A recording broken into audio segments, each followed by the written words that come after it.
Tantor Audio, a division of Recorded Books, presents Twins Make Four, A Mistaken Identity Secret Baby Romance by Nicole Elliot, narrated by Kendall Taylor and Jeremy York. Chapter 1. Scarlet.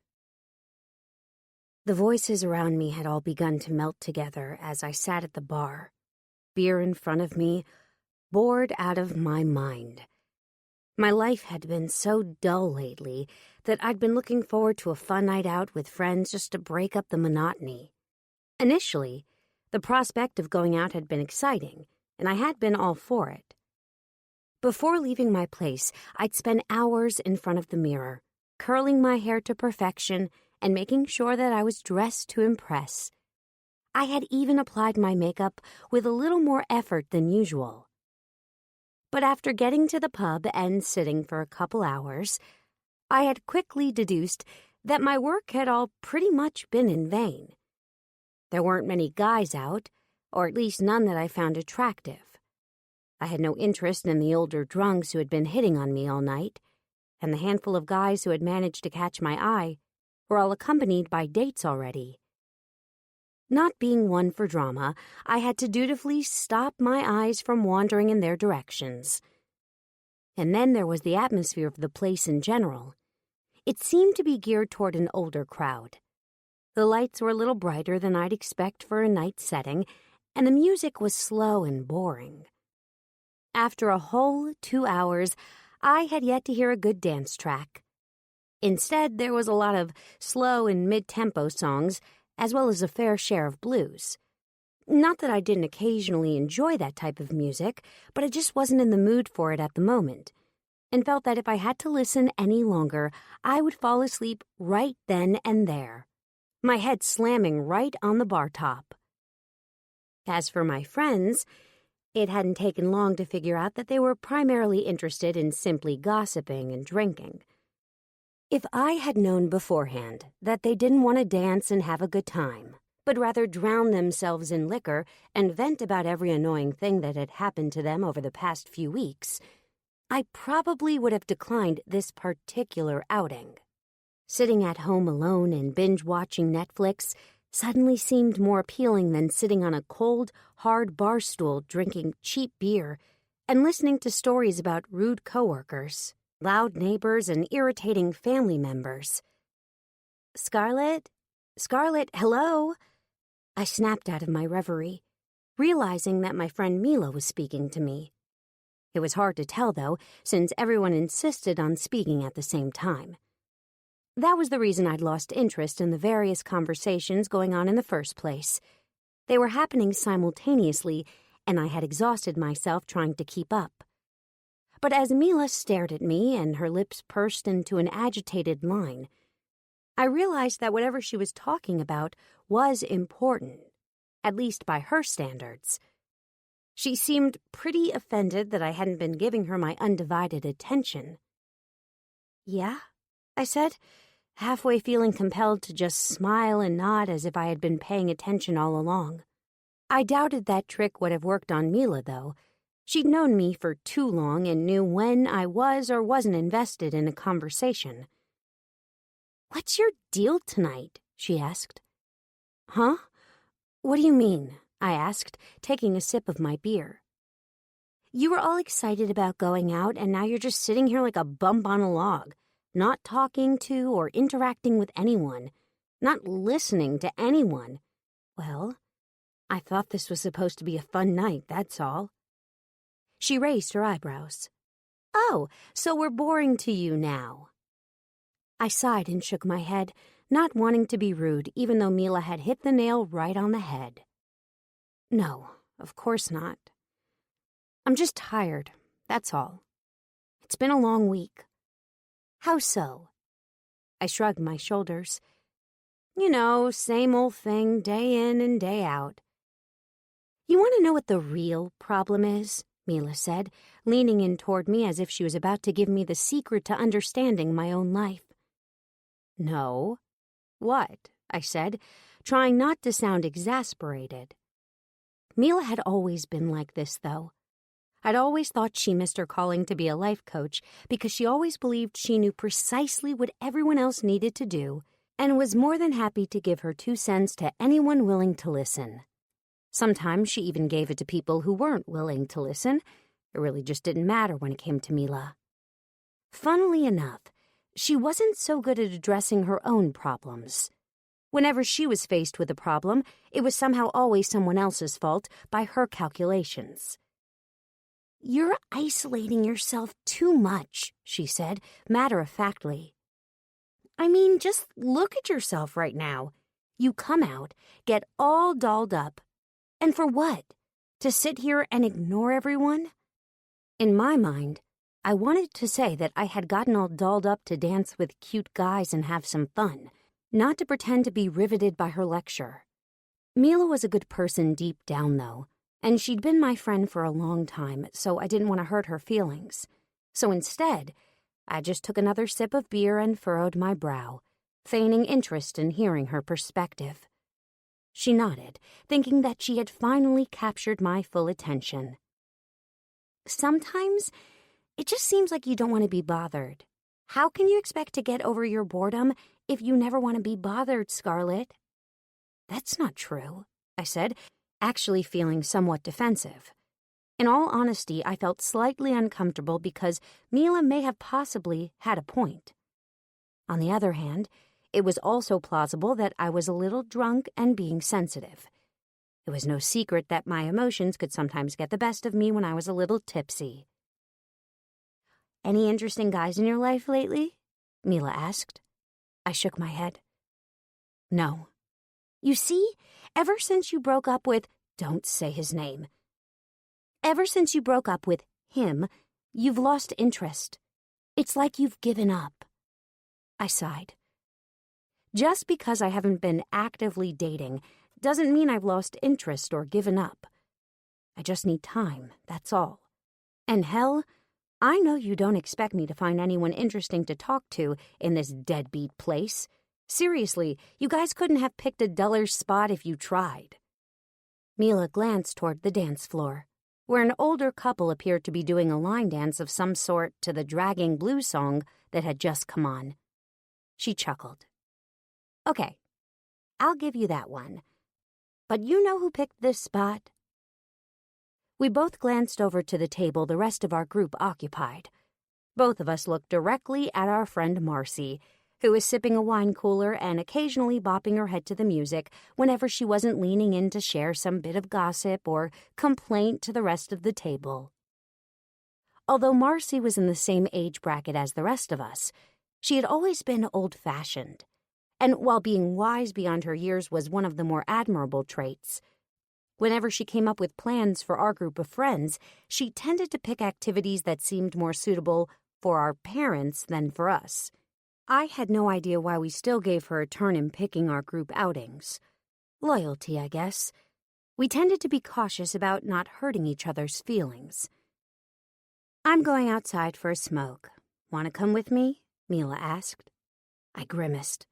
I hated cigarettes, and I had pleaded Mila to quit smoking more times than either of us could count. But she still hadn't broken the habit. One of these days, I wanted to send her to a hypnotist to get her to quit. She laughed and shook her head. "Yeah, why did I just ask you that?" "Hell if I know, and I thought I was the one who was tipsy." I turned around in my seat and sighed, contemplating if I should join the rest of our group. I hesitated, not sure if I trusted myself enough to enter their conversation. I feared the first thing out of my mouth would be, "Aren't you guys ready to leave yet?" That certainly wouldn't go over well with them. Besides, just because I was feeling irritable and cranky didn't mean I needed to ruin everyone else's night. There was no pride in being the party pooper. Granted, my mood was not without reason. After all, I was the only one currently single. Surely that was the reason the rest of them could enjoy a girls' night out that consisted of nothing more than sitting around, gossiping and drinking. At the end of the night, they would go home to someone they cared about and didn't need to participate in mindless flirtations with strangers on the dance floor. I held my beer and glanced around the pub again, looking at nothing in particular, when my heart suddenly skipped a beat and I felt like the floor had dropped from under me. At first, I'd only seen him from the corner of my eye, yet that was all it took to grip my attention. I blinked, taking in his thick, dark hair, gray eyes, and broad shoulders. I was suddenly teleported all the way back to high school. Even the giddy feelings he'd given me back then were abruptly returning to me. I so easily recalled watching him walk down the halls and through the corridors. Until the day I died, I would never forget that moment when our eyes had first locked in the hallway between second and third period. Preston Walker. I'd had it bad for him. When we officially started dating, I hadn't been able to believe my luck. He'd been my first love. So young and naive, I'd been under the impression that we were going to be together forever. But of course, first loves weren't meant to last. I'd had to find that out the hard way. And boy, had it been a hard lesson. I sighed, still watching him. He hadn't noticed me at all. It had been so long, though, I wondered if he would even notice me if he did happen to look my way. I'd grown quite a lot from the stick-figured teenager he had known me to be back then. He, on the other hand, still looked pretty much the same, save for the facial hair and bigger muscles. My face feeling overheated, I looked back to my group of friends. They were huddled around the table, still gossiping. Mila was outside, still having her cigarette, and there I was, all alone. Oh, what the hell, I thought, and chugged down the rest of my beer. I glanced toward Preston again, an adventurous and daring streak coming over me. I'd been looking for some fun and felt there was a chance that I had finally found it. I'd be dumb to let the moment just pass me by. So I slid down from my bar stool, smoothed out my slinky black dress, flipped my hair over the shoulder, and sauntered my way over to Preston Walker. Chapter 2. Tobias.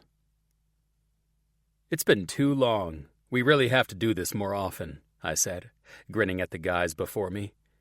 "Aw, bro, don't get all sentimental on us," Theo said. "Hey, it has been a while. He's allowed to get sentimental, as long as he doesn't start crying on us," Rick said with a chuckle. "Whatever, man," I said, laughing as well. It had been so long since I'd last seen Theo and Rick. The three of us had been good friends during our years at Hullen Prep Academy, the top-notch boarding school we had attended. But as is often the case, we grew up and grew apart, and in doing so we had lost contact with each other for the most part.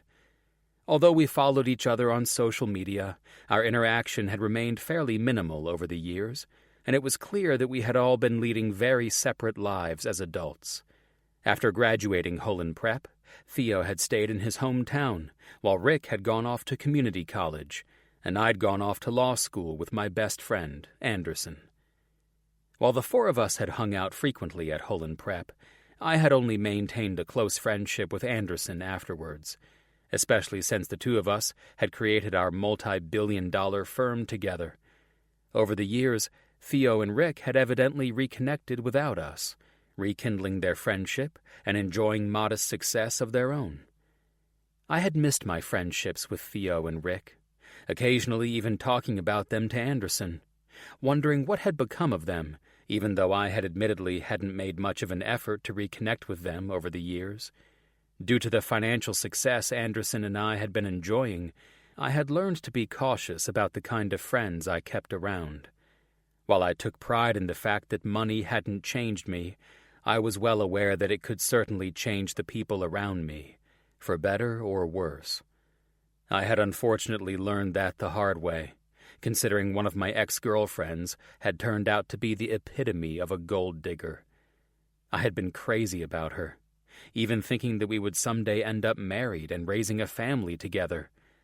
But then I realized she was more interested in the shopping sprees I could send her on, more than she was invested in me as a person. "Gotta be careful about chicks like that nowadays, man," Anderson had told me. "They're going to be all around us now." It was painful how right he had been. I had thought I would have found someone special to settle down with by now, but I'd had no such luck. Granted, my stupid fucking trust issues were partially to blame. "So what you been up to, man?"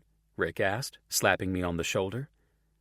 "Working hard," I said, already debating in my mind how much I wanted to tell them. "I went to law school, and the rest is history." "Fancy lawyer type now, huh?" Theo said, smirking. "Where you located?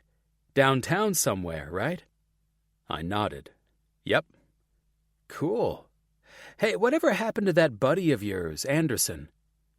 "I was just about to ask that myself," Rick said, laughing. "You still keep up with him? What's he up to?" "He's doing good. We're business partners, actually." "Oh, yeah?" "Yep." "So he straightened up and stopped being a class clown then?" I laughed. "Well, he's always been a bit of a class clown, but that doesn't mean he didn't have his head screwed on straight. He's always been a lot smarter than he let on. That's the secret to his success." "Who would have thought?" Theo said. "I know, right?" I said.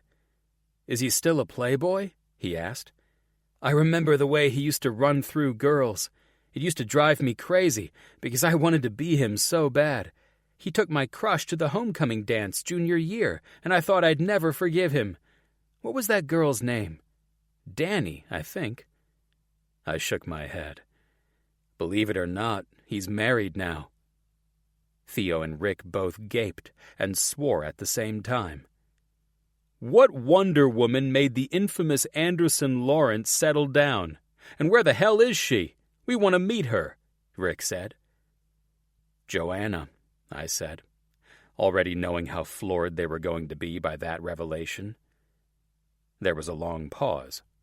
Theo's face twisted in confusion. "Hold up," he said. "Joanna? Isn't that your sister's name?" I nodded. "So he married a chick with your sister's name?" "No, he married my sister." He and Rick both swore again. Rick shook his head and leaned forward in disbelief, staring me in the eyes.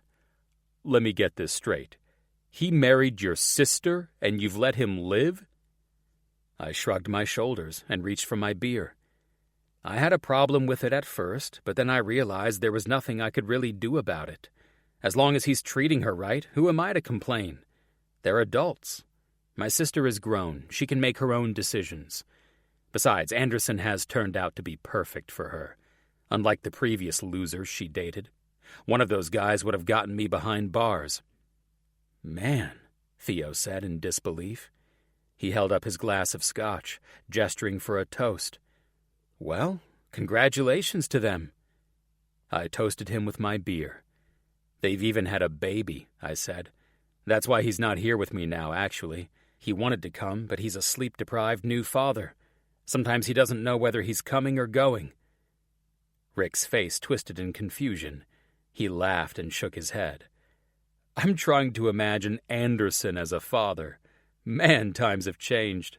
We must be getting old, fellas." I smirked and pulled out my cell phone, tapping around on the screen for pictures of my niece. "Addison Kelly Lawrence," I said, holding the phone out to them so that they could see the infant. Addison had inherited the same dark hair as me and Joanna, but she had Anderson's eyes. She was a beauty, to say the least, and she was one of the happiest babies I had ever seen, always smiling and laughing. In the photo, her eyes sparkled as she gave a wide and toothless grin, wearing a onesie that declared hers as a princess. "Oh man, she's beautiful," Theo said. I nodded. "Yeah, she is." "She's going to make Anderson crazy when she's older," Rick said. "He'll be losing his mind, beating the boys off with a stick, especially since she looks so much like your sister. No offense, Toby, but your sister has always been pretty fine." Hell, no one had called me Toby since high school. "Hey, cut it out," I said. Rick laughed and threw his hands up in a surrendering gesture. Hey, don't shoot the messenger. Theo laughed. Man, don't mess with the proud uncle and protective big brother. It won't end well for you. Damn straight it won't, I said, laughing and returning my phone to my pocket. So how are you doing in that department? Theo asked. No little ones of your own yet? Any special girlfriend, fiancé, wife? I shook my head. No, not yet. It's hard with how much I work, especially now that I'm often putting in double to take care of Anderson's share while he's busy catering to Addison and Joanna. Theo cocked his head to the side. Can't say that I'm much of a Facebooker or a Twitter user, but it seems like I remember you being with some chick, or at least seeing a few photos a while ago. Thought you two looked happy together. I huffed. I thought we were happy, but then I found out she was just happy with my bank account, not me. We aren't together anymore. Tragic, Rick said. What about you guys? I asked. Women, children, prospects? Theo nodded. I'm seeing this girl. I'll probably marry her when I can get used to the idea, one of these days. Don't wait too long, I warned. Some women will get impatient on you. I know, he said, but I think we can hold off for a little while. She wants to finish graduate school first, so I've got time. Nice. I turned my gaze to Rick. How about you? Last chick I had slashed my tires, so I'm on strike for a little while, he said with a bitter laugh. Hey, at least you can tell the whole story, Theo said, smirking. Tell him why she slashed your tires. Uh-oh, I said. Rick shook his head. That is a tale for another time, not for a joyful reunion. Theo laughed.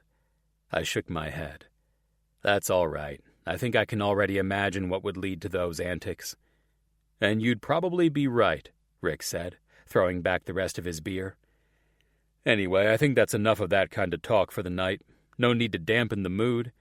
You never told us what you're here for, Toby. What brings you over to our neck of the woods, man? I've been invited back to Hullen. They want me to speak to the business and entrepreneurs class. Wow, Theo said. Rick chuckled. Good old Hullen Prep. Never misses an opportunity to flaunt about alumni worth bragging about, do they? Well, who else are they supposed to brag about? Theo said. Rick shrugged his shoulders. I'm just teasing. I remember how they used to have all the superstar alumni come back to talk to us, too. Always felt like they were trying to say, now let's see if you dumbasses can follow in these footsteps. I laughed. I don't think that's quite the message they were aiming for, at least I hope not. They did used to bring back a lot of guest speakers, though, didn't they? Never thought I'd be one of them. Look at him trying to be modest, Theo teased. You've obviously done pretty good for them to invite you back. You're not nervous about visiting our old stomping grounds, are you? Of course I'm nervous. I gotta stand up in front of a group of teens who more than likely won't give a damn about what I have to say. I feel a little sick just thinking about it. Kids these days aren't like we were. And let's face it, we were a bit of a mess ourselves. I guess you're right about that, Theo said. They're a completely different breed from when we were growing up, that's for sure. Oh, you'll be fine, Rick said. Just talk over their heads. Use some big words and fancy diction so they won't understand what you're saying. Then they won't ask too many questions. I laughed and shook my head. That's terrible, man. But it's a good idea, though, right? You need help, Rick, Theo said, although laughing all the same. No, Tobias needs the help. Now, when is it that you're speaking? Rick asked. Tomorrow, I said, the thought sobering me. Damn. Man, you have to speak tomorrow, and you're out here drinking tonight? Theo said, his eyebrows raised. Now, I'm no professional speaker or anything, but I'm not sure how all these beers are going to help your cause. I needed to relax, I said, setting down my last beer. But you're right, and I should get going so that I can prepare for the morning. I sighed and stood from the bar. Yeah, I think that's exactly what you need to do, Theo agreed. Well, it's been a blast talking to you, Rick said, clasping my hand. The feeling's mutual, I said, clasping his hand back, and then doing the same to Theo. All right, Tobias, we have to do this again sometime, said Theo. Definitely, and I'll have to bring Anderson along next time. Don't leave out Joanna, Rick said with a wink. I shook my head. All right, guys, later. Later, they both said, as I left a tip for the bartender and made my way to the door, thinking about what the following day would bring. I was halfway across the pub when a light hand brushed against my shoulder, and someone cleared their throat behind me. Noting the voice sounded too light to be one of the guys, I turned around. Hey there! I came to a halt, stunned by the beautiful blonde standing there, smirking. Long time no see, she said. Chapter 3. Scarlet. Just for a moment, my heart sank down to my toes because, as Preston Walker stared back at me, it was clear that he didn't remember me. I remembered those intense gray eyes of his like the back of my own hand, yet he looked back at me as if I was a total stranger. I almost wanted to roll my eyes and turn away from him just because of how old he suddenly made me feel, as if high school had been so long ago. We weren't that old. Seconds ticked by with the two of us merely staring at each other. I wanted to say something, but my voice had taken a back seat, and all I could do was watch the varying emotions flickering across Preston's face. He had started out as startled and confused. Then, as his eyes raked over me from head to toe, there was a distinct look of admiration, almost lustful, lurking beneath his gaze. That made me feel somewhat better. Well, stranger, are you just going to stand there and stare at me? Or do you want to buy me a drink and catch up for old time's sake? He narrowed his eyes, his mouth wordlessly opening and closing for an instant. His eyes then looked past me. I followed his gaze, seeing that he was looking toward the men he'd been sitting with earlier. They were paying him no attention, though, and it was evident that they had thought he'd left already. He stared at them, frowning. It dawned on me that he still didn't recognize me, and likely thought his friends had sent me over to him, perhaps as a setup or a joke.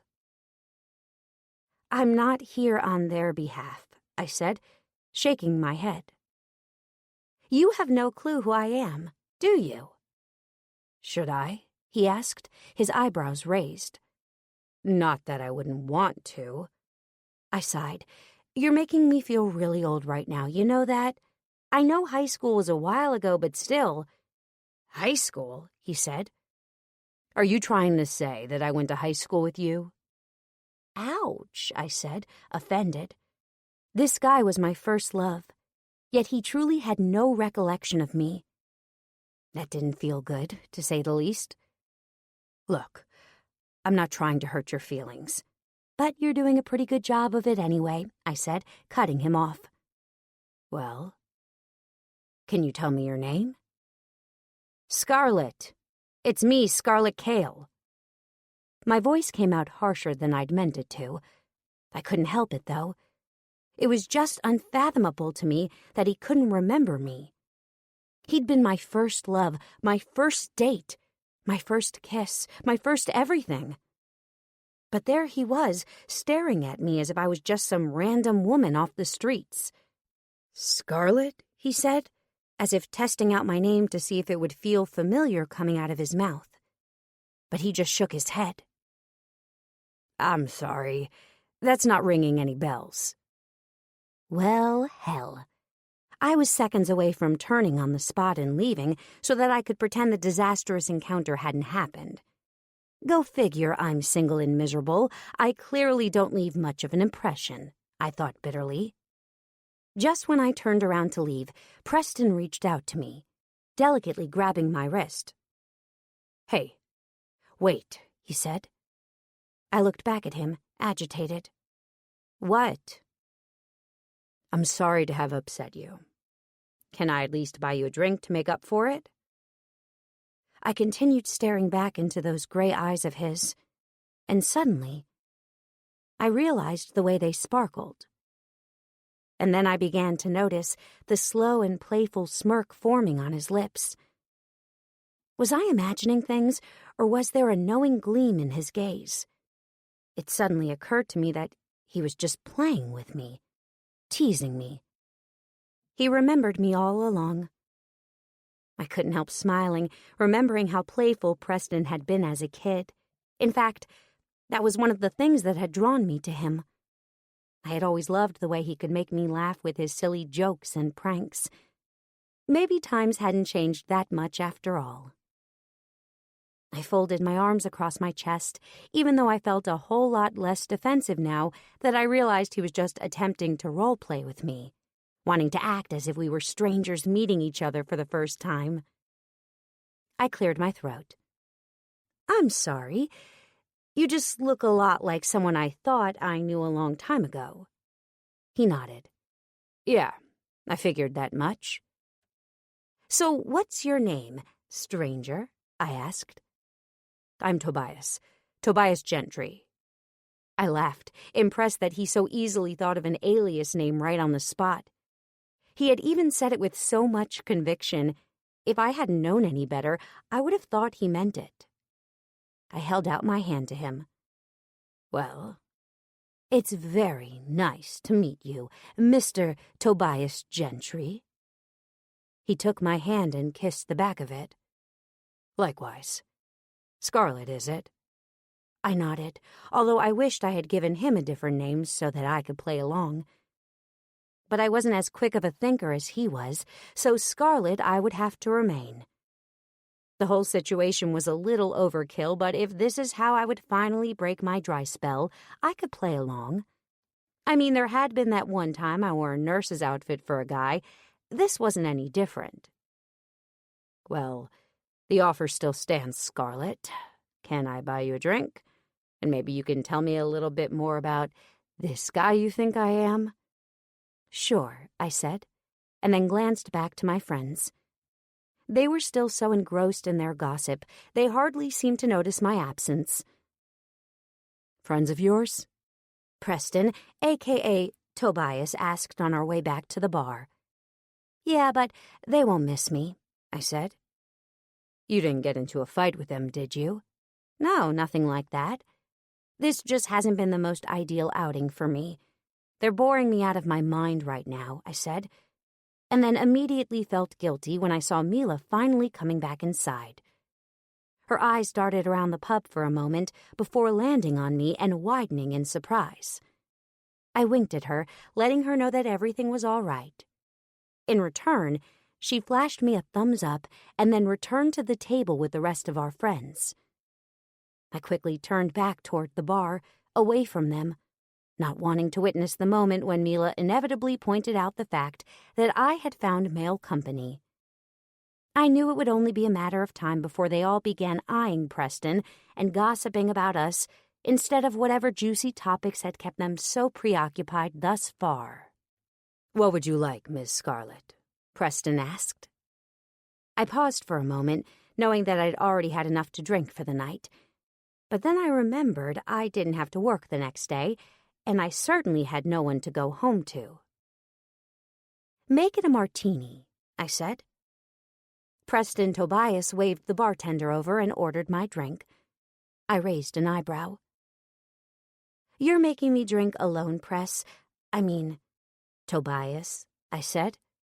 "Well, that surely isn't gentlemanly." He laughed. "I apologize, but I have an important endeavor in the morning, and I've already had too many drinks with my buddies. I think I'm only one drink away from my morning turning into a disaster, and I simply can't afford that. Matter of fact, I was supposed to be leaving so that I could prepare for the morning, but..." "But what?" He sighed, his eyes raking over me once again, that lustful expression from before briefly flickering across his face. "I guess I'm more gentlemanly than you think. The thought of walking away from a beautiful woman like yourself right now is more than I can bear." I grinned, a slight flush coming to my face as the bartender handed over my martini. "Still a charmer, I see." He laughed. "Still?" he said. "You're still mistaking me for Preston, huh?" I took a sip of my drink, laughing around the straw. "I'm sorry, Tobias. It's just that the resemblance is so uncanny." "I guess the saying is true, then. Everyone has a twin somewhere." "Do I remind you of anyone, then?" I asked slyly. Preston Tobias tilted his head to the side, his expression thoughtful. "I'm not sure," he said. "I don't think so." I pressed my lips together into a tight line, and then reminded myself to just keep playing along rather than get offended. "Well, the guy you remind me of, we had some good times back in our day. I used to think about him from time to time, wondering what he was up to and what he'd made of himself, whether he was married or had kids now. You know, that kind of thing." He said. "Sounds like you were pretty into this guy." "I was." "What happened?" "We grew apart, as people tend to do." "That's understandable." "So, what is it that you do, Tobias?" I'm in business." I eyed him, trying to determine whether he was telling the truth, or whether this was another fabrication to go along with his new identity. But he was so into his role, it was impossible to tell. "Nice," I said. "Kids, wife, girlfriend?" No, and no. I've got an adorable niece that I love like my own, though." I blinked and stared at him again, having no idea whether I could trust anything coming out of his mouth. "How about you?" he asked. "What do you do?" I took another sip of my drink and thought for a moment.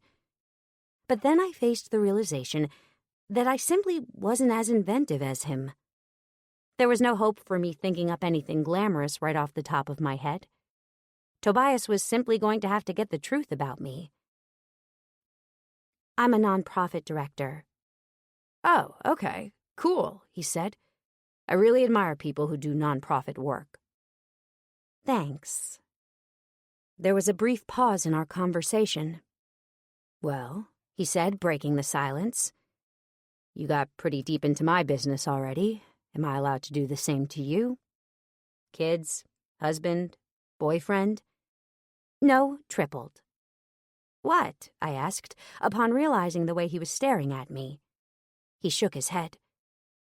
"Nothing, I'm sorry. It's just, you're so pretty. Just thought for sure you had a boyfriend." I almost rolled my eyes but refrained, understanding that he'd meant it as a compliment. Regardless, I hated when guys commented on my looks, as if that alone should ensure my involvement in a happy relationship. "Obviously, I just said something that ticked you off." "I'm sorry," Preston said. I waved my hand dismissively. "Don't worry about it." Another silence passed between us. I remained overly aware of the way he continued looking at me, and whether it was the alcohol or loneliness I couldn't tell, but something about him was drawing me in. I glanced back at him, taking in his appearance up close. He was still ridiculously handsome, but now that I was paying full attention, I noticed there was something different about him that I couldn't quite place my finger on. Ultimately, I could only chalk it up to how long it had been since I'd last seen him, who hadn't changed since high school. He cleared his throat. "I apologize in advance if I'm being too forward, Scarlett. But do you want to get out of here? I feel like I want to get to know you a little better, if you don't mind." He gazed into my eyes, and I felt butterflies stirring low in my belly. I nodded. "Sure." Chapter 4. Scarlett. Preston pressed the light switch on and ushered me into his hotel room. The moment he locked his door behind him, I was kissing the hell out of him, moving my hands all over him. I had waited so long for this moment. High school was playful and light, but tonight was anything but. He responded to me immediately, moaning into my mouth as he backed me to his bed. I tugged his shirt free of his jeans and worked on his buttons, flicking them open as our tongues crashed together. He pulled my blouse off me, leaving me in a red lace bra, and leaned away to take a look. His beautiful gray eyes darkened instantly, drinking in my boobs that were barely contained with a bra, which left almost nothing to imagination. "Jesus, Scarlett." He groaned and went down on his knees, taking my breasts into his hands. He massaged them over my bra, and I dug my fingers into his shoulders, overwhelmed with a sudden burst of pleasure that made my mound throb. His thumbs brushed against my nipples, turning them into two hard pebbles, right before he pulled me closer and put his mouth on my right nipple. "Ah!" I threw my head backward, shifting on my feet. "I like that." He muttered something into my skin and started sucking me over the thin material, which only added to the friction. I squirmed, gripping his shoulders more tightly. My nipples had always been too sensitive, so I loved when guys played with them. He was skilled, putting the right pressure with his tongue or lips, and he had yet to take off my bra. As if he'd read my thoughts, he unclasped my bra and removed it, throwing it aside as he looked between my puckered nipples, devouring them with his eyes. "So pink and perfect," he mumbled, and pressed his lips against my left nipple, twisting my other nipple between his thumb and forefinger. My pussy was wet and warm, and I felt my juices soaking my undies. His other hand trailed my spine on its way to my ass. He squeezed my ass cheek and moved his hand underneath my skirt, cupping my heated flesh. I let a long moan out when his fingers slid under my panties, finding my pulsating clit. At the same time, his mouth closed around my nipple, and the double stimulation brought an intense pleasure that made me beg for more. "Touch me," I told him, my voice husky and unknown to me. "I need you to touch me." His eyes flashed with desire, and in the next moment, he took my skirt and underwear off in one swift move, leaving me only in my high heels. I felt exposed, and I liked it. "You're so beautiful," he muttered, and dug his fingers into my ass, pressing his face right into my mound. Ah! This was even better than what I'd had in mind, and I couldn't resist rubbing myself against his face, his 5 o'clock beard giving me exactly the kind of friction I needed. Right there. He nibbled my clit, and my world started spinning. "Oh, yes." He moved my hips up and down, guiding me on his face as his tongue and lips worked me, and my legs started convulsing. The pleasure was too much, and I knew I was going to come pretty soon if he kept doing this. He didn't, though. As if he'd decided to tease me. He broke our contact and stood up, his eyes smoldered. He started undressing, never taking his eyes off of my body. "You make me so hard, Scarlett. Touch me." He took my hand and placed it over his crotch, letting me feel him. I wrapped my fingers around his hard shaft, my mouth becoming dry when I realized just how big and thick he was. I couldn't help but compare it to my previous lovers, especially when he got rid of all his clothes, standing in front of me in all his glory. His rigid flesh was pulsating, several veins creating an intricate pattern around it, which made me want to run my tongue along it and taste the bead of his pre-cum that was now pouring out of his tip. He hissed when I dropped to my knees and took him into my hands, running my fingers along its sides. "Fuck." His gaze was unwavering as he followed my every single move, his hands fisting in my hair when I put him into my mouth, sliding my tongue over his head. "Jesus, where did you learn that?" His stare was filled with awe and lust, which empowered me and turned me on at the same time. I loved being in control, especially when I saw just how much he enjoyed me pleasuring him. I sucked him hard and fast, taking the most of his size into my mouth, swallowing his juices that were oozing into my mouth. He gripped my head firmly, pulling me by hair as he guided me on him, urging me to suck him faster. "If you keep doing that, I'll come." His grunts became louder, his body visibly shuddering. "Fuck!" He grabbed me by my waist and picked me up, leading me to his bed. He dropped me on the mattress and pulled my legs apart, covering my pussy with his mouth in frenzy that took my breath away.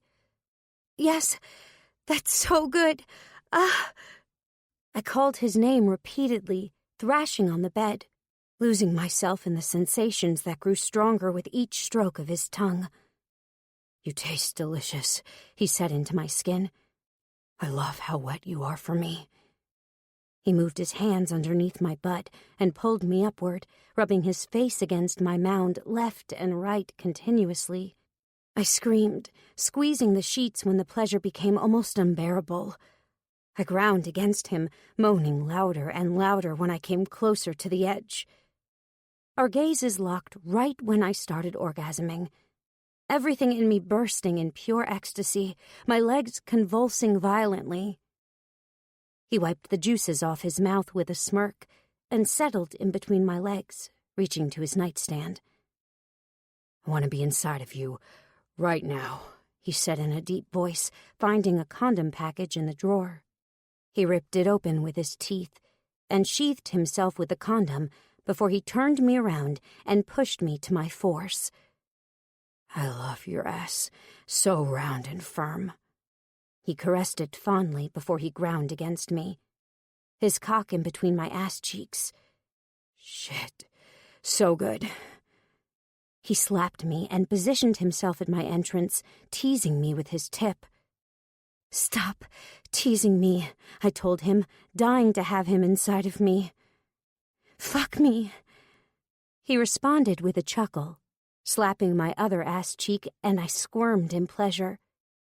The next moment, he was inside of me, filling me completely with one sharp thrust. "Yes!" I arched my back, scooting even closer to him. A delicious pain mixed with pleasure, spreading through me fast when he began moving. He grabbed a handful of my hair and pulled me toward him, maintaining control as he banged me hard. "Harder," I demanded, losing myself in the addictive sensations. "Insatiable, huh? You want my cock that badly?" "Yes, I need it." Holding my hip, he brought his other hand to my breast, pulling me backward until my back was pressed flush against his chest. He never stopped moving, thrusting into me roughly, and I was already close to another climax. He bit my earlobe, bringing his hand to my pussy. He rubbed my clit in circles, doubling the pressure in the pit of my stomach, and it was all I needed to fall into many pieces. "Yes!" I screamed when I reached the peak of my orgasm, my mind completely blank. "So tight and wet. I can't hold it much longer."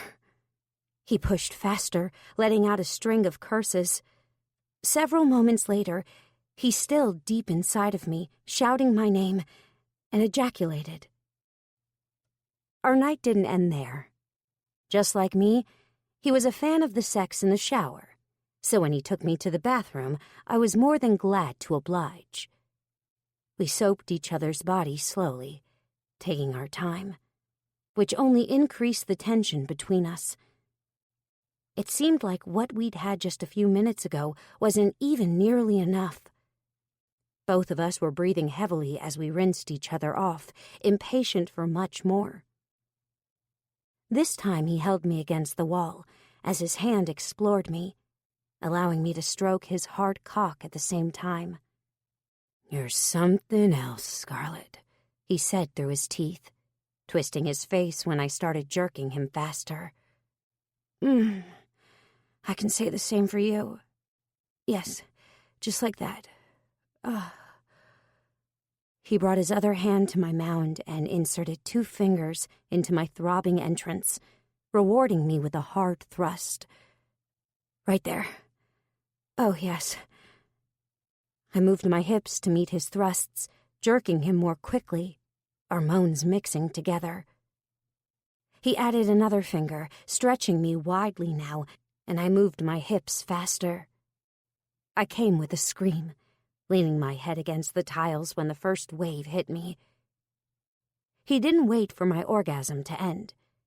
Bringing me up, he wrapped my legs around his waist and penetrated me, pushing his dick through my hypersensitive walls.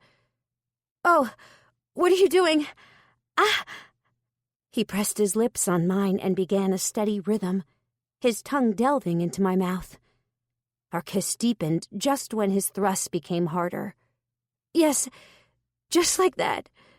Blood hummed through my veins, my heart pounding faster when his thrusts became more aggressive. He buried his head into my neck and sucked one sensitive spot in the hollow of my neck, moving more roughly with each passing second. "Your pussy is so tight. Damn, I can't endure this much longer, Scarlett." He slid out of me and placed me down to my feet, turning me around. He pushed into me from behind, slapping my ass cheek before he continued to fuck me.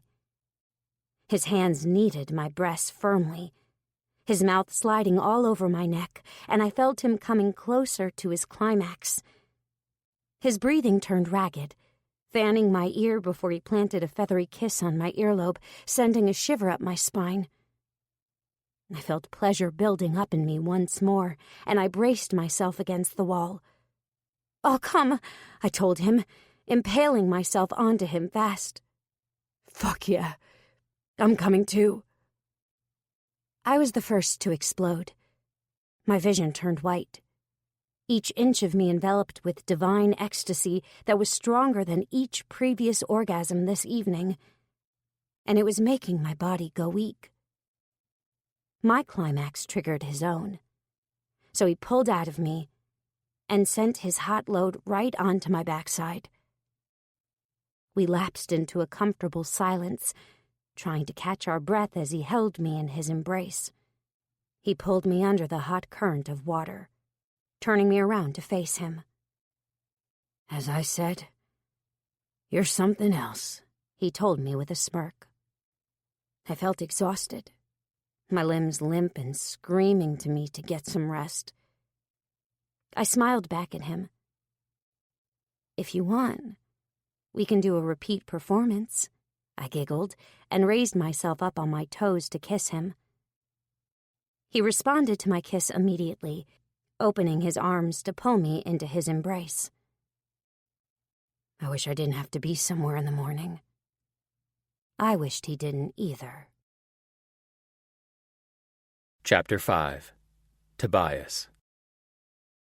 I cracked my eyes open upon hearing my cell phone buzzing on the nightstand beside me. Hastily, I reached for it, shutting it off. I rolled onto my back and sighed, lamenting that it was already time to get up and get ready for my lecture. What I wouldn't have given to stay in bed for just an hour longer. I was, however, grateful that I didn't have a hangover. That was definitely a plus. I turned my head, seeing that Scarlett was still sleeping peacefully beside me. A slow smile spread across my face as I watched her. She looked so peaceful, so beautiful. Her long golden hair splayed out on the pillow as deep breaths passed between her full lips, and her bare body curled beneath the thin sheets. I noticed for the first time that she had a tattoo of a bird behind her right ear. It had been a long time since I'd woken up to a beautiful woman next to me, and I had to admit it felt nice. I fleetingly thought of how I wouldn't have minded waking up to Scarlett beside me every day, even though I knew it was absurd and premature to have such thoughts. Besides, I knew it was just based on how amazing last night had been. The fact remained that I still hardly knew her. Perhaps that could change, though. After all, maybe she would be interested in learning more about me for who I was, rather than just being fascinated with my resemblance to who she'd thought I was. Fighting the urge to roll over and scoop Scarlett into my arms, I carefully got out of bed and headed to the bathroom. While in the shower, I silently rehearsed the speech I was set to give, trying to think in advance of the kinds of questions the students might have for me. I contemplated what kind of things I would ask at their age, although I knew it was useless. The only certain thing about kids was that they were unpredictable. So I could do all the planning I wanted, but that wouldn't prevent some kid from asking something completely random, leaving me stumped. What have I gotten myself into, I wondered, as I stepped out of the shower and dried off. I stood in front of the mirror, shaving carefully and finding it ironic that I could conduct business meetings on a regular basis with no problem, but was freaking out over the thought of speaking in front of a bunch of high schoolers. The prospect of standing before a group of kids practically made me feel like a kid again. I had always hated giving oral presentations in class, always feeling self-conscious no matter how well I knew the material. I guess that was normal, though, particularly since public speaking remained one of the most common fears. Tipping out of the bathroom with a towel wrapped around my waist, I carefully rummaged through my clothes to find the suit I would wear for the day. Then I quietly dressed. All the while, Scarlett slept. I smirked, thinking again about the night we had shared. I supposed if I got too nervous in front of the kids, I could always think about her. That would be certain to put a smile on my face. As I stepped into my shoes, I watched Scarlett stir around in the bed. I waited for a second, hoping she would wake. I wanted to talk to her, to at least ask if I could expect to see her after I'd finished my lecture, to ask if she wanted to grab lunch or meet up for dinner. But she only rolled over, snuggling farther under the sheets, and continued her slumber. I guess I wore her out, I thought, grinning to myself. Not wanting to disturb her, I found a scrap of paper and scribbled my phone number onto it with a message that read, "Please feel free to order any room service you want. See you soon. Tobias."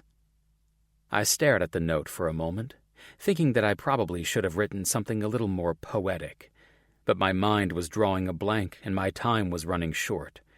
So I quietly left the hotel room and set off for Hullen Preparatory Academy. It was finally time for me to face my day. Chapter 6. Tobias. "I really can't thank you enough for agreeing to do this for us, Tobias," said Headmaster Vince Green, beaming at me. "And I thank you for having me," I said, politely smiling back at him. Time had been good to Headmaster Green. He practically looked just as I remembered him, save for his thinning hair and a few extra pounds. I recalled him being a whole lot more laid back than people tended to give him credit for. During my time as a student, he'd had the reputation of being strict, and a lot of the students hadn't particularly liked him very much. Admittedly, I had initially been one of them. I'd gotten into major trouble once, having almost gotten into a fight with another kid in gym class when I'd thought he intentionally thrown a soccer ball at me. Both of us had been sent to Headmaster Green afterwards for a pretty brutal scolding. He had been so livid, I'd been convinced he was just moments away from pulling out a ruler and beating us both with it.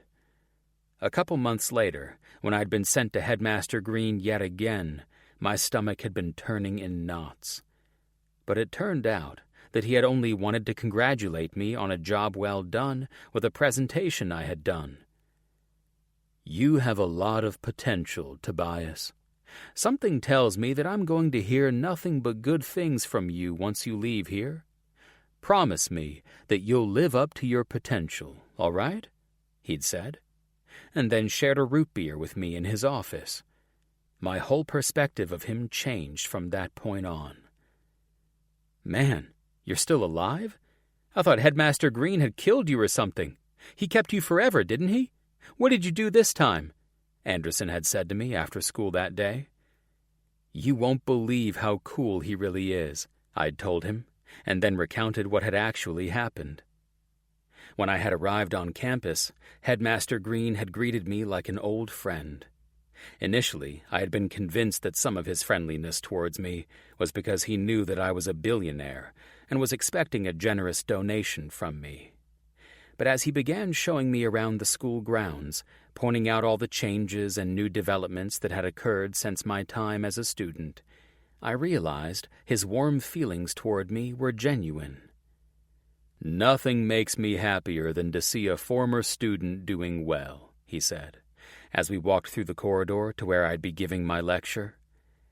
"I've dedicated my life to this school and its students, you know. Your achievements feel like my own." I glanced sideways at him, detecting a bittersweet tone to his voice. Casually, I glanced at his hands, noticing they were free of rings. I wondered if he had ever been married or had kids of his own, or if he had simply been married to Hullen for all these years. "Well, this school did right by me," I said, "so it definitely shares a role in my success." Headmaster Green smiled and gave me a pat on the back. "Here we are," he announced, as we stopped outside of a classroom door. "Oh boy," I said. Headmaster Green laughed. "You're not nervous, are you?" "Just a bit." "Don't worry about it. You'll be fine," he said, sounding far more confident than I felt. "Come on in. I'll introduce you to the class. They've been looking forward to meeting you." And with that, he opened the door. The voices of chattering students instantly drifted out into the halls. As Headmaster Green ushered me inside, they all stopped. Before I knew it, I had several dozen young sets of eyes staring in my direction. "Good morning, class," Headmaster Green said cheerfully. "I know you've all been looking forward to this day, and now it has finally arrived. So sit up straight, and please give your undivided attention to Mr. Tobias Gentry. Mr. Gentry is one of our most successful alumni. He was an amazing student during his time here at Hullen Prep, and he's become even more amazing in the years following. So, please, let's give Mr. Gentry our warmest welcome." The room broke out into applause, and Headmaster Green beamed at me, his clapping being the loudest of all. Jesus, this was unexpected. So much for saying some big words and boring them to death. Carefully, I made my way to the front and center of the room, trying my best not to puke at the thought of so many judgmental adolescents staring at me, undoubtedly looking for weaknesses. "Get a grip," I told myself. "You are a grown man. You have no right to be intimidated by a bunch of teenagers. You are a powerful and successful businessman. These kids can only hope to be you one day." After my inner pep talk to myself, I took a deep breath. "Good morning, class, and thank you, Headmaster," I said, plastering a smile onto my face and getting ready to begin my lecture. I turned to face the class and continued. "It may seem hard to believe, but many years ago I sat precisely where you guys are right now." An hour later, the lecture was over, and I bid farewell to the class as they applauded me, satisfied with the ways I had answered their questions.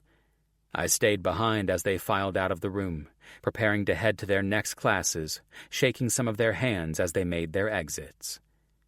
"Fantastic job, Tobias," Headmaster Green said, as we stepped out into the hall once the room was empty. "Thank you, sir, and thanks again for inviting me to speak. It's been an honor to come back here," I said. I glanced around the hall, a strong feeling of nostalgia coming over me. Now that the lecture was over, I was able to relax and take in my surroundings more. I remembered this particular section of the campus well. Anderson and I had spent a lot of time roaming these halls, discussing homework assignments and eyeing girls. "Taking a trip down memory lane?" Headmaster Green correctly guessed. I nodded. "Yeah, just thinking about the time I spent here with my best friend. Do you remember Anderson Lawrence?"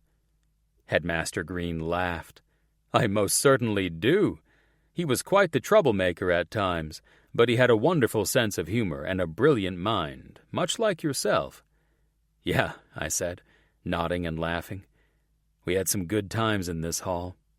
We're still good friends to this very day." "That's wonderful. Have you run into any of your other classmates?" I nodded.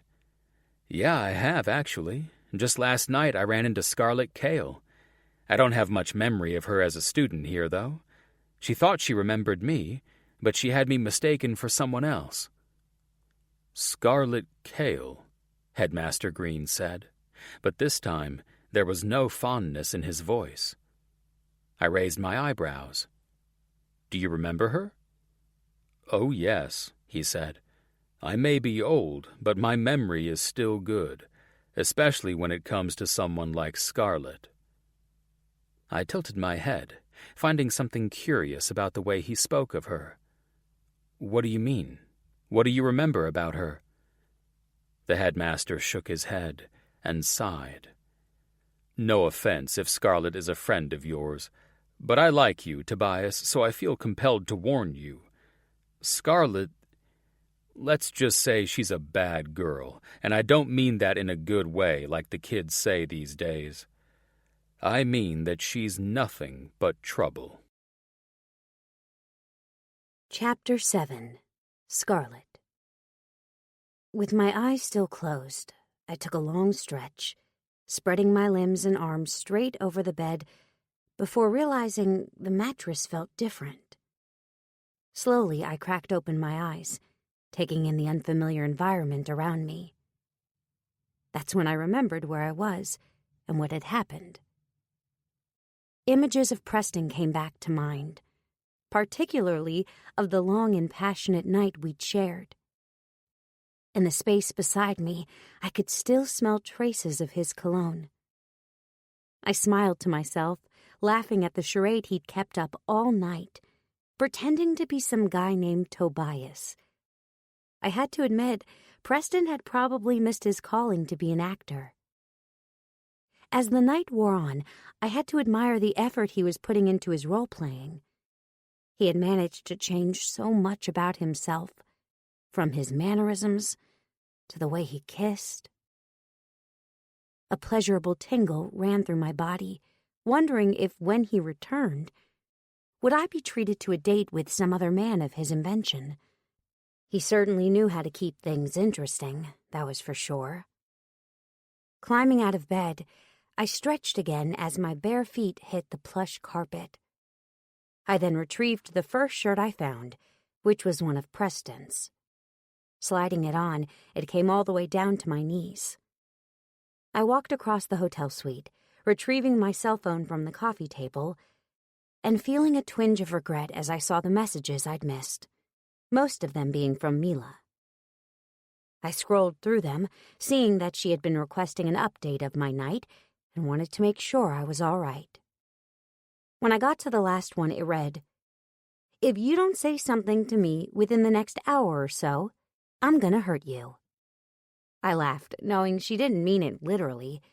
She was just being her regular overdramatic self, and I couldn't really blame her. If the shoe was on the other foot, I would have been worried about my friend too. After all, it's against girl code to let one of your best friends run off with a guy if you don't know much about him. Our group of friends had always had our set of safety rules when it came to hooking up with guys, although those rules hadn't been used much lately since most of them were in healthy long-term relationships now. I was the odd woman out these days. Maybe not for long, though, I thought to myself, thinking about how Preston and I had so easily reconnected with each other, despite all the years we'd spent apart. I stared at Mila's message for a while longer, trying to think of what to say. Finally, I typed, "Hey girl, I'm fine. I'm with Preston, my old BF from high school." Just as I had suspected, she must have been literally waiting by her phone for my response, because her reply came instantly. "Girl, details." I laughed and wrote back, "You know a lady never kisses and tells." "Since when have you ever been ladylike?" she retorted. I snorted, stifling my laughter with my hand despite being alone. "Whatever," I typed back, followed by, "The night was hot, though, if you must know," with a winking emoji. Mila responded with a blushing emoji, a thumbs up, and a message requesting that I called her later. "Will do," I replied, and then turned off my phone. I rummaged around in my purse for my phone charger and then plugged it into a nearby outlet. I sighed and scanned the room, my eyes landing on a sheet of paper that had been left on the counter. I headed towards it, seeing Preston's hurried handwriting. I had to laugh to myself once more. It had been a long time, but I remembered Preston's handwriting from a Valentine's Day card he had left in my locker one day. He was so dedicated to playing the role of Tobias that he had even disguised his handwriting. "Unbelievable," I said, before paying attention to what he had written. "Please feel free to order any room service you want. See you soon." I smiled. From the instant I'd seen Preston, I could tell that the years had been good to him, both physically and financially. Although he still had a down-to-earth personality, there was also an undeniable sense of wealth and high class about him. The fact that he had just given me free rein to order any room service I wanted just solidified this fact. May as well take advantage of this good treatment while I can, I thought to myself. After my failed relationships from the past, I had learned long ago to never count my chickens before they hatched. I had only been with Preston for a night, so I wasn't going to overestimate how long we would remain in each other's lives. I knew that there was a real chance that this was all a fleeting fling, so I would be sure to not get too attached. Figuring he would still be gone for quite some time while he visited Hullen, I picked up the telephone on the nightstand, my stomach rumbling simply thinking about the breakfast I wanted to order. When it was all said and done, I had ordered a meal of pancakes, scrambled eggs, bacon, fresh fruit, orange juice, and coffee. To say I had decided to splurge a bit on Preston's account was an understatement. "Your order will be there in 20 minutes, ma'am." "All right, thank you," I said, and then hung up the phone.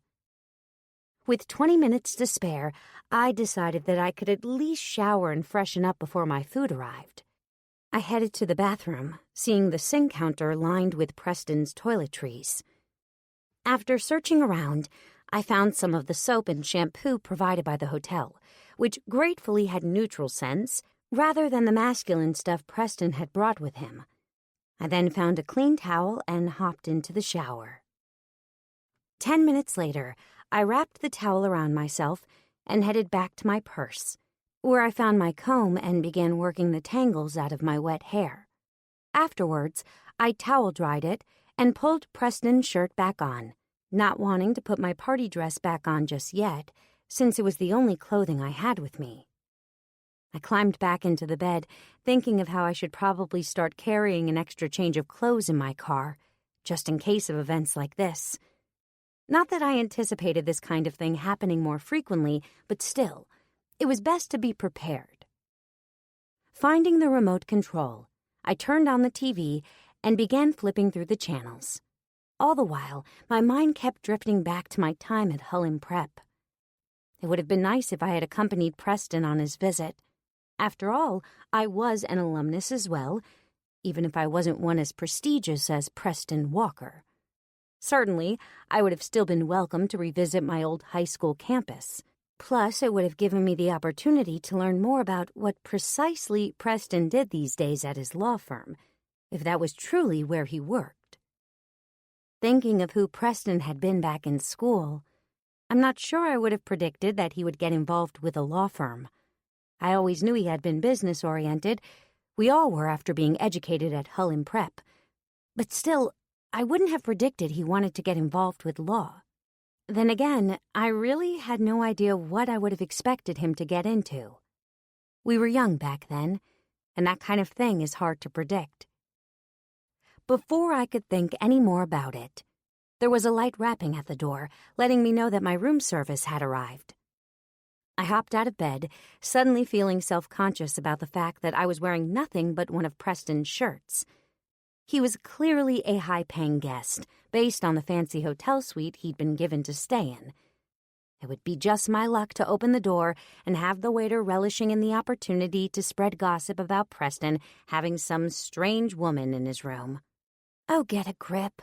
We're not 16 anymore, I thought to myself, realizing my insecurities were idiotic. We were both adults, single adults at that. Who cares what anyone thought? I opened the door, finding an impeccably dressed waiter standing on the other side of it. His eyes widened momentarily at the sight of me, whether because I was barely dressed or because he was expecting to see Preston instead. I couldn't tell. "Good morning, ma'am," he said, and then tipped his head in a bow. "Good morning," I said, my self-consciousness quickly dissipating at the delicious aroma of the food. There was a tray beside him, covered with silver-topped dishes containing my breakfast. "May I?" he asked. "Sure," I said, stepping aside to let him roll the tray into the room. He placed it at the side of the bed and then turned around, smiling. "Are you a friend of our guest?" he asked. "Yes," I said, some of my nervousness returning. What did the waiter care about who I was? He continued to stare at me, and I wondered if he was waiting for me to tell him my name. I cleared my throat awkwardly, ran a hand through my damp hair, and folded my arms across my chest, remembering that I only wore Preston's shirt. "I'm Scarlett." The waiter bowed again. "A pleasure to meet you, Miss Scarlett. My name is Joe. Your breakfast awaits you. Is there anything else I can do for you?" Yeah, leave, I thought. But instead, I plastered on the politest smile I could muster. "No, that's all for now. I'm just really hungry, Joe." "Well, enjoy your breakfast, ma'am, and please don't hesitate to call if you need anything else. It will all be added to Mr. Gentry's tab." I blinked, confused. I'm sorry, what?" "Please feel free to let me know if there's anything else you want. It will be added to Mr. Gentry's tab." "Mr. Gentry?" I said, dumbfounded. Joe eyed me suspiciously. "I thought you said you were a friend of his." I swallowed. "I am. Do you mean—" I paused for a moment, trying to recall the fake name Preston was going by. "Tobias Gentry?" Joe nodded. "Yes." I gave a nervous laugh, realizing that Joe was looking at me as if something was wrong. Not wanting to raise any additional suspicion, I waved my hand. "Pardon me, I know someone else named Gentry. Don't mind me, Joe. It was a long evening. That will be all. I don't need anything else, thank you." Joe nodded again, although he still looked somewhat suspicious as he left the room. I hurriedly closed the door behind him and flopped down onto the bed, my head spinning. There was no way Preston could have anticipated running into me last night, so why would he have already checked into the hotel under a fake name? It just didn't make sense. I stared at my food, suddenly not feeling as hungry anymore. Tobias Gentry. Was Preston taking this faked identity thing too far? Or was he really not Preston? Shit. Chapter 8. Tobias. My speech to the business and entrepreneurship students at Hullen Prep had gone far better than I could have ever imagined, and so had my overall visit. "Please, Tobias, don't be a stranger," Headmaster Green said, as he walked me out of the school building, shaking my hand. "I won't. I promise I'll keep in touch," I said, with intentions to stay true to my word. Headmaster Green smiled. "Good. I'll hold you to it. And don't forget to bring Anderson with you next time." "Will do," I said, and then headed to the Uber driver waiting for me. As my driver headed down the road, my thoughts inevitably returned to Scarlett, wondering if she was still at the hotel waiting for me. Hoping she was still there waiting for me. All right, don't get in over your head, I warned myself. Yet I couldn't shake Scarlett from my mind, especially after the sketchy comment the headmaster had made about her. The more I thought about it, the more unsettled I felt. I knew Headmaster Green well enough to know that he wasn't the type to criticize someone just for the hell of it. And although he could certainly be tough on his students, it had never been with malicious intent. Headmaster Green's strictness was always due to wanting what was best for his students. So what could have made him judge Scarlett Cale so harshly? I'd been tempted to question him further on the matter, but he had seemed so uncomfortable I'd found myself unable to go through with it. All I knew was that from what little time I'd spent with Scarlett, she had seemed like a pretty amazing woman. Not to mention she was a lot of fun. Questionable history aside, I wasn't ready to part ways with her just yet. I wanted to know more about her, and I wanted to spend more time with her, if only for a little while. Thinking about the night we had spent together, my patience waned thin. Waiting to get back to the hotel to find out if she was still there suddenly felt like more than I could stand. I pulled out my cell phone and began scrolling through my contacts. While I certainly remembered a good portion of the previous night, some parts of it had grown fuzzy.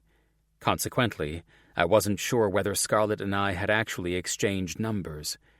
But then her name appeared toward the end of my contacts list. I breathed a sigh of relief.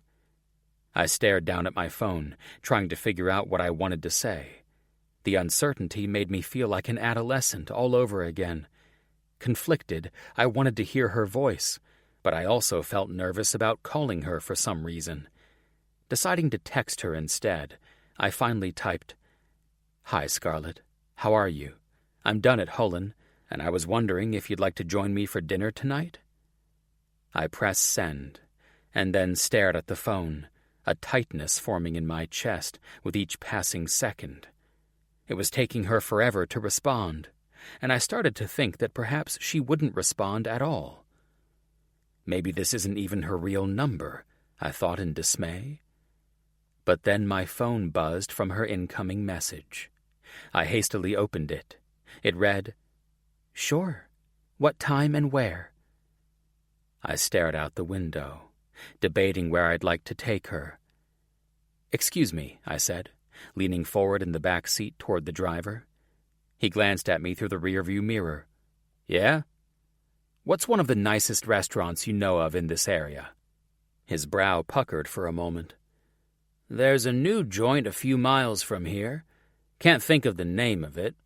It's a real fancy place, though. Kind of pricey from what I've heard about it. The food is supposed to be good, though." We reached a stoplight, and he quickly typed something into his phone, finding the name of the place. "Sounds perfect," I said. "Would you mind dropping me off there? Thanks." I texted the name and address of the place to Scarlett, requesting that she meet me there in an hour. The driver huffed. "Now I have to turn and go in the opposite direction." "Don't worry, I'll tip you well," I said, as I looked up the phone number to the restaurant so that I could make a last-minute reservation. "Hi," I said, once someone answered. "I'd like to reserve a table for 2 in the name of Tobias Gentry. Do you have anything available for the next hour or so?" After pulling a few strings, the restaurant made reservations for me. When I arrived, a waiter politely showed me to my table, where I ordered a drink and proceeded to await Scarlett's arrival.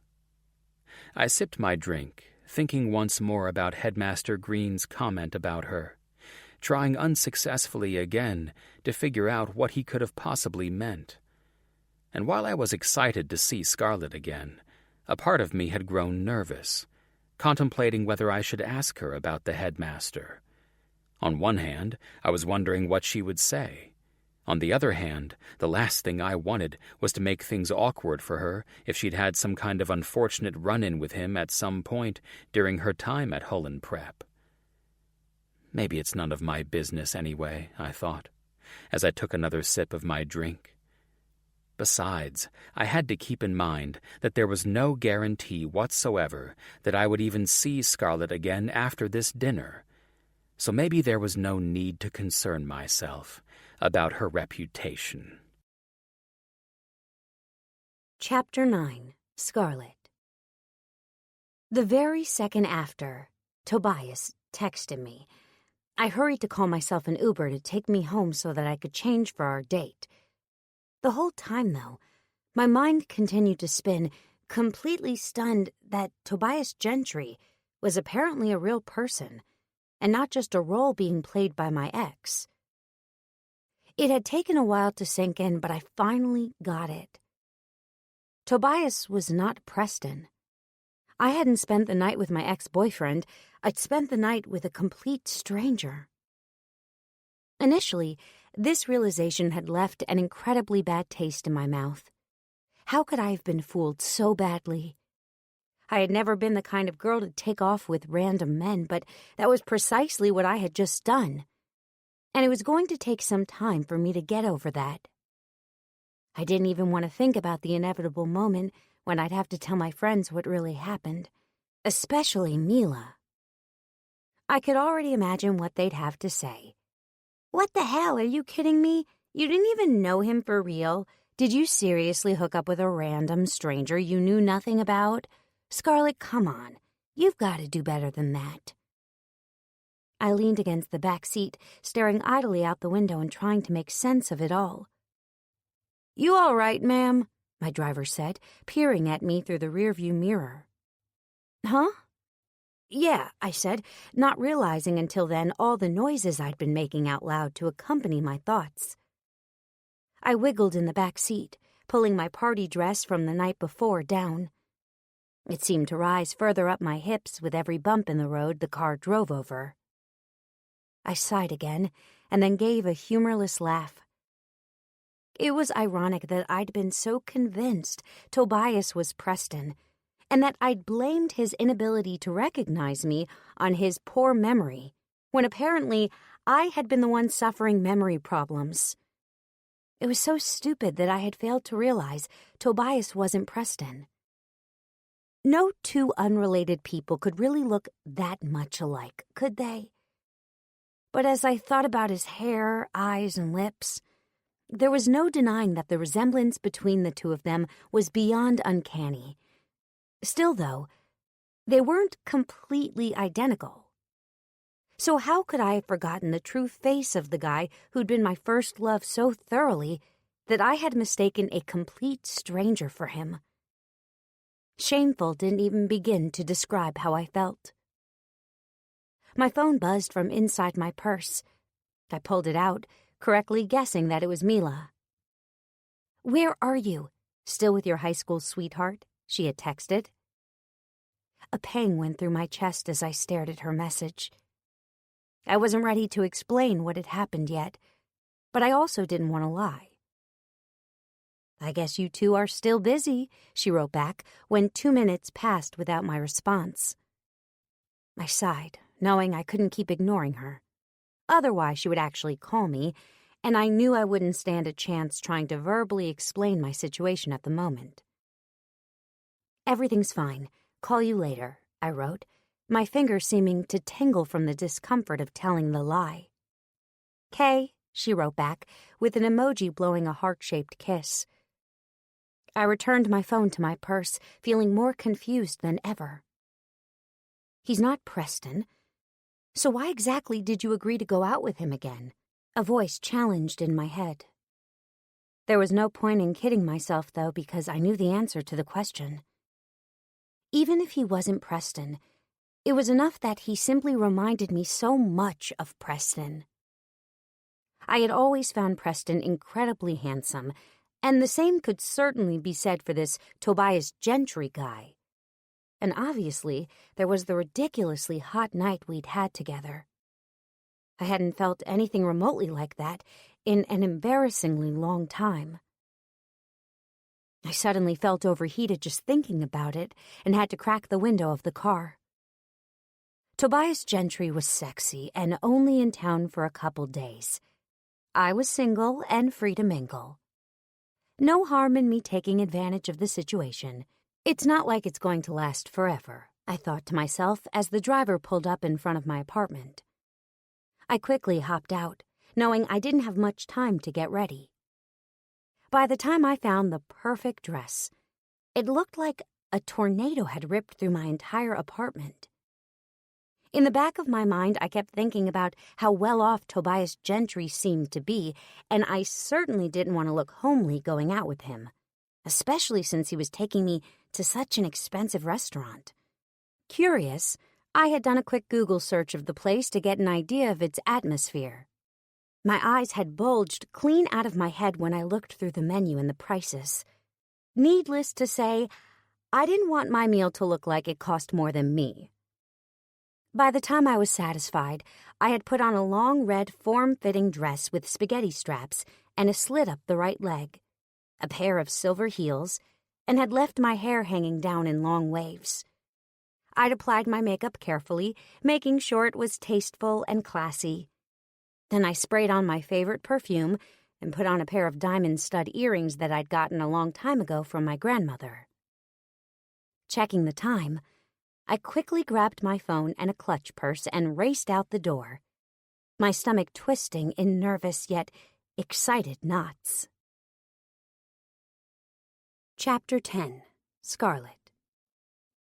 I didn't know if I looked as expensive as the plates at the restaurant, but I did look good enough to impress my handsome stranger. It had taken a while for me to get to the place, but it seemed that Tobias had been waiting patiently for me. Upon seeing me, his jaw had literally dropped, causing a deep but satisfied flush to spread over my cheeks. His mouth moved motionlessly for a moment before he grew capable of speech. "Wow, Scarlet, you look amazing." "Thank you," I said, smiling as he pulled out a seat for me. "I thought I needed to dress it up a bit, considering this place you picked. Honestly, could you have found a more expensive spot?" Tobias laughed. "Well, I heard and read some good reviews about this spot, so I wasn't concerned with the prices." I raised an eyebrow. "Must be nice to have the kind of funds to support that kind of attitude." Tobias momentarily averted his gaze, seeming embarrassed by my words. I pretended not to notice and instead glanced around at the fancy decor. The place looked more like an art exhibition than a restaurant. In awe, I admired the paintings along the walls and the design of the high ceilings. And then I noted how unusually empty the place was. "Is it almost closing time?" I asked. Tobias grabbed the glass of wine he'd been drinking. "I may have pulled a few strings," he said, still not meeting my eyes. I blinked, trying to think just how rich this man had to be in order to pull a few strings to turn an expensive restaurant into our own personal dining room. "I think I need a drink too," I said. "Of course." Tobias raised a hand, and a waiter practically appeared out of thin air. "More champagne, please, and another glass for my friend." "Coming right up, sir." The waiter bowed and then turned toward me. "Good evening, ma'am." I nodded. "Good evening." "Shall I bring the menus as well?" the waiter inquired. "Yes, please," Tobias said. "So, how was your day?" he asked, finally looking at me once our waiter was gone. "Weird," I said after a pause. Tobias raised his eyebrows. "How so?" I glanced up at the ceiling, debating whether I truly wanted to say what was on my mind. But then I decided, since Tobias Gentry had been honest with me right from the start, he deserved my honesty in return. I cleared my throat and looked across the table at him. "Well," I began, "I woke up and ordered breakfast through room service." Tobias nodded. "No problem." "And the waiter, he said that he'd put everything on your tab. On Mr. Gentry's tab." "Okay." Okay, Tobias said, clearly trying to understand how any of this constituted as weird. Right that instant, I lost my nerve. I couldn't go through with admitting to believing he'd been someone else. He was treating me to a fancy dinner at an expensive restaurant, for crying out loud. How could I sit there and nonchalantly admit, "So, by the way, I slept with you last night because I thought you were just joking around. I still thought you were my ex, Preston. Looks like the joke's on me, huh? Ha ha." "Is everything all right?" My eyebrows shot upward at his question. So lost in my thoughts, I'd been oblivious to the grimace that had crept onto my face. "Yeah," I said, nervously running a hand over my hair. Tobias stared, not looking convinced. "Well, are you going to tell me what was so weird about your morning?" I swallowed and shook my head. "No, never mind. It's nothing." "Scarlett, come on. What is it?" A long silence stretched between us as I desperately tried to think of what to say. Tobias leaned back in his seat, staring at me. He began drumming his fingers on the table, waiting. My face had grown so hot, I worried steam was coming out of my ears. I stared down at the tablecloth, my knees bouncing nervously under the table. I was worried that I ordered too much, I said lamely. I cleared my throat, knowing there was no escaping this lie now. All I could do was roll with it. "You know, you've been spending a lot on me, and you don't even really know me." I pursed my lips together, still staring at the tablecloth and praying that my lie was at least somewhat convincing. A low chuckle sounded from across the table. I looked up, seeing Tobias smiling. Even in my state of embarrassment, I couldn't help noting how sexy he looked. Suddenly, the warmth in my face was there for an entirely different reason. "Is that all?" Tobias asked. I swallowed again and nodded. "Well, trust me," he said. "You don't have to worry about that." I was prevented from having to respond when the waiter returned with more champagne, a glass for me, and 2 menus. I opened my menu and stared at it for a while, trying to recollect myself. When I managed to glance upwards, though, Tobias was still watching me. His eyes trailed downward, admiring the way my dress hugged my upper curves. My breath hitched in my throat, and I struggled to read the menu, attempting to make sense of the fancy dishes and not having a clue what to order. "What do you suggest?" I asked. "Off the menu." He smirked. "Why don't we just try the house special?" he said, waving the waiter back over. "Sounds good to me," I said, closing my menu. Over the course of our meal, the reviews Tobias had read proved to be accurate. The food was phenomenal. But even though I'd initially been hungry, my appetite for food slowly began to pale in comparison to my appetite for another night with Tobias.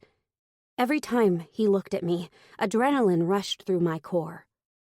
I also felt a secret thrill, now that I knew he truly was the sexy stranger I had only thought Preston was pretending to be. Something about being in Tobias's presence felt inappropriate, but also exciting and too alluring for words. "Did you enjoy your meal?" he asked. "Yes," I said. "It was delicious." We simply stared at each other for a moment, and I got the feeling that, like me, he also wasn't ready for our night to end yet. A bold and daring side that I didn't know I possessed coming over me, I began to wiggle in my chair, smiling mischievously as Tobias watched, wondering what I was up to. I raised my leg, my foot reaching across to the seat of his chair. Feeling it, he glanced down, seeing my lacy underwear hanging off the tip of my high heel, delivered straight to his lap. He gasped slightly as he raised his eyes to meet mine and bit his bottom lip. He raised a hand in the air, motioning for the waiter. "Check, please." Chapter 11. Tobias. I could hardly take my eyes off of her. Scarlett was everything I wasn't. Daring, pushy. I was safe, focused. I liked her dangerous games. I couldn't believe she would take off her panties right in the middle of the restaurant. Talk about being wild. The moment she passed me her underwear, my cock started throbbing, and all I wanted was to take her right then and there. Scarlett, Scarlett, Scarlett. That woman was driving me crazy. What was it about her that made me want more? Her striking eyes and full lips, the way she looked at me seductively across the table, her curves. I liked everything about her, and I needed to fuck her again. So when the doors of the elevator closed, and I pressed the button for my floor, I jerked her toward me and slammed my lips against hers, thrusting my tongue into her mouth. She moaned and wrapped her arms around me, kissing me back like she was starving for me. I pushed her against the wall and ran my hands all over her front, cupping her breasts over her dress. "No bra?" I muttered into her lips and bit her bottom lip, growing harder by the second. "No bra." Just the way I like it. I kneaded her breasts in my hands, admiring how soft and full they were, grinding my heart on against her. Even through our clothes, I could feel the heat her pussy radiated, and it felt fucking amazing. She threw her head backward, allowing me full access to her neck, and my hands slid down her waist delicately. I nibbled, sucked, and licked her neck, inhaling her sweet lavender scent with increasing hunger. "Tobias," she moaned when I bit her earlobe, her hands clutching my jacket. "I like that." "And I like you." Just as I cupped her ass and pressed her against me, the doors of the elevator opened. I was glad that the hallway was empty, which allowed me to grope her and kiss her on our way to my room. We ended in a heap of limbs on my bed, trying to take each other's clothes as quickly as possible. I straddled her, and she jerked my shirt open. She ran her red nails across my chest before she straightened herself up and wrapped her mouth around my nipple, holding my gaze. "Fuck, Scarlett." She smirked to me and did the same thing to my other nipple, and my cock throbbed faster. I pushed her to her back and pulled her dress up, exposing her sexy pussy to me. I ran my forefinger over her clit and outer lips. Already wet for me. I collected some of her juices and put my finger in my mouth, sucking it. Delicious. "Tobias," she squirmed, grabbing the sheets above her head. "Taste yourself." I collected more juices and pushed my finger into her mouth. She sucked it greedily, never taking her eyes off of me, and the sight was more erotic than anything I'd seen before. Her fast breathing matched mine, her round tits taunting me with each rise and fall. Kneeling over her, I cupped her pussy and brought my mouth to her nipple, licking it over the material of her dress. The juices poured out of her pussy instantly, soaking my fingers. I decided to reward her by pushing 2 digits into her tight hole, watching her face twist in pleasure when I began fingering her. "Ah, yes!" She called my name repeatedly as I fucked her with my fingers, ripping through her wet walls. My mouth watered at how hot she looked as she moved her hips to meet my hand, begging me to fuck her harder. I added 2 more fingers and thrust so fast that her pussy started squirting, sending her juices right over my fingers and the mattress. "Tobias!" I didn't stop, positioning myself so that I was now in between her legs, with my mouth on her clit. I licked it languidly, which was a contrast to my fast thrusts. Her juices kept pouring out, wetting my face, and the smell of her arousal hit my nostrils. So damn good. "Oh, that's it! Don't stop! Please don't stop!" She thrashed against the bed, constantly rocking her hips, so I had to grab them and hold her in place as I gave my undivided attention to her swollen nub. I was devouring her, watching her face contort as her moans filled the air, feeding on her taste, feel, and scent. I could sense that she was close, so I pulled away before she could actually come. She glared at me, her chest rising and falling rapidly. "What? No! Why did you stop?" "You don't get to tease me during the whole dinner and get away with it just like that." I slammed my lips against hers and thrust my tongue into her mouth, showing no mercy. Our kiss was brutal, our bodies grinding against each other as my hands slid all over her tits and waist. She was trembling under my hands, her skin hot and smooth, and I wished to lick each inch of her body.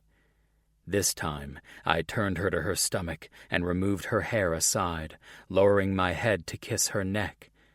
But then I stopped when I noticed a tattoo behind her right ear of a bird. I traced it with my fingers. "Nice tattoo." She moaned when my fingers continued their journey across her neck. "Thank you." I pressed my lips on it, earning another moan from her. I separated myself from her to take my pants and boxers off, noticing a wet spot on my pants that had come from her pussy as I ground against her. With a smirk, I removed my clothes in one swift move and covered her ass cheeks with my hands.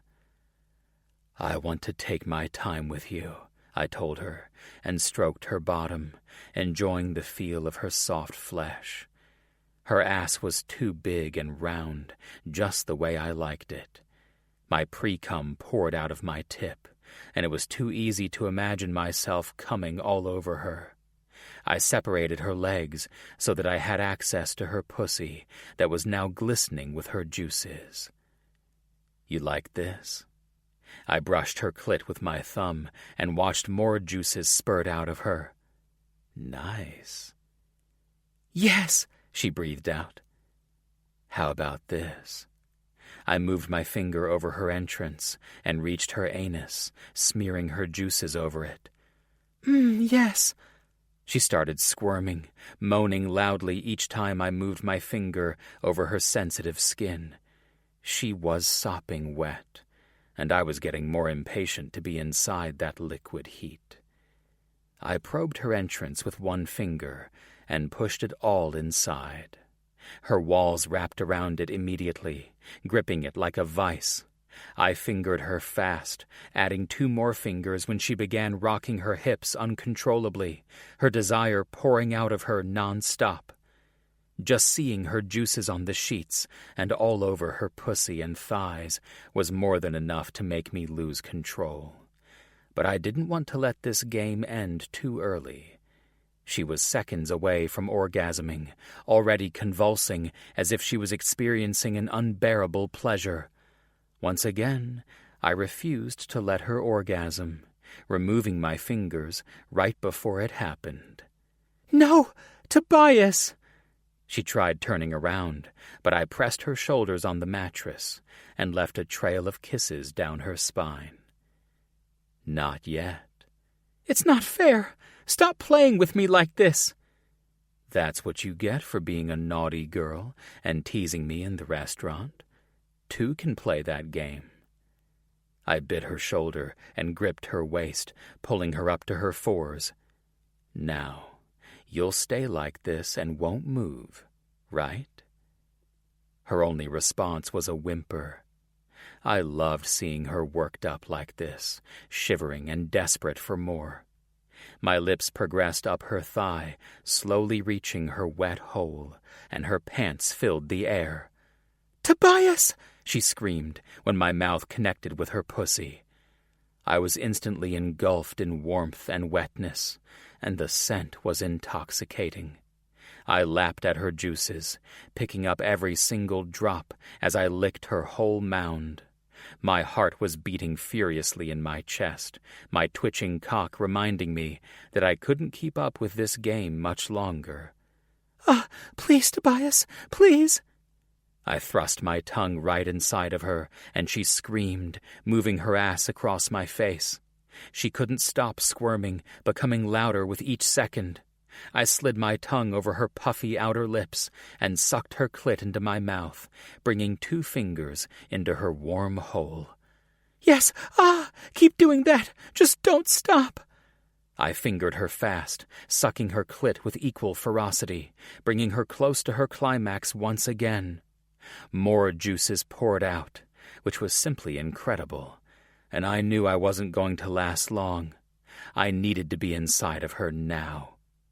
Pulling her clit forcefully into my mouth, I almost triggered her orgasm, but then I straightened up abruptly and slammed my dick right into her pussy, pushing to the brim. "Tobias!" "Now you can come." At that, she let a piercing cry out, her pussy squeezing me tightly when her orgasm hit her, and it was the best fucking feeling ever. With an animalistic growl, I plunged into her and set a rough rhythm, fucking her brains out. "That's so deep! So deep!" She was whining and whimpering, calling my name as I ripped her pussy apart, but I couldn't stop. I grabbed her tits and kneaded them, enthralled with the sight of her ass jiggling each time our bodies connected against each other. The sounds of our bodies slapping against each other mixed with our moans, and it made my dick even harder. I grabbed her arms and jerked them toward me, pulling her upper body against mine. I drilled her without stopping, reaching even further inside, and only moments separated me from a mind-blowing orgasm. Grabbing a handful of her hair, I yanked her head backward and buried my head into her neck. "You're so fucking good, Scarlett." She came again, her pussy gripping me in a way that was too good to be true, and it set my orgasm off. I wasn't able to control it anymore. I pulled out of her and pushed her to the mattress, holding her in place, as I positioned my cock right over her ass, spurting my creamy load on it. "Fuck!" I growled and squeezed her hip, watching my sperm slide down her ass and thighs. So hot. She ended falling face down on the mattress, as if her limbs couldn't hold her any longer. I chuckled, lying right next to her. My arms wrapped around her, and I let my gaze wander across her face, admiring her sensual features. "You're beautiful, Scarlett." Her lips formed a content smile, her captivating eyes never looking away from mine. "I'm exhausted," she muttered, and closed her eyes, still smiling. I bit her shoulder. She whimpered. "Hey, what's that for?" "Stop complaining. You enjoyed it as much as I did." Her smile grew. "Exactly. Which is why I wouldn't complain at all if you were to do it again." I raised my eyebrow, amused and turned on at the same time. My cock was already fully erect and ready for more. "I think that's exactly what I'm going to do now," I said, and stood up, scooping her into my arms. She squealed. "What are you doing?" "Let's take a nice long bath, and then we'll see what else can happen. After all, the night is young." Chapter 12. Scarlet. I woke, the sound of a light snore jerking me right out of my sleep.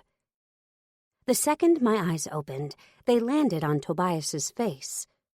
A smile spread over my lips. For the second time in a row, my night had been incredible.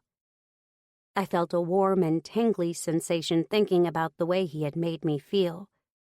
Yet, I also felt a hollow feeling that accompanied facing the realization that our fling had undoubtedly come to an end since he would be leaving soon. The past 2 days with him had been like something out of a fairy tale. But now, it was almost time to face reality again, whether I was ready to or not. Beneath all of that, I couldn't deny feeling quite a bit of guilt as well. Something about the fact that I had firmly believed him to be Preston and had failed to be upfront with him about it made me feel dumb. After all, Tobias had been truthful with me. It wasn't his fault that I hadn't believed him.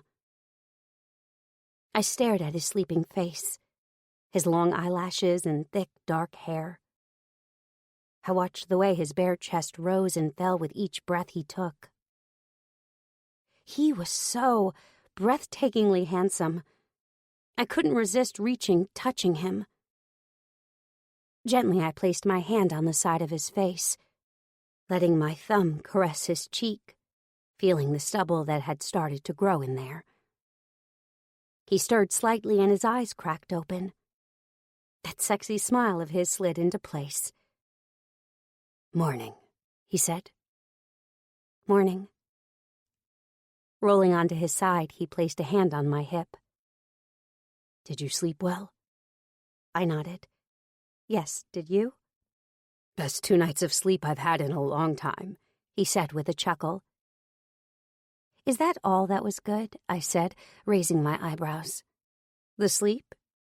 His laughter filled the room. "No, believe it or not, some other things were even better than the sleep." "Okay, good to know," I said, joining in on the laughter. I rolled onto my back, feeling so content that I wanted to stay there forever. Tobias began to trail his fingers along my stomach, his touch so light that it tickled. "Scarlett," he said. "Yeah?" "What is it?" I looked sideways at him. "Huh?" "I get a feeling something's bothering you," he said. "I mean, unless it's just that I'm leaving, but I'm not so vain as to think you'd be bothered by that. I already told you that I was only in town for a few days. We both knew this was just a fling," I finished for him. "2-night stand." He nodded. "Yeah, a fucking great one at that." I swallowed, because that was indeed one of the things that was bothering me, but just slightly. I had been careful not to apply more meaning to our fling than what it was worth. The real thing that was bothering me, though, I knew I shouldn't let our time together end without admitting to it. I sighed. "That's not what's bothering me." "Then what is it? You're not still upset about the bill you're leaving with me, are you?" he asked, although some humor had returned to his voice. I smiled. "No." "Then elaborate. Please." "Tobias," I said, and took a deep breath. "I really did think you were Preston." "Yeah, I know. That's why you came over to me at the bar in the first place." I shook my head. "No, I mean, I still thought you were him even after that. I paused a second before resuming. I still thought you were him when I left with you. That's why I left with you." He stared at me for a moment, his eyes narrowing. I averted my gaze. I wanted to make a full confession, but I suddenly felt like I couldn't do it looking into his pretty gray eyes. "You see, I thought you were playing with me, so I had decided to play along and let you be this other character you had invented. Except now I know you weren't just inventing another character. Now I know that you were telling the truth. I didn't realize it until room service came and the server called you Mr. Gentry." Tobias sat up and looked back at me. "Are you serious?" "Yes," I said, finally looking at him again. "I honestly thought you were Preston Walker, pretending to be someone else." Tobias shook his head. "Hold on a second. Let me get this straight. Even after I told you that I wasn't Preston, you still thought I was him and that I was just trying to fool you?" "I didn't think you were trying to fool me. I just thought you were..." role-playing or something, pretending to be a sexy stranger, trying to make our night more interesting. Was Preston into that kind of thing? Well, he could be goofy at times. I wouldn't have put it past him. There was a long pause before Tobias suddenly started laughing. He laughed so hard that he tipped over onto his back again. I stared at him, not quite sure how I felt about him laughing so hard at my expense. It had taken a lot for me to confess to him, and now he was laughing at me. I folded my arms across my chest, offended. Yet, as I continued listening to his laughter, snickers started rising from my own throat. I tried to hold them in, but not before long. I was laughing right along with him, the humor of the situation finally dawning on me. I guess I owe Preston a thank you, Tobias said, once his laughter finally died down. He looked at me and smiled, running a hand down the side of my face. Looks like I'm forever indebted to him because he gave me two of the most amazing nights I've had in a long time. So next time you actually see him, give him my regards. He winked. I laughed again. Yeah, sure, I said, shaking my head. Tobias's gray eyes began to smolder. He leaned over, leaving a soft, lingering kiss on my lips that nearly set me on fire. I wrapped an arm around his neck, hoping that we'd share one last passionate moment together before it was time for us to go our separate ways. But then his cell phone rang, interrupting. I sighed as he pulled back from me to answer it. Hello, he said, and then paused, listening intently. His brows furrowed in concentration. Right now, he asked. He swore, running a hand through his hair. He then closed his eyes and pinched the bridge of his nose. All right, I'm on my way. I'll head out now. Bye. He ended the call and sighed, looking down at his phone. Shit. He looked back at me. I'm sorry, there's an emergency at the office that needs my immediate attention, he said. Looks like I need to leave a little sooner than expected. I nodded and swallowed against the lump forming in my throat, reminding myself that I knew this moment was coming all along. There was no need to be surprised by it. I watched Tobias slide out of bed, my eyes trailing over him, admiring his body for what would likely be the last time as he headed to the bathroom. I then got out of bed myself, gathering what little belongings I had with me so that I could be ready to leave when he did. Do you have a ride? He asked an hour later, when we were both packed and ready to go. Yeah. Uber. I shook my phone with the app pulled up. He nodded. Okay, he said. Well, it's been fun. He gave a small smile as he pulled his suitcase out the door of the hotel suite.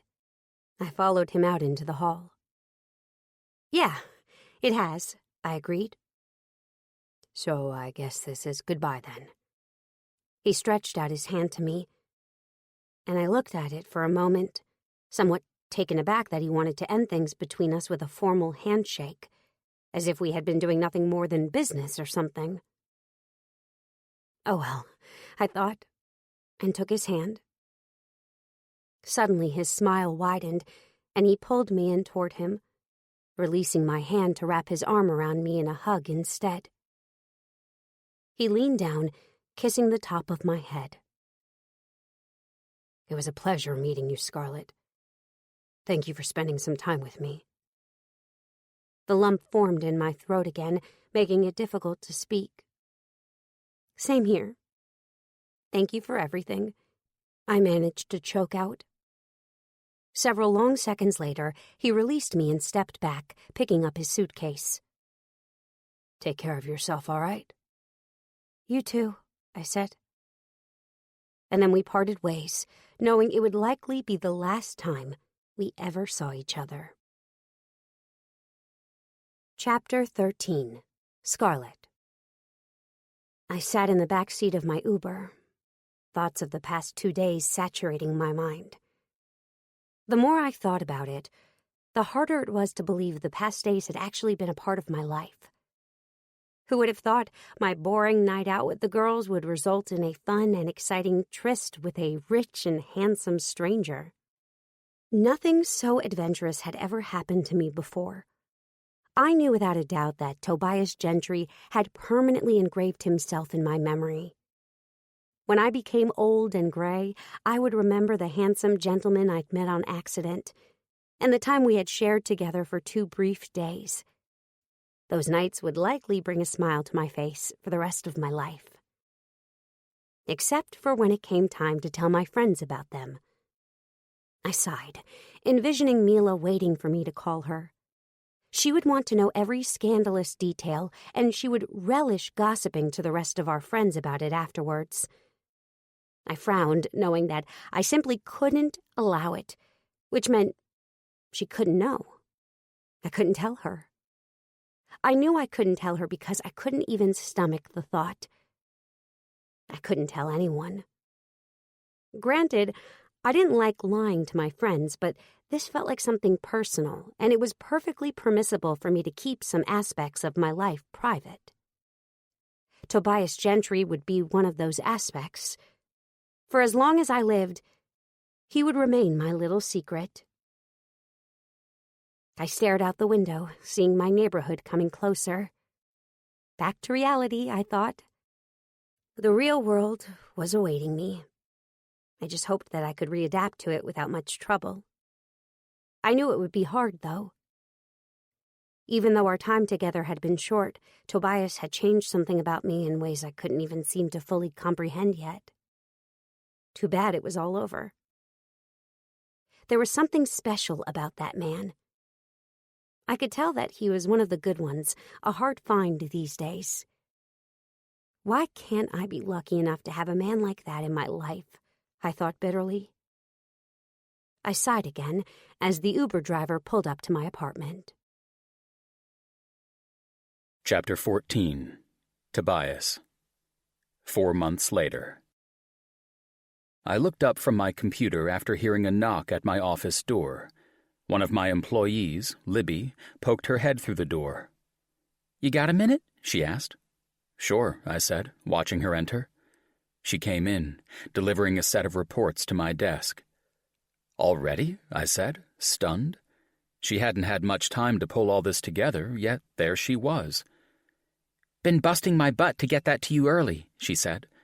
"But I know you've been busting yours too lately, especially with Anderson and Joanna not being around as much. So I thought you'd appreciate having the reports early." She winked. "Goodness, Libby, I could kiss you for this," I said, flipping through the pages. "You sure could, but who says I'll let you?" She laughed, trying to appear nonplussed, although a faint flush had formed over her cheeks. "Touché," I said, still glancing over her work. As far as I could tell, everything looked to be in perfect order. "You did a really great job with this, Libby. It may seem like overkill, but I really can't thank you enough for how much you've stepped up to help me out over these past few months." "Don't mention it," she said, waving her hand dismissively.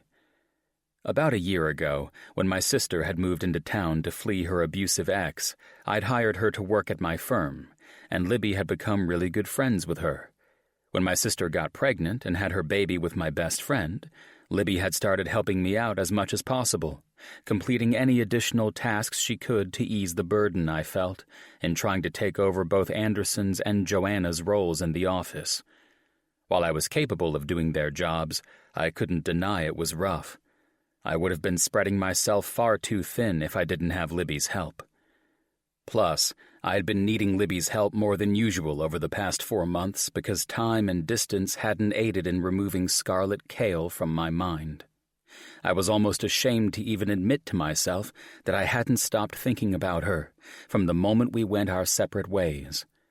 It wasn't like I hadn't had a few meaningless flings in my day. Yet there was something about Scarlett that I just couldn't shake. I had even deleted her number from my phone in an attempt to get her off my mind, not to mention eliminate the temptation I'd constantly felt to contact her again. But it had all been useless. Not even the severely busy days at the office kept her off my mind for long. It was always just a matter of time before I found myself reliving the nights we'd spent together, thinking about the feel of her silky hair and soft lips, and trying to figure out why she had such a goddamn hold on me. I had reminded myself repeatedly that she hadn't even really been all that into me. The only reason she had spent time with me was because she had mistaken me for her ex.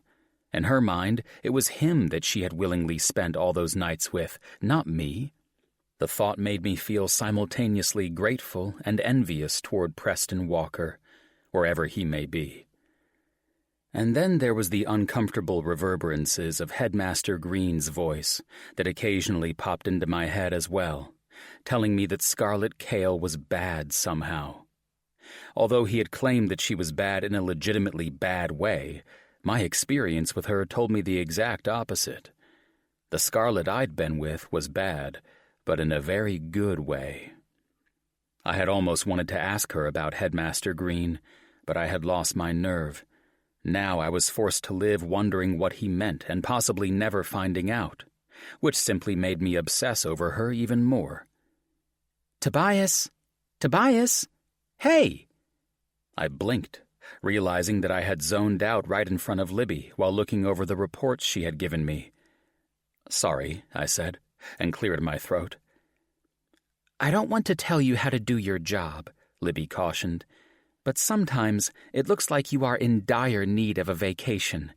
You ever consider hiring some more people so that you don't have to constantly work so hard? It may be worth your while, at least until Anderson is able to come back full-time." "Yeah," I said absent-mindedly. "Maybe so." "How's he doing these days anyway? And Joanna and Addison?" I nodded and smiled. "They're good, all of them. Addison is an absolute doll, of course." Libby smiled fondly. "I'll bet she is. Joanna sent me some pictures of her the other day. Cutest baby I've ever seen." "I agree," I said. "She's already got both of them wrapped around her little finger." Libby smirked. "I'm sure she has Uncle Tobias wrapped around her finger, too." I laughed. "You know, you may very well be right about that." "Too adorable."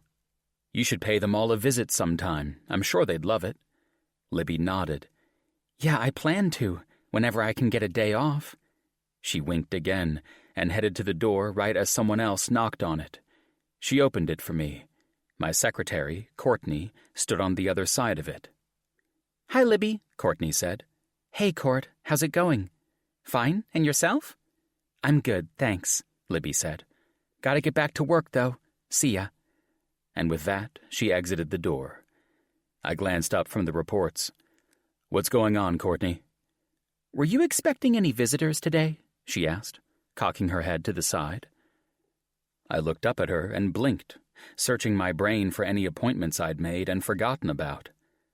"I hope not," I muttered, searching for my scheduling book. "Why?" "There's someone here to see you.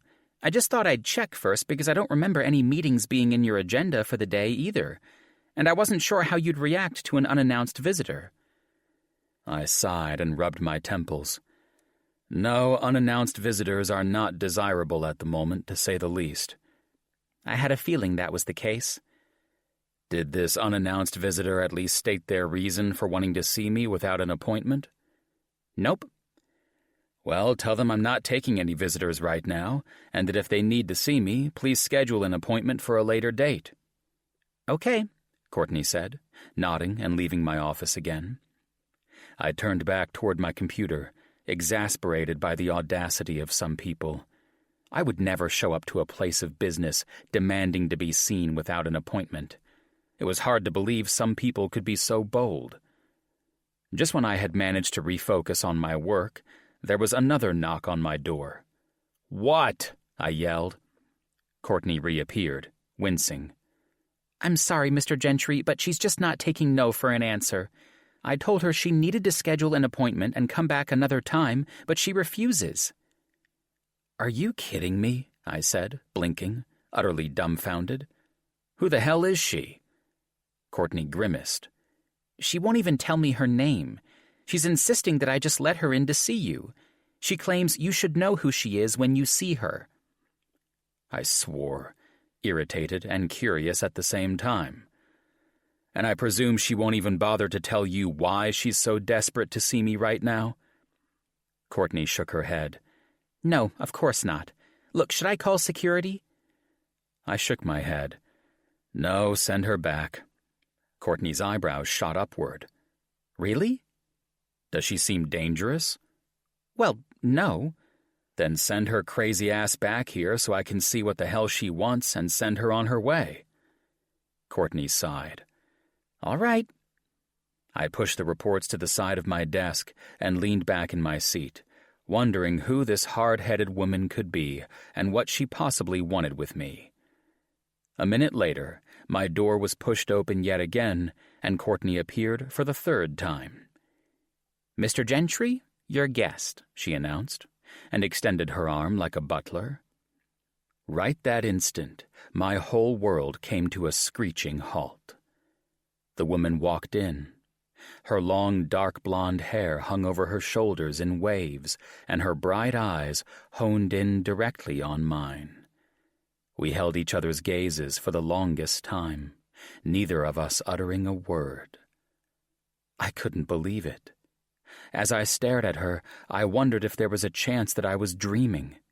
I needed someone to pinch me, because certainly Scarlett Kale hadn't just randomly showed up to my workplace out of the blue, demanding to see me.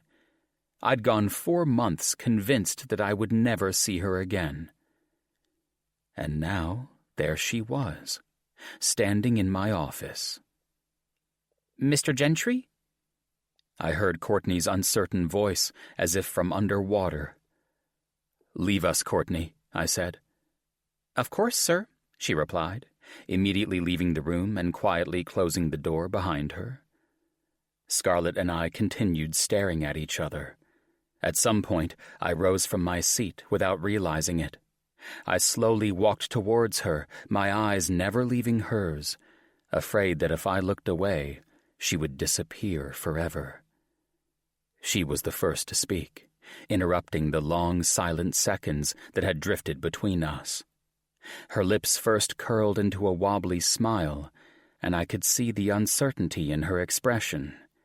Even though she had been so demanding and forceful with Courtney, she now appeared hesitant, as if she had done something wrong in insisting to see me. I guess I'm the last person you expected to see, she said. She was 100% right, but I couldn't bring myself to let her know it. My voice didn't seem to want to work in the first place, as I continued taking slow and cautious steps toward her. I'm sorry to come by so unannounced like this, and I'm sorry if you didn't want to see me again. I tried calling you before, but you didn't answer your phone, and I was too nervous to leave you a message. So I looked up your name and found out which law firm was yours. Decided to just take a chance and see if I'd find you here today. I came to a momentary halt, suddenly recalling the times my phone had rung to a number that I hadn't recognized. I received calls from wrong numbers all the time, though, and therefore hadn't thought much of it. Obviously, I'd had no way of knowing it was her because I had deleted her number from my phone. My gaze only left hers for a moment when I headed to lock the door behind her, not wanting anyone else to come in. Scarlett began to blink rapidly, like she was trying to blink away tears. Through her jacket, I could see her ample chest rise and fall with a deep breath. She closed her eyes for an instant, and then spoke again. Tobias, I have something to tell you. Whatever she needed to tell me was going to have to wait, though, because the very second I was within reach of her, I couldn't stop myself from gathering her into my embrace, missing the way her body fit into my arms. My lips crashed down onto hers, hungrily and unable to believe she was really there. Why had I missed this woman, this virtual stranger, so damned much? She kissed me back just as eagerly, her body seeming to melt in my arms. Chapter 15. Scarlett. He was passionate and intense, wiping away all my thoughts until all I could think about was how his lips and hands felt on me. He cupped my backside and drew me flush against him, grinding me against his prominent hard-on. I had to focus. I had to tell him. "I've missed this," he muttered into my neck and proceeded to leave tiny kisses across my heated skin. "I've missed you." I covered his erection and stroked it, remembering very well just how good he'd felt inside of me 4 months ago. So much for my news. He would have to wait. He pushed me against his desk and lowered his mouth to my skin, unbuttoning my shirt. I tilted my head backward and supported myself against his desk, drowning in the sensations his mouth created as he reached my breast. He pulled my bra to the side and wrapped his mouth around my hardened nipple, sucking on it. I pressed his head against my chest. "Ah, that feels amazing." He slid my shirt off before he reached the zipper of my skirt and pulled it down. In a swift move, he took it off, along with my panties, leaving me only in my bra and high heels. My pants turned into moans when he lowered his mouth and kissed my clit, creating fire in me. I grabbed his hair and thrust against him, going crazy with ecstasy he brought me. In an instant, he set me on his desk and set my legs apart, kneeling in between them. His mouth found my core again, but this time he worked me with his tongue, too, making a few languid licks before he began devouring me. "Ah, Tobias." I pulled at his hair, unable to contain myself. I was soaking wet now, my pussy throbbing, and pressure grew stronger deep in my stomach. I lay down on the surface and positioned my feet on the edge of the table, opening my legs more widely for him. He grabbed my thighs and held my legs in place, rubbing his face against my swollen mound, moving left and right repeatedly. "It's so good. Don't stop. Keep doing that." My voice wasn't mine as I begged him to continue, hoping he wouldn't tease me now and give me exactly what I was dying for. 4 months now seemed like a much longer time, his mouth evoking those erotic memories of the abundant pleasure he fed me with every time we'd had sex. Now that we were finally together again, I felt like an addict. I needed everything he had to offer, and I needed it fast. It seemed that he felt the same way, since as soon as orgasm erupted in me, he pulled down his pants and underwear and thrust his hard cock into me, filling me fully in one rapid move. Our grunts and moans mixed together, our bodies clashing against each other in urgency that was beyond anything I'd experienced before with my previous lovers. It felt different. It felt like my body finally found its home, desiring Tobias more than anyone before. I dug my nails into his shoulders and moved my hips to meet his, unable to stay silent as he rammed into me ruthlessly. Pressing my hand over my mouth to muffle my scream, I came once more, soaking his dick and the desk beneath me, which triggered his release. He roared and pulled out of me, sending his sperm all over my stomach right before he smashed his lips against mine and gave me a numbing kiss. My pussy was sore, but in a good way. I was lying on the couch in his office, waiting for him to finish with cleaning and come out of his bathroom, fantasizing about his cock inside of me. Our sex had been explosive and quick, reigniting our passion, but it hadn't been even nearly enough. So when Tobias got out, naked to my satisfaction, I didn't waste a second to seduce him, pushing him on the couch. Slumping down, he leaned against the back of the couch and watched me sway my hips provocatively, his cock already rigid and ready for me. "What are you planning to do?" he asked with a smirk on his face. "Something I wanted to do for a long time." I supported myself against his knees and bent forward, making sure my boobs were pressed together as I swayed my hips. His eyes fell on my chest, darkening, and his dick grew hard almost instantly.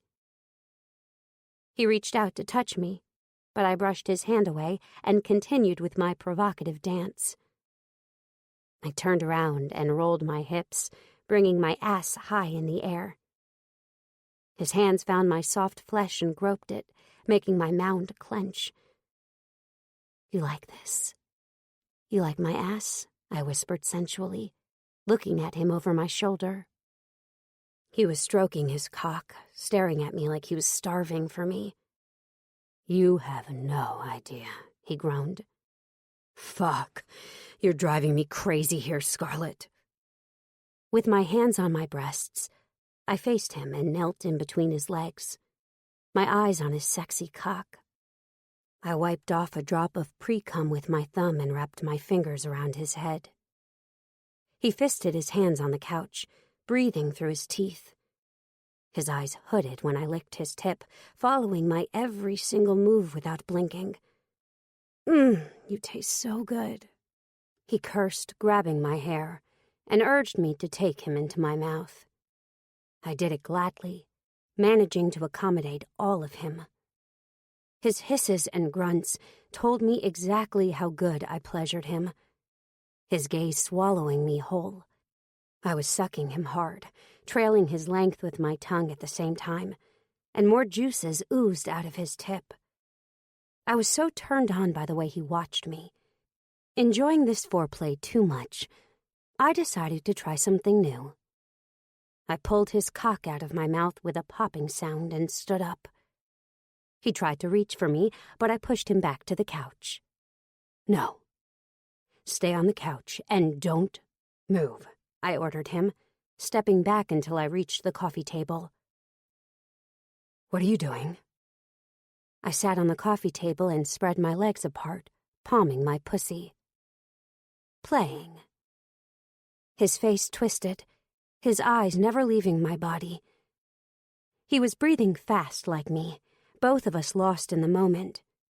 My fingers skimmed over my outer lips and clit, a fluttery touch stirring my insides, and juices poured out of me. "Fuck, I'm so hard right now. If you keep doing that..." I bit into my lip and started rubbing myself a bit faster. "Then what?" He groaned again, closing his eyes for a moment when a shudder rocked his body. "I'm not sure I can handle this. I need to fuck you."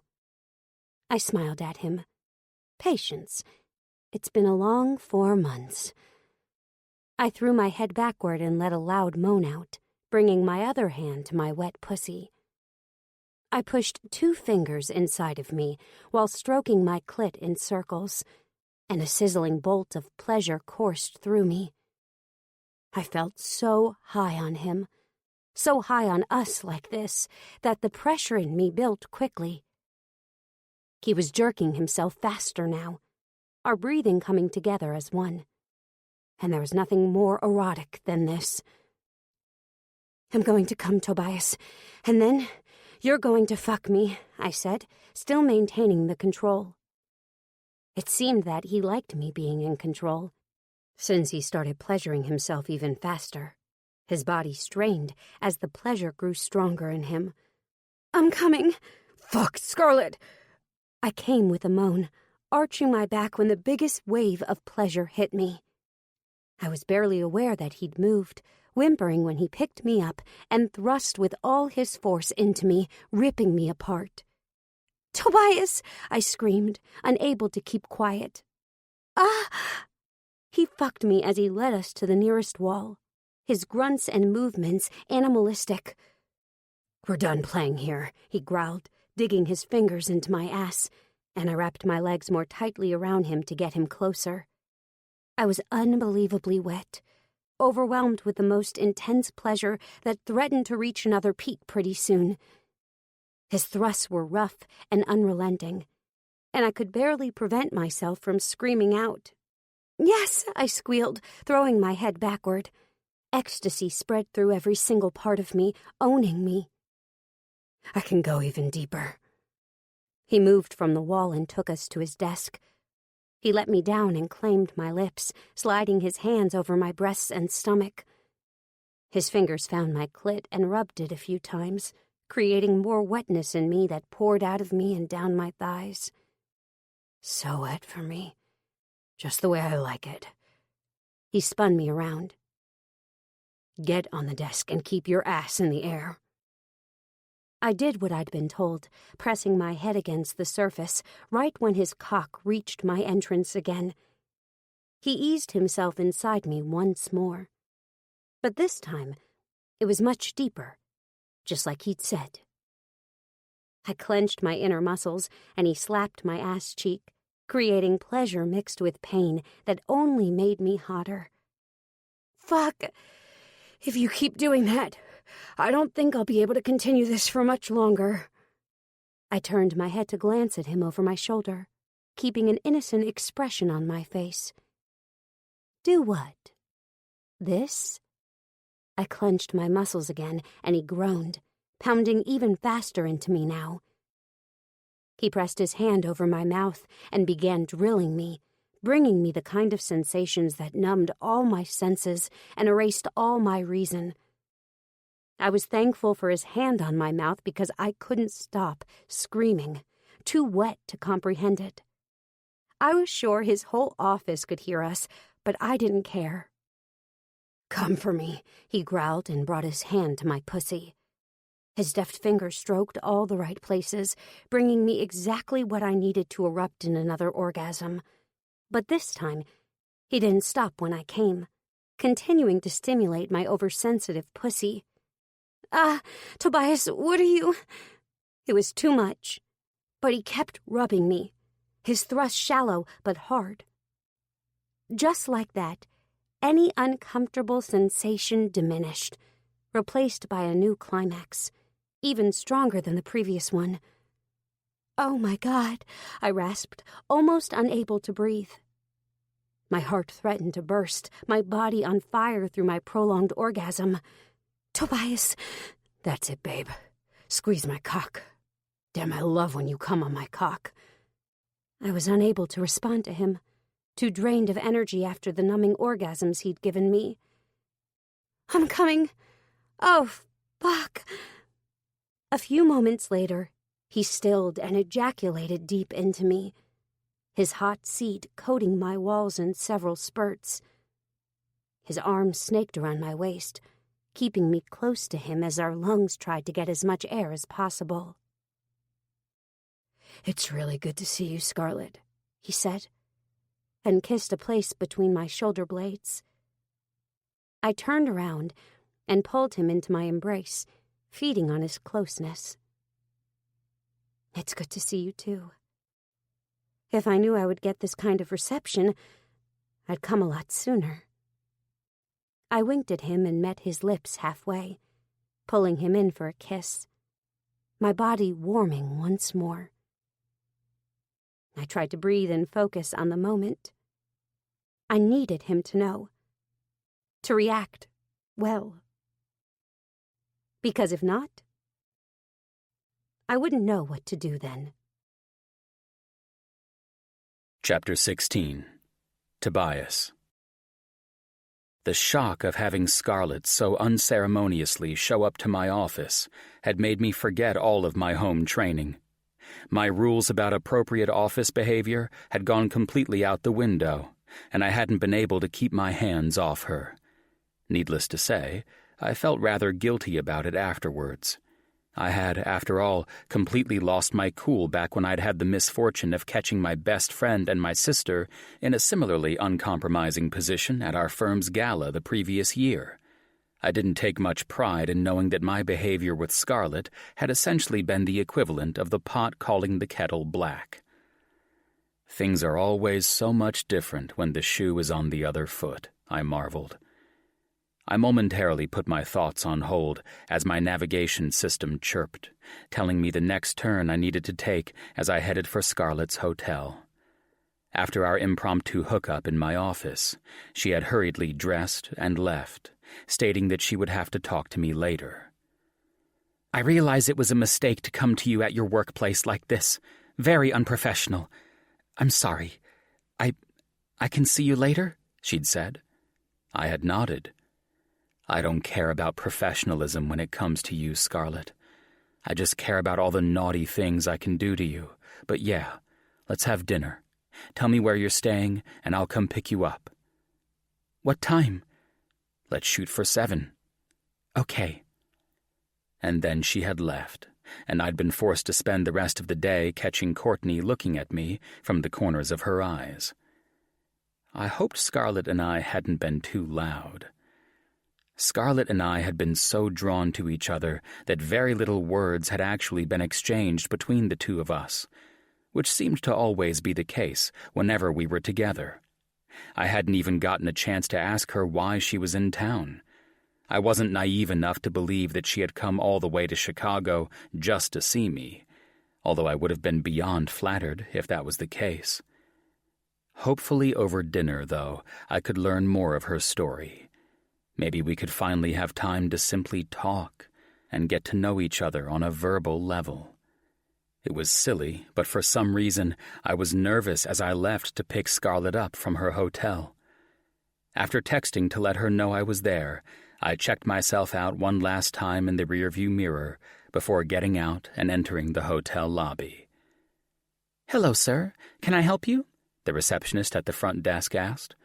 She was a young woman who looked to be about college-aged. I smiled politely. "No, I'm just waiting on one of your guests. She should be here in a moment." "Okay, please feel free to take a seat," she said, gesturing to the couches.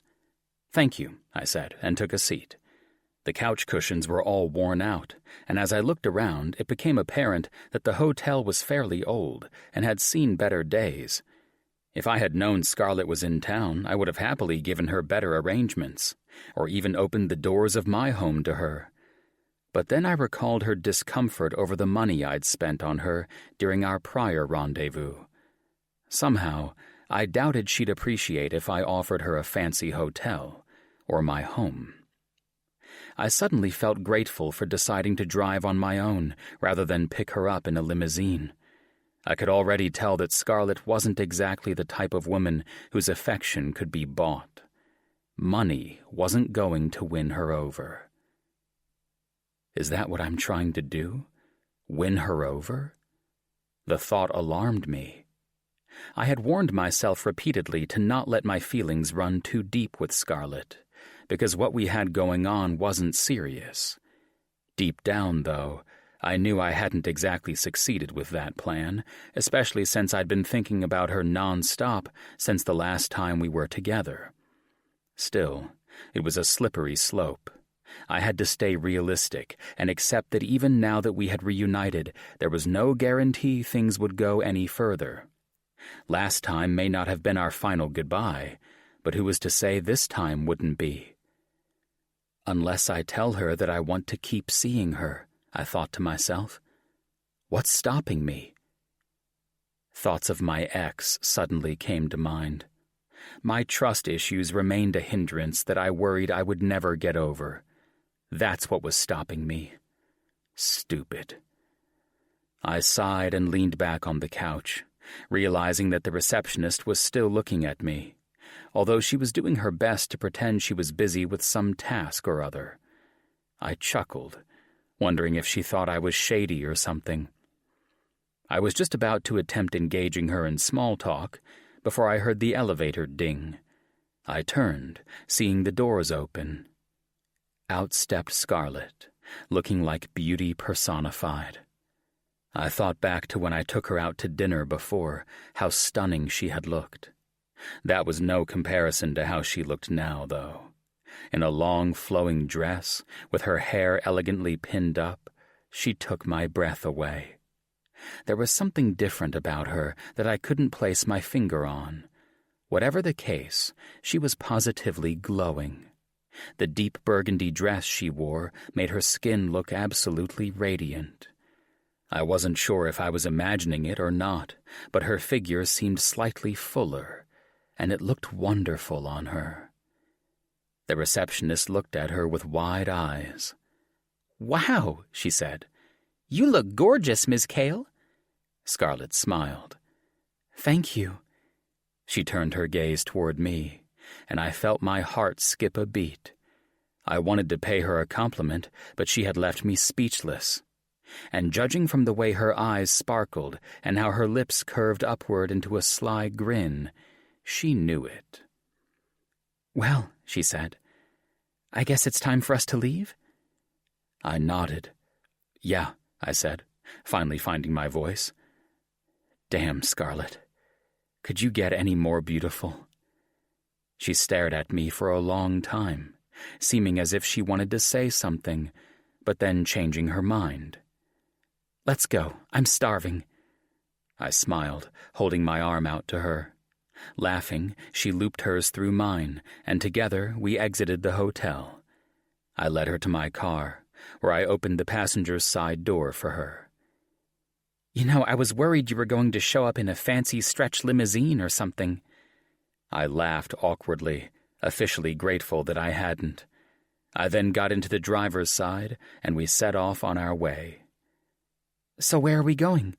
I'm not overdressed, am I?" she asked, once she had fastened her seatbelt. I shook my head. "Don't worry about it. You're perfect." I sat across from Scarlett, feeling more self-conscious than I could remember feeling in a long time. We ate dinner in relative silence, our conversation never managing to cross over into anything beyond small talk. The whole time, I got the overwhelming impression that Scarlett was holding something back. Even though our conversation wasn't anything serious, she remained only half engaged in it, continually glancing around the restaurant. She also refused to share a drink with me. She did at least seem to enjoy her food. When I'd eaten as much as I could, I wiped my mouth with a napkin and leaned back in my seat. "Scarlett, what's going on?" I asked. I may not have known her for long, but I knew that the woman seated across from me was a far cry from the playful and seductive stranger I'd encountered some months ago. She wasn't even the same woman who walked into my office just a few hours ago. She smiled and shook her head. I sat up straight again. "Well, you never did tell me what you were in Chicago for. Business? Visiting? Vacationing?" "Visiting," she said. "Family? Friend? Preston?" I held my breath after mentioning my look-alike. Scarlett smirked. "You?" I blinked. "Pardon?" "I came out here to see you, Tobias. I already told you that at your office. Why else do you think I showed up?" I rubbed my chin, vaguely remembering that she had mentioned trying to reach out to me. I had simply been so surprised to see her, though. Some of what she'd said had clearly gone over my head. I stared at her, confused and flattered at the same time. I also became painfully aware that she was suddenly having a hard time meeting my gaze. "You came all the way out here to see little old me, huh?" I said. "Well, are you going to tell me why you're doing me such an honor? It couldn't have been just to have that little tryst in my office." At this, she looked toward me, her eyebrows raised. I realized too late that my words had probably sounded a little smug and sarcastic. Softening my expression, I leaned farther across the table. "Because I can't tell you how glad I am to see you," I added. Taking my chances, I reached out to take her hand. "I mean that. Honestly. I thought about you a lot since the last time we were together." "I've thought about you a lot, too," she said, a nervous smile coming to her face. "Has everything been all right with you?" I asked.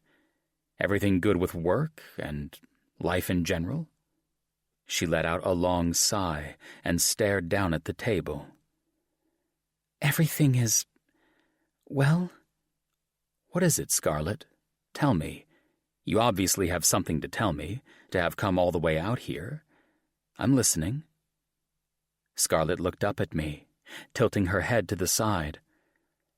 "I've been trying to tell you all day, but I don't know how. I don't even know where to begin. And I don't want you to... To what? To freak out. I swallowed, realizing that this was something serious. I stared, wondering what this could possibly be about. Okay, I won't flip, I promise. You probably need to wait to hear what I have to say first. Then tell me already. I don't think I can handle the suspense anymore. Okay, she said. Just give me a minute. She pulled her hand away from mine and sat back in her chair. Her chest rose and fell with a deep breath, and she closed her eyes for a moment. I know it's been 4 months, but I haven't seen or been with any other guys since you, she said, and then paused again. I stared, wondering where this was ultimately going. Okay, I said, trying to politely encourage her to go on. I know you don't know me well, she continued, but I'm hoping that you trust and take my word for this. The word trust echoed in my brain for a moment, making me uncomfortable. My throat tightened. Scarlett, what is this about? Can you please get to the point? Tobias, I'm pregnant. They're yours, she spat out in one breath. A faint ringing that I knew wasn't really present sounded in my ears, and it felt like time itself had stopped. Scarlett. Pregnant. By me. Me? A baby.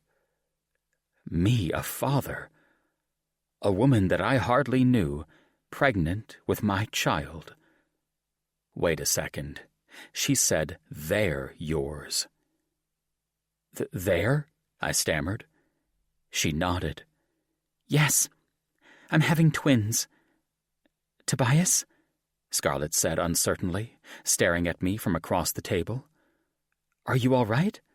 Did you hear what I said? I'd heard her all right. As for whether I was all right, I couldn't tell. There were far too many emotions running through me, from elation to fear and confusion. Just give me a minute, I said, my voice monotone. Chapter 17. Scarlett.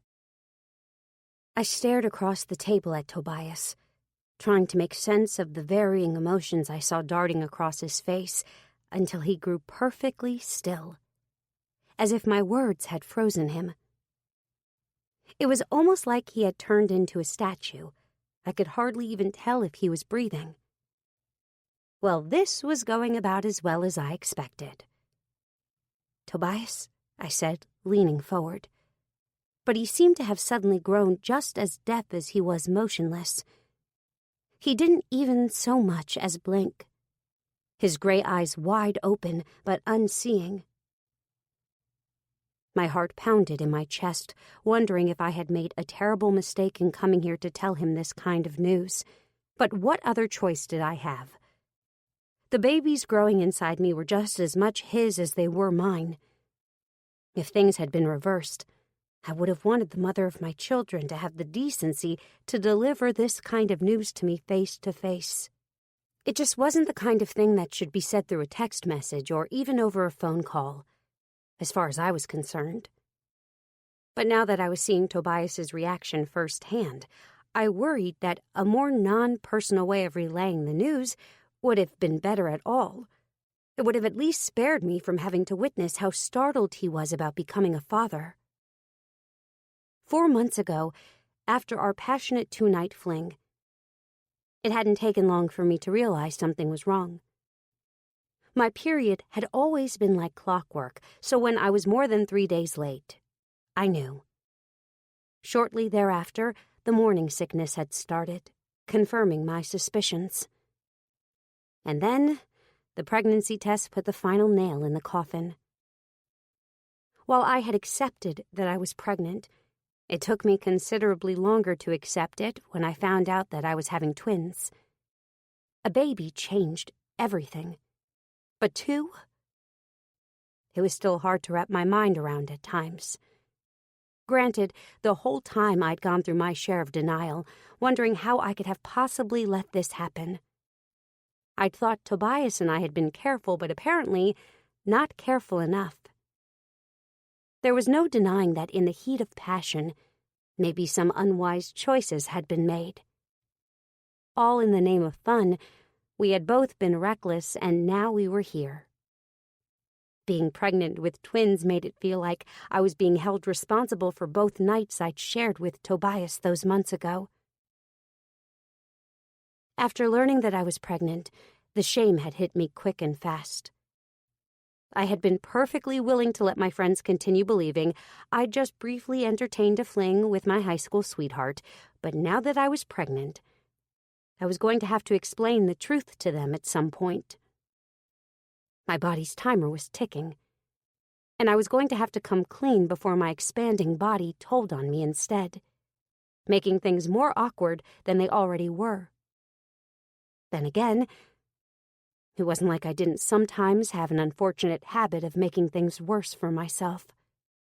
I just hadn't been able to help worrying what my friends and family would think of me when I finally did come clean, especially after 4 months of me pretending like nothing was wrong. I knew it was technically too late to have those kind of reservations, though. The deeds I'd done couldn't be erased or reversed. It had been a hard decision, but I figured the first person who had the right to know about the pregnancy was Tobias, since he was the second parent in the equation. But I quickly grew cold feet and ended up telling Mila first instead. After hearing the whole story, she had been just as shocked as I'd expected her to be. But in the end, she'd been surprisingly understanding and even promised not to tell the rest of our friends. "I would never do that to you," she had said. "It's up to you to tell him when you're ready. But you do have to at least tell him. He deserves to know." While I hadn't known what to expect when he found out the news, it certainly hadn't been for him to freeze entirely. "Tobias, please say something," I pleaded, fighting back the tears threatening to form in my eyes. This is hard enough on me already. Yet he still acted as if he couldn't hear me. After what seemed like an eternity, Tobias finally showed signs of life. A whoosh of breath escaped from between his lips, and he leaned all the way back in his chair. His neck seemed to momentarily give out on him, leaving him staring in disbelief at the ceiling.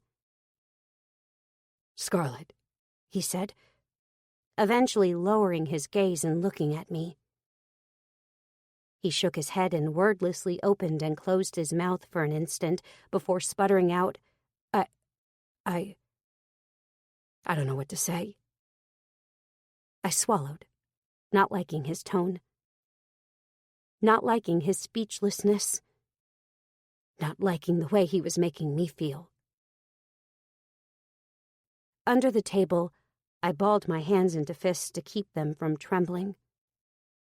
He cleared his throat and leaned forward, his eyebrows raised so high that they nearly disappeared into his hairline. "Are you sure?" I clenched my fists even tighter, my fingernails digging into my palms as I willed myself to not get offended by the question. "Yes, I'm sure," I said, my voice clipped and harsh. Tobias flinched. "I'm sorry. I didn't mean it that way. I know you're probably... if you haven't been with anyone else, and it's been confirmed." "Twins?" His voice faltered and he shook his head again. He anxiously ran a hand through his thick, dark hair and swore several times in a row. "How long have you known? And how far along are you?" "I'm 4 months. Right on schedule with the last time I saw you."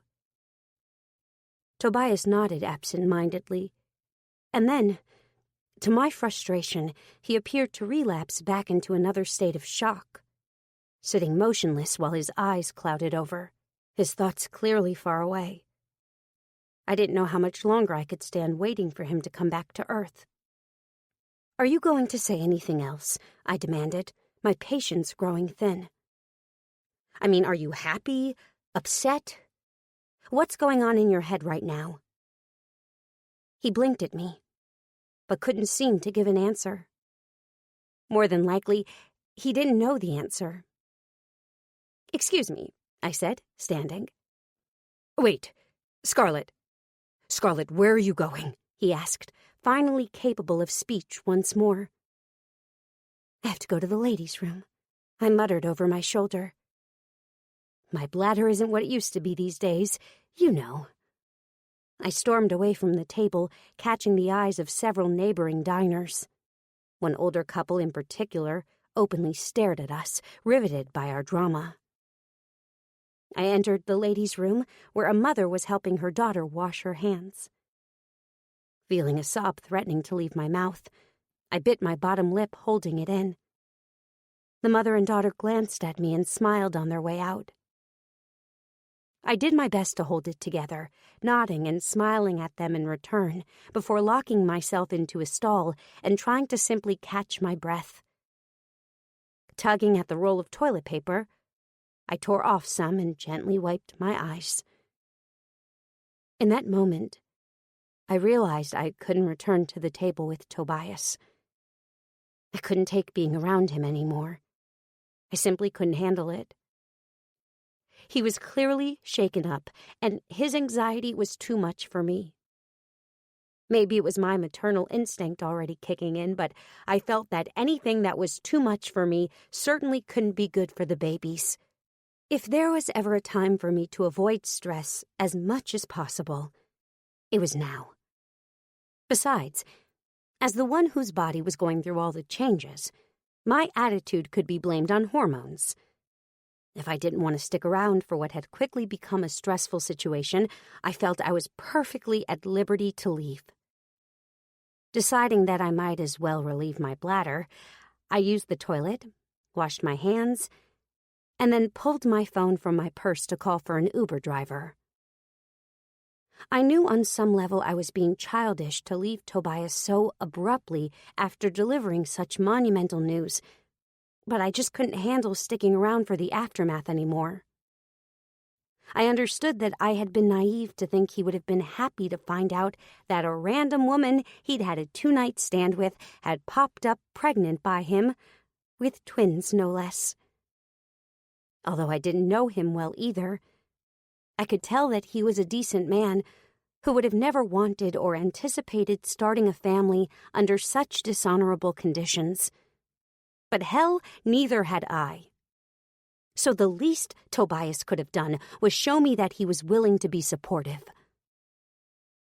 I wonder if he thinks I intentionally got pregnant because I knew that he clearly was well off. I suddenly felt nauseous, and my pregnancy had nothing to do with it. Knowing a considerable amount of time had gone by, I left the restroom and peeked out into the restaurant, looking in Tobias's direction. He was still sitting at the table right where I'd left him. His head rested in his hands, and his eyes were closed. I hurried across the restaurant, heading straight to the door, and he was none the wiser. When I stepped outside, my Uber was already waiting for me. Chapter 18. Scarlett. The moment I stepped inside the hotel lobby, the receptionist beamed at me. "Good evening, Miss Cale," she said. "How was your date?" She grinned mischievously, as if we were a couple of teenagers about to enjoy a good girl talk session. I cleared my throat. "It was fine," I said, forcing my voice steady. "Your boyfriend is really handsome," she said dreamily. "He's not my boyfriend," I said automatically. The receptionist stared at me for a moment. She blinked and then smiled again. "Well, he should be. You two looked amazing together. What's not to like about him? From what I can tell, he looks like a keeper." I hastily averted my gaze, wishing I had never bothered to start engaging the conversation. I shook my head. "Oh, nothing really. I don't know him that well. I'm just having his babies, that's all." "Well, I wish you two the best of luck," she said. I wanted to say thank you, but couldn't force it out.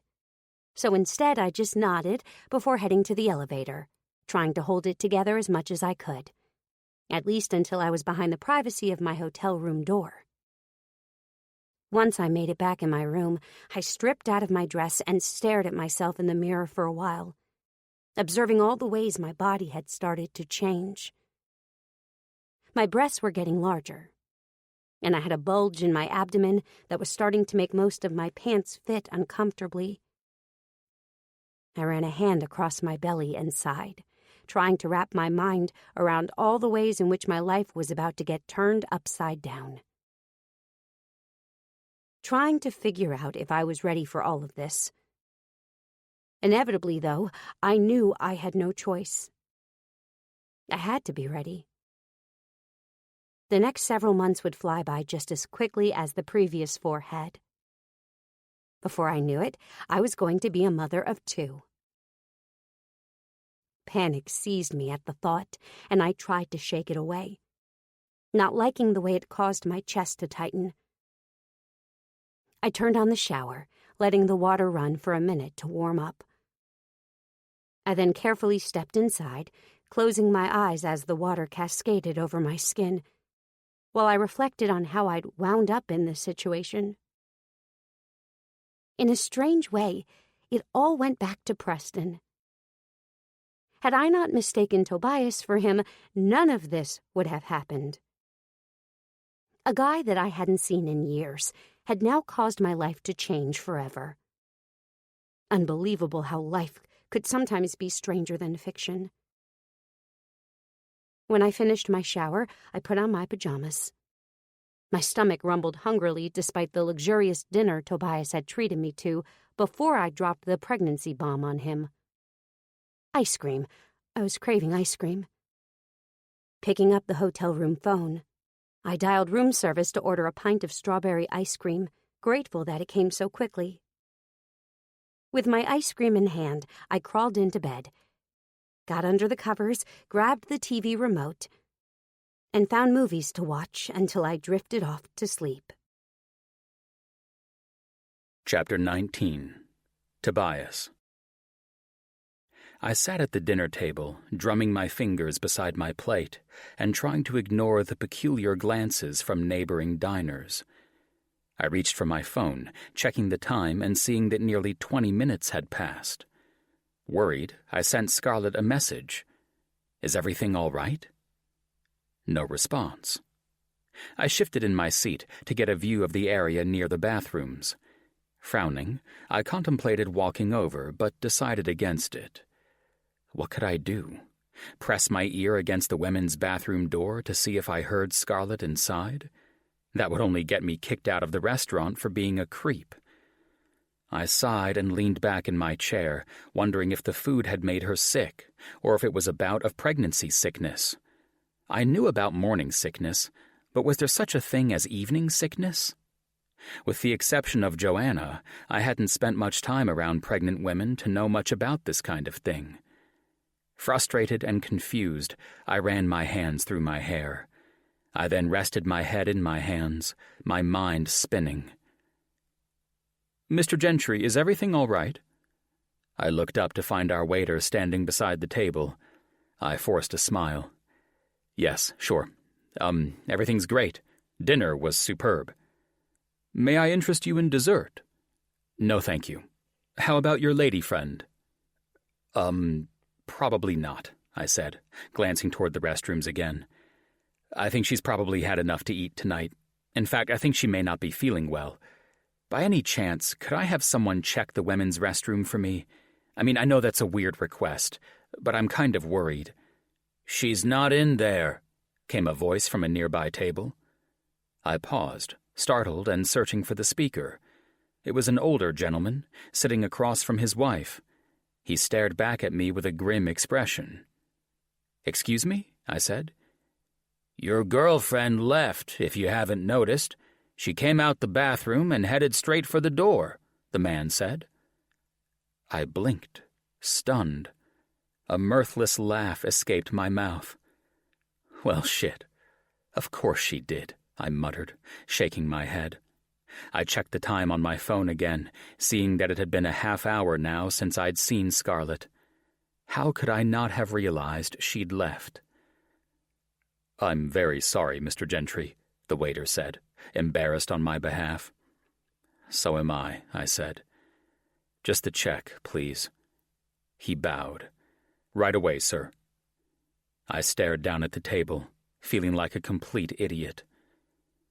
"That was a beautiful young lady there," the old man at the nearby table commented. "Hope you work through whatever it was you did to her." If I hadn't been raised to respect my elders, I probably would have rolled my eyes and told the old geezer to mind his own damned business. But I couldn't be so rude, especially under the watchful gaze of his wife sitting across from him. "Thanks for your concern, sir," I said with some difficulty. "Don't give up, dear," his wife chimed in. "If you care enough about her, then she's worth fighting for." She gave me an encouraging nod, and I smiled back in return. "Here you are, Mr. Gentry," the waiter said, returning with my check. "Thank you," I said, eager to leave and sort out my jumbled thoughts in privacy. I practically drove home from the restaurant on autopilot, thoughts of babies racing through my mind. Being an uncle was one thing, but being a father was something else entirely. I hadn't even babysat Addison on my own for more than a half hour. I had no idea what to do with babies. I may have been a doting uncle, but babies were still a foreign species as far as I was concerned. How the hell was I going to make it as someone's father, as two people's father, under such unexpected circumstances? "You're not going to have much of a choice pretty soon," a voice in my head told me. "Unless, of course, she files for full custody of the twins and refuses to let you see them." The thought literally sent a shudder running throughout my entire body, chilling me to the bone. I wasn't ready to be a father, but how would I feel if I wasn't even allowed to meet my own children? Did I really want that? How could I go through my life knowing that there were beings in the world that I had helped create who didn't know a thing about me? As I pulled into my driveway, the thought of not knowing my children made me feel even more panicked than the thought of becoming a father. My stomach clenching, I turned off my car engine and reflected on how my life had been so abruptly turned upside down. And then I sat there for a long time, trying to figure out what on earth I was going to do about it. When I finally stepped inside my house, it felt colder and emptier than ever. I went straight to my bedroom, where I glimpsed myself in the mirror as I changed out of my suit. My hair standing on end in every direction, I looked just as disheveled as I felt. I headed for the kitchen to pour myself some scotch, hoping it would calm my nerves. While I grabbed the ice, I felt like a movie had started playing in my head. I envisioned Scarlett rounding the corner, beautiful and round in the stomach, coming to tell me about her day. I imagined her water breaking all over my kitchen floor tiles. I imagined scrambling to get her in the car, telling her that everything was going to be all right as she screamed in the passenger seat, her contractions growing closer together. I imagined doctors running through the hospital corridors, preparing to deliver my children. I imagined putting on scrubs, my heart pounding as I prepared to meet the twins, holding Scarlett's hand while doctors told her to push, hearing the scream of one newborn child, and shortly thereafter, the other, attempting to balance them both in my arms for the first time. What would they be? 2 girls? 2 boys? 1 of each? Who would they look like? Me? Scarlett? A mix? I imagined watching 2 children growing up, running around the house, regularly hearing the pitter-patter of little feet echoing through the halls, scheduling play dates with their cousin Addison. A smile came to my face, until I realized that all of those could very well be moments I never got to experience if I didn't manage to get back in Scarlett's good graces. I collapsed on the couch, suddenly realizing that it may have been a mistake for me to come home. I didn't feel like being alone, and should have gone to Anderson's and Joanna's house instead. Thinking of them, I got the overwhelming urge to see my niece, wanting to feel a baby in my arms. I reached for my phone and began scrolling through pictures of Addison, my heart somehow feeling warm and heavy at the same time. It was then that I decided I needed to talk to Joanna. She may have been my little sister, but she had matured a great deal since giving birth to my niece. The tables had turned, and more often these days, I found myself turning to her as the voice of reason. Joanna answered on the second ring, her voice tired. "Hello?" "Hey," I said. "Hey, Tobias. What's going on?" There was suddenly a lump in my throat that I could hardly speak around, and my silence inevitably alerted her that something was wrong. "Tobias? What is it? What happened?" she said, concern replacing her tiredness. I sighed. Where do I even begin? I messed up big time, sis. "Is it the firm? A bad deal? Should I go get Anderson?" "No, it's nothing like that." "Oh, this is something personal then?" "Yeah." "Well, what?" I met someone." Joanna let out a squeal so loud that I had to hold the phone away from my ear. Sorry, she said, lowering her voice. "I'm just so happy for you. Do you mean to tell me that my big brother is finally going to settle down? No more of the strict businessman bachelor act? Am I finally getting a sister-in-law? Who is she, and when do I meet her?" "Slow down. Trust me, things are not as hunky-dory as you think." "Oh," Joanna said. "What's the problem, then? Have you already broken up with her? I know whatever's going on must be serious for you to even care enough to mention it to me. Anderson is the only one you usually talk about women with." "You aren't making this any easier for me, sis." "I'm sorry. I'm all ears now. Let me have it." "Well, like I was saying, I met someone. And, well, at first it just started off as a fling, you know?" I paused and cleared my throat, suddenly realizing how awkward it was to have this kind of conversation with my little sister. Maybe talking to Anderson would have been the better choice after all, but I certainly couldn't leave Joanna hanging now. Besides, now that she and Anderson were married, telling one of them was essentially the same as telling both of them anyway. It started off as a fling when I went down to Hullen Prep for the weekend a few months ago. Remember that? Anyway, I met another former student who thought she recognized me, but, well, never mind. Let me get to the point. She came to town to visit me today, showed up to the office, and, I decided to take her out to dinner. But things didn't go so well at dinner. "Okay," Joanna said. "No big deal. Maybe she just isn't the one. If it was a fling, leave it at that and move on. Unless... she's not stalking you, is she? To come all the way to Chicago unannounced, that is a bit much. As you know, I've been in that situation before." I huffed, recalling her abusive ex-boyfriend who had tracked her down after she left him. "Yeah, I know. It's nothing like that, though. She had a very good reason for coming to see me. Initially, I was happy to see her, too. Even though our fling had been fleeting, I'd thought about her a lot afterwards."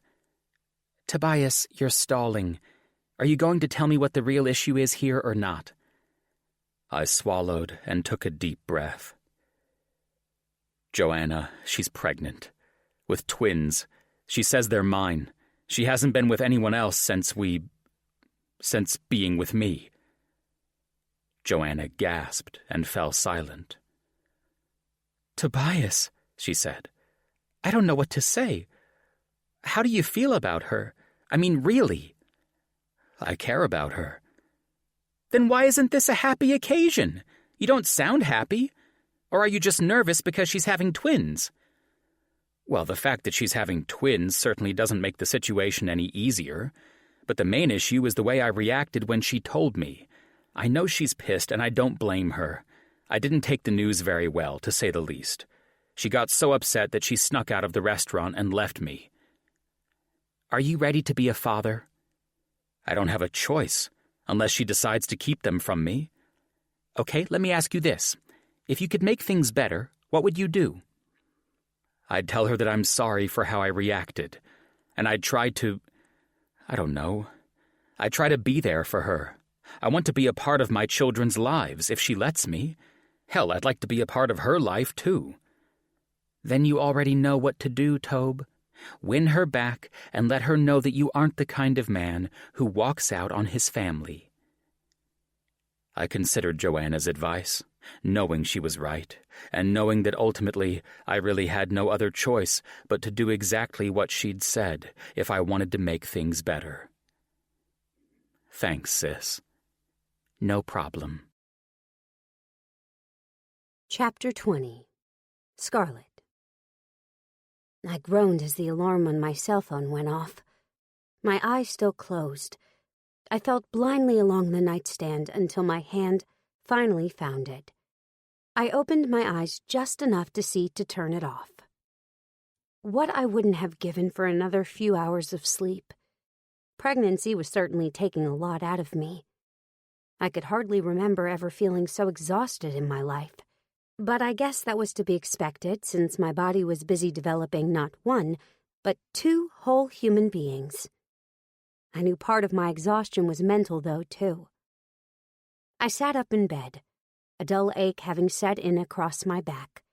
Another symptom pregnancy had given me. I rubbed my belly, smiling slightly. Symptoms were annoying, but the 2 little lives inside me were anything but. Although I still had a while before my checkout time, I was already ready to leave Chicago behind. I needed to leave Tobias Gentry's world and figure out where I was going to go and what I was going to do from now on. I had to prepare for the life that lied ahead of me, as well as the life I would be providing for my children. But then the nausea began to kick in. My stomach churned, and I felt a wave of my usual morning sickness come forward. I sat at the edge of the bed, willing it to go away, just wanting one peaceful morning that didn't involve on and off puking. It gave me nightmares to think that some women experience this kind of nausea for the entire duration of their pregnancies. I'd been praying relentlessly to not be one of them, hoping that as I moved through my trimesters, the sickness would subside. But clearly that wasn't going to be the case at the moment. A powerful wave of nausea sent me running to the bathroom, doing the best I could to ignore the aching in my lower back as I kneeled over the toilet. Afterwards, I brushed my teeth, showered, and dressed. And then my sickness was replaced by nagging hunger. Seems like I just can't win these days, I thought to myself, reflecting on how if I wasn't nauseous from morning sickness, I was nauseous from hunger, which was a strange sensation I hadn't even known was possible before. Knowing I couldn't hit the road without eating something first, I picked up the hotel room phone, ordering from room service before packing the rest of my belongings. "A pickle, cinnamon toast, and vanilla ice cream?" The voice on the other end asked skeptically. "Yes," I said, somewhat agitated, although I couldn't blame them for thinking they'd heard me incorrectly. I realized my request wasn't the most common breakfast combination. "And some orange juice, please." After finishing my unusual breakfast, I grabbed my suitcase, preparing to go downstairs to call an Uber. I opened my hotel room door. "Good morning." I froze, unable to believe my eyes. Tobias Gentry stood in the hallway, holding 24 of the reddest roses I had ever seen in my life.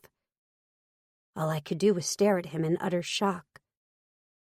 He looked back at me, smiling tentatively. "I spoke to the receptionist downstairs," he said. "She told me that you still had a couple hours before you checked out. She let me come up here to meet you." "I bet she did," I mumbled, my voice small. I thought back to the girl who worked the front desk and the way she had been so enamored with Tobias. I knew she undoubtedly thought he was here to whisk me away for another romantic outing, as if our lives were something straight out of a movie. Tobias stepped forward, handing me one of the bouquets. He then gestured toward my hotel room. "Is it all right if we talk for a while, Scarlett? Please?" I swallowed and breathed in the scent of the roses. My eyes had started to tear up, and I wasn't even entirely sure why. Damned hormones. Not wanting him to see, I turned around, letting my back face him. "Sure," I said, my voice flat. I stepped back inside the hotel room, and he followed after me, lugging my suitcase back inside with him and then shutting the door. I went to place the roses on the dresser and then turned around once I was sure my eyes had dried. Tobias had set the second bouquet of roses on the bed, and then took a seat at the edge of it. He patted the space beside him, his eyes already pleading for my forgiveness. I folded my arms and slowly approached, sitting at the other end of the bed, not wanting to be too close to him. Awkwardly, I looked down to my lap, noticing that I held my hands clasped tightly together. I folded my legs at the ankles and stared ahead at the dark green carpet covering the floor. Feeling rather than seeing Tobias stirring beside me, I heard his intake of breath. I waited for him to speak, wondering what he had to say, although it took him a while to get started. "Scarlett," he said, "I want to apologize for yesterday."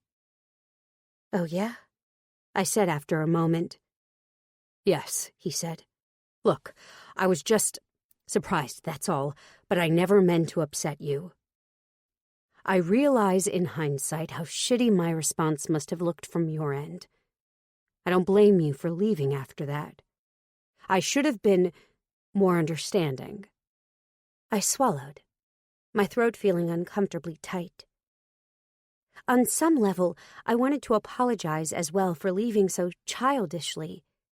But then again, I figured that Tobias could have called me if he was that concerned.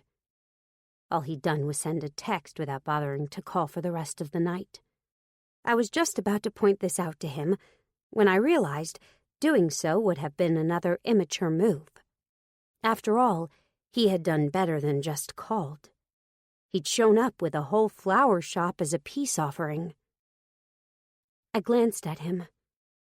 He was staring directly at me, his eyes still pleading for my forgiveness. But I didn't know what to say, so I averted my gaze and stared at the carpet again, simply nodding my head. "I can't deny," Tobias continued.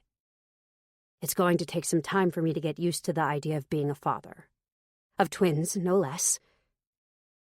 But I'm up for the challenge. If you'll allow me to try." He slid over on the bed and reached for my hand. "What I'm trying to say is that I want to be there for you and the babies. I'm not going to let you go through this alone. Whatever you and the babies need, I'm here, no matter what, all right? I want to be a part of your lives. I can't imagine not being there for you guys. I can't imagine not knowing my children. That's just not the type of man I want to be. I could never live with myself if I wasn't there for you and the babies." Again, pesky tears began to form in my eyes, and there was no hope of me hiding them this time. Noticing them, Tobias squeezed my hand. "What made you have a change of heart?" I asked. He shook his head. "I never had a change of heart. It was never my intention to abandon you in the first place. I was just shocked last night and needed time to process what you told me. I never once fathomed not being in our children's lives, Scarlett.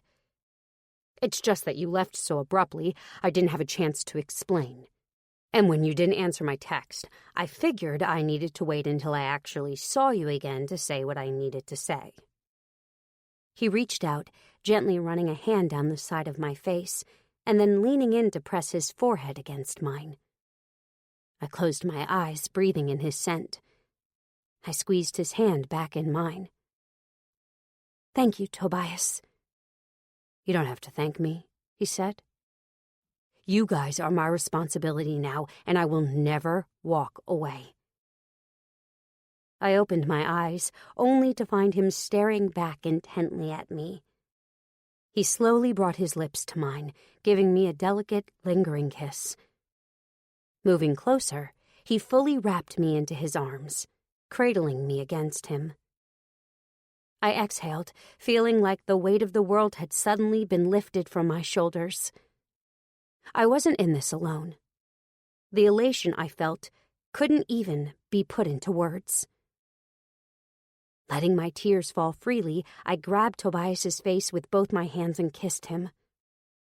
Without even realizing it, I had stood and positioned myself in front of him to deepen the kiss. He wrapped his arms around my waist and leaned back until he was lying on the bed with me straddled on top of him.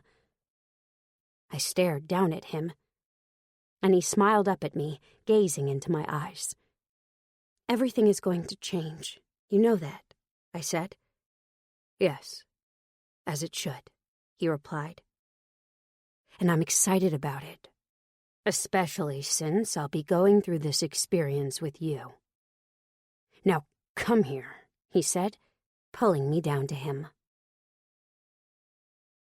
Chapter 21. Scarlet. I straddled his lap as he pulled me into a kiss, pressing his lips against mine with urgency. Our hands were restless, running over our bodies as our tongues fought for dominance. I thought I lost him. I'd thought he wouldn't want to have anything to do with me ever again. And now that he was touching me again, I felt like I was going to explode with desire for him. I pushed him to the mattress and started unbuttoning his shirt, impatient to feel his skin. He moved to help me, but I brushed him off, wanting to have full control over the next few minutes. I was so lust-driven that my movements were too rough, and I actually managed to rip a few buttons off his shirt when I gave up on unbuttoning and pulled his shirt open instead. He chuckled.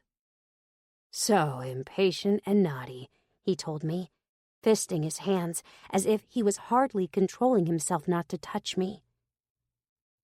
"Just the way you like me." I brought my lips to his chest and left a trail of wet kisses over his taut skin, paying special attention to his puckered nipples that were silently begging for my attention. He hissed when my mouth wrapped around his hardened nub, his body jerking in response to my velvety touch. I continued playing with his nipples as I slid my hands over his torso to his pants, intent on taking them off next. My hands worked fast, undressing him in no time. "Don't move," I told him, and removed my clothes, already wet for him. I straddled him again, but this time I brought my pussy to his face. "Scarlet." His voice was husky, revealing surprise at my boldness. "Fuck, you're going to kill me." He grabbed my hips and slammed me on his face, immediately meeting my mound with his hot tongue.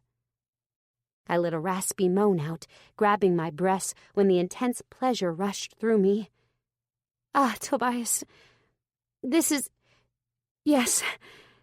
I couldn't form anything more coherent, overcome with these addictive sensations that drove me crazy. He knew how to please me, lapping at my pussy like I was his most delicious meal. I ground against him fast, tweaking my nipples between my fingers. Yes, don't stop, Tobias." His mouth enclosed around my swollen clitoris and sucked at it hard. "Tobias, it was so good." I could feel myself soaking his face, which only seemed to spur him to suck me faster, pushing me close to my climax. I thrashed against him, moaning and screaming, and I was so close. "I'm going to come. I'm going to." He pushed me off him before I could orgasm and flipped us over, supporting himself with one arm as he hovered above me. His lips covered mine, right when his fingers pushed inside of me, penetrating me brutally. I was so sensitive now that I was close to my orgasm, so each thrust of his fingers brought sensations that I could barely stand, making me sopping wet. "So sexy and beautiful. I can never get enough of you," he said, and crooked his fingers, stimulating my G-spot. Yes, that's good." I moved my hips toward him, getting closer by the second. He touched that sweet spot inside of me a few more times, which was more than enough to lead me to an explosive orgasm. I began screaming, but he covered my mouth right away, fingering me through my climax. Just as the last aftershock passed, he lay down and pulled me on top of him, but in a reverse cowboy position. Grabbing my hips, he led me to his cock and impaled me on it, settling all of him inside of me at once. My heart was hammering against my chest, and it became difficult to breathe. I supported myself against his knees and made sure to give him a nice show as my ass bounced off of him every time I went up and down his rigid cock. "You're even more beautiful to me now. I didn't think that was possible." We came together hard, and then he collapsed next to me on the bed, and we fell into silence, too exhausted and breathless. Finally, after what seemed like a couple of minutes, he said, "Was I too rough?" I chuckled and turned my head to look at him. "No, not at all." "Good. I don't want to hurt our babies." I cupped his cheek, melting inside because he was this caring. "Don't worry, the babies are fine." "Good. Because I think I'm ready for round 2. I was more than ready for it myself. Tobias filled the bathtub and led me into the warm water. It felt so good, washing over my body. He sat right behind me, pulling me in between his legs. A shiver ran up my spine when his lips landed on my neck and caressed it sensually. I closed my eyes shut and let his hands explore my body. He was teasing me because he never touched my core, focusing on my thighs and lower belly. Each time he was close to touching my throbbing flesh, I raised my hips, urging him to reward me with that special touch. But it never came. "Why are you teasing me like this?" I said, panting, and bent my knees. I gripped the edges of the bathtub, his delicate touch sending jolts of fire through my body. "Because I love seeing you like this, squirming and desperate for me." "But please," I moaned, and leaned my head against his shoulder, trembling stronger. His hands were now right beneath my pussy, stroking my upper thighs, and I spread my legs more widely. His erection was pressed against my back, and I wiggled against him, wanting to taunt him just the way he taunted me. "Touch me, Tobias." "I am touching you," he joked, and I groaned. "You know what I mean. Please." He bit into my shoulder, covering my breast with his left hand, and wrapped his right hand around my neck. His lips left a line of kisses along my shoulder and neck, while his hand massaged my breast. My nipple hardened, and he twisted it with his thumb and forefinger, which made my knees go weak. So soft," he murmured into my neck when he finally covered my mound. He rubbed my clit with the heel of his palm, while he probed my entrance with his middle finger. I bucked my hips, gripping the edge of the bathtub even harder, when his sudden intrusion brought a sizzling pleasure. He licked my earlobe, tweaking my nipple at the same time, and the triple stimulation was almost too much. His finger wasn't gentle at all, fucking me just the way I liked it the most, and my pussy pulsated faster. Ah, yes, so good. He pulled his finger out of me and pushed it into my mouth. Taste yourself. My insides clenched, my tongue swirling around his finger like he was feeding me with the most delicious nectar. He brought his finger back inside of me and thrust a few times before he pulled it out again and tasted it, holding my gaze over my shoulder. He did this a couple more times, feeding us both with the abundant amount of my juices until I was too close, begging him to let me come. This time he pushed 3 fingers inside of me, fucking me harder, and it was all I needed to burst into pieces. Arching my back, I called his name and screamed as I orgasmed.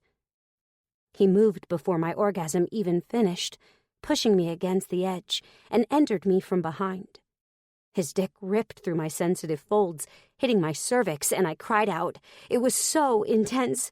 Tobias, Once again, he was rough, fucking me uncontrollably, pushing through my walls that welcomed this more than anything. He flicked my nipples with his thumbs and pinched them.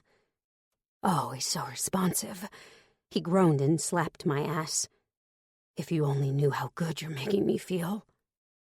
He pushed my upper body down and pulled my hips toward him, penetrating me more deeply. Gradually, he slowed down his tempo, creating a different kind of sensation in me that was equally potent. I like that. So good, I muttered. He entangled his fingers into my hair and kept my head pressed against the edge of the bathtub, increasing his pace again. I have such a good view here.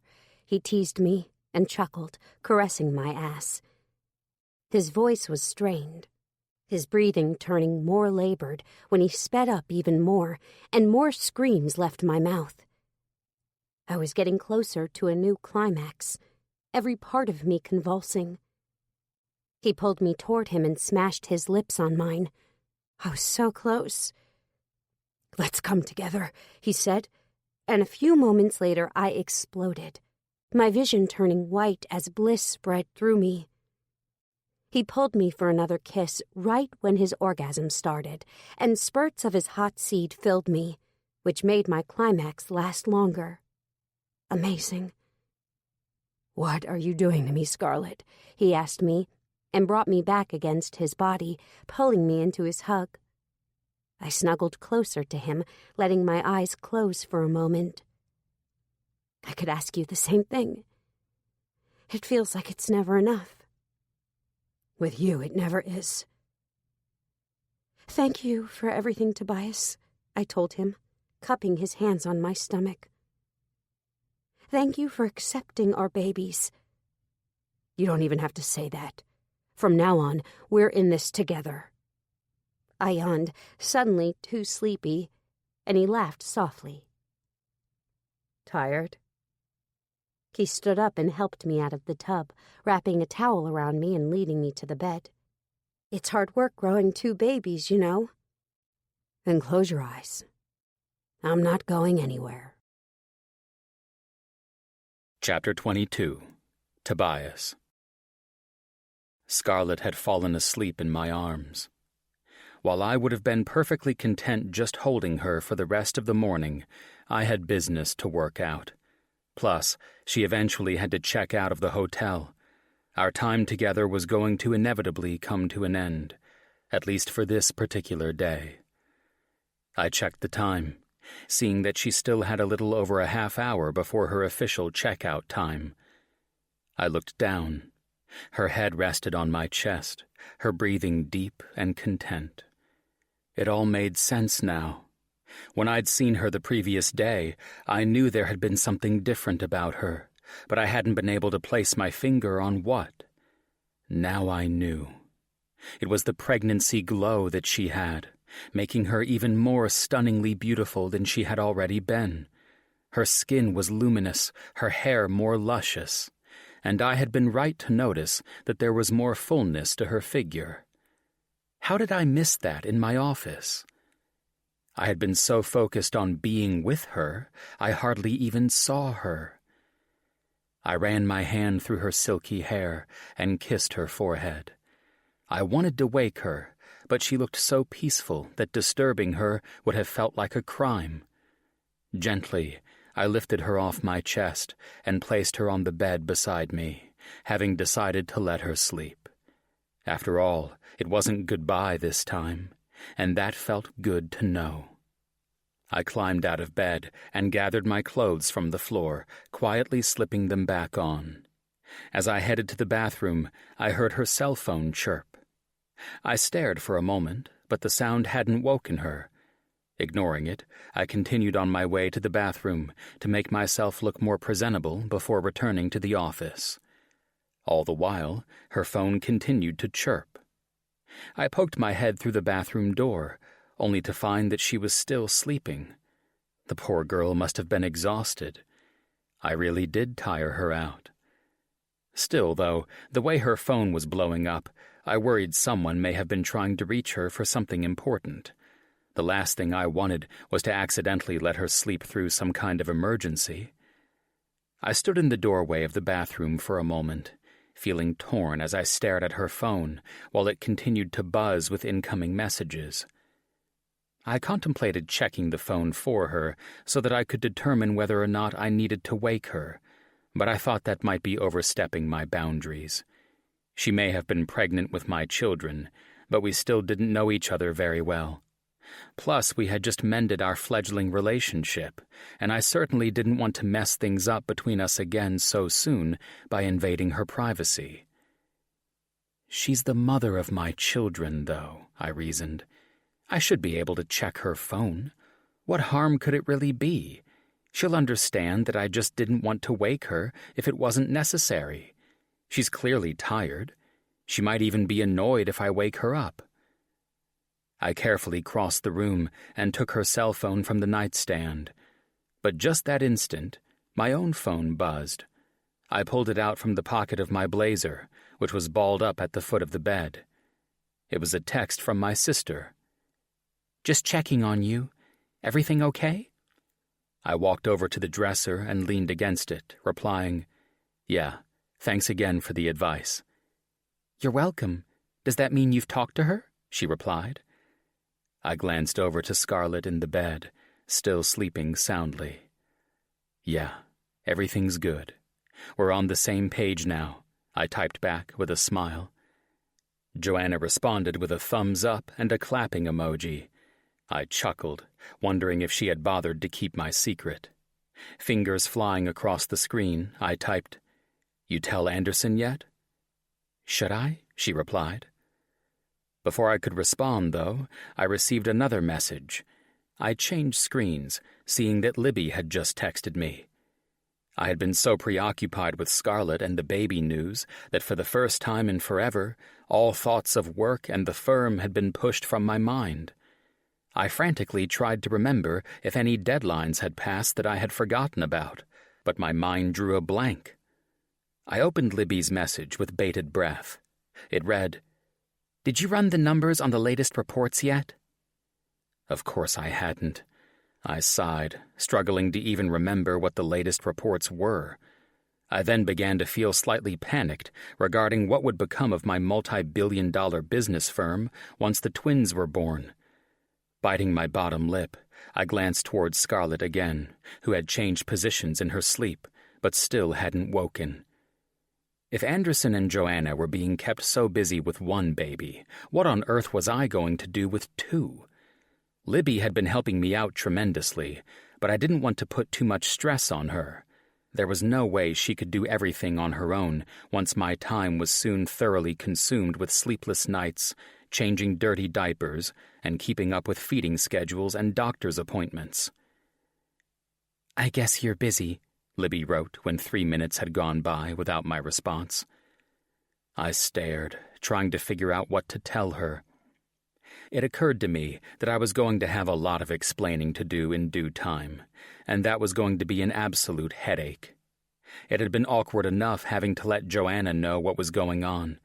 Not to mention, I hadn't even directly told my best friend yet.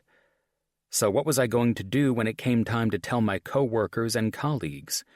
This whole thing had been so abrupt, and with the exception of my secretary, none of them even knew anything about Scarlett yet.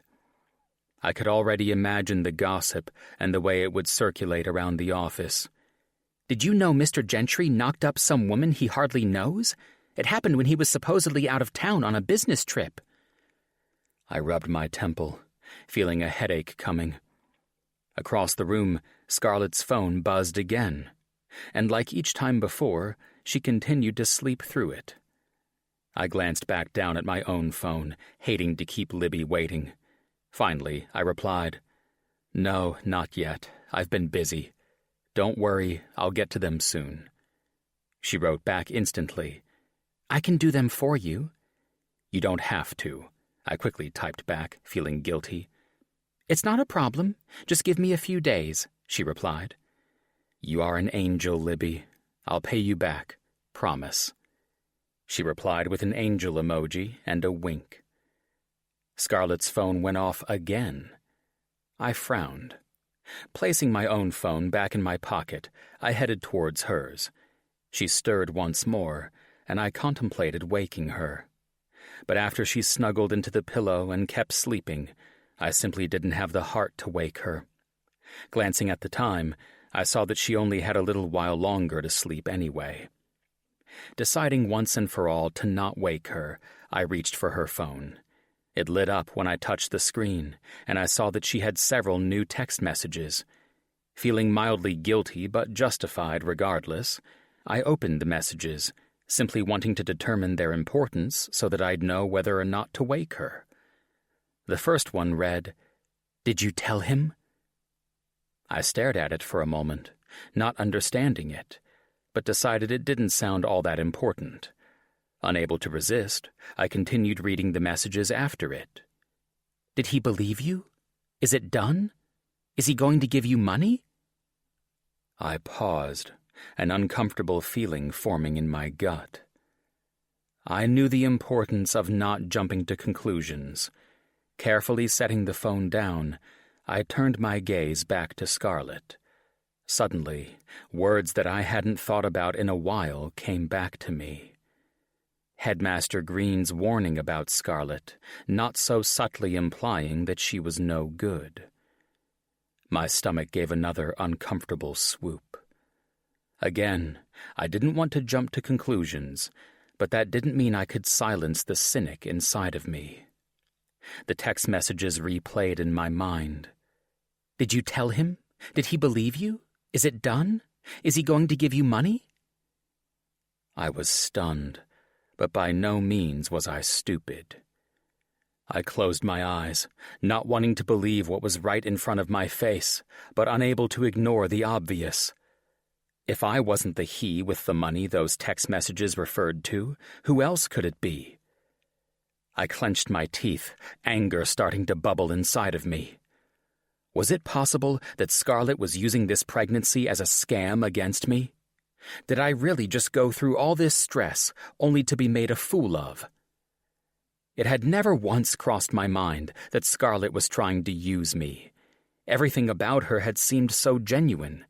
Yet now I had to look at everything from a different light.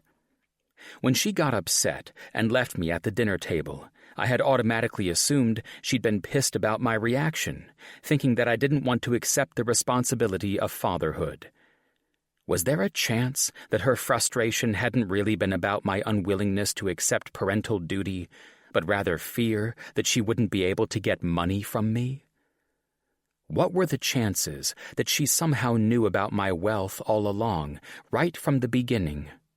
Had it just been an act when we first met, and she pretended to mistake me for some guy she knew named Preston? Or did the act begin when I took her back to my hotel and out to a fancy dinner the next day? Could I even trust her claim that she hadn't been with anyone else, and that the babies were mine? Did he believe you? That's what the text message had said. Did I believe what? That the babies were mine? That she was having twins?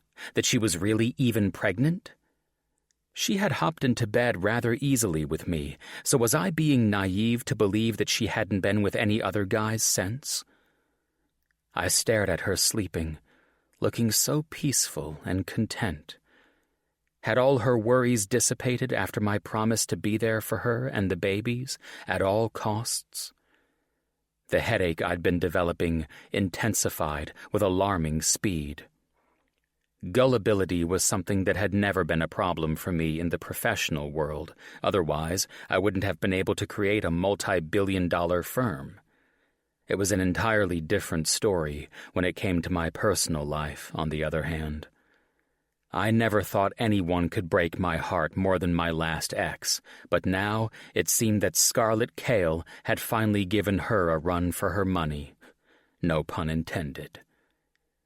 Casting one last glance at Scarlett, I tossed her phone onto the bed and headed straight for the door.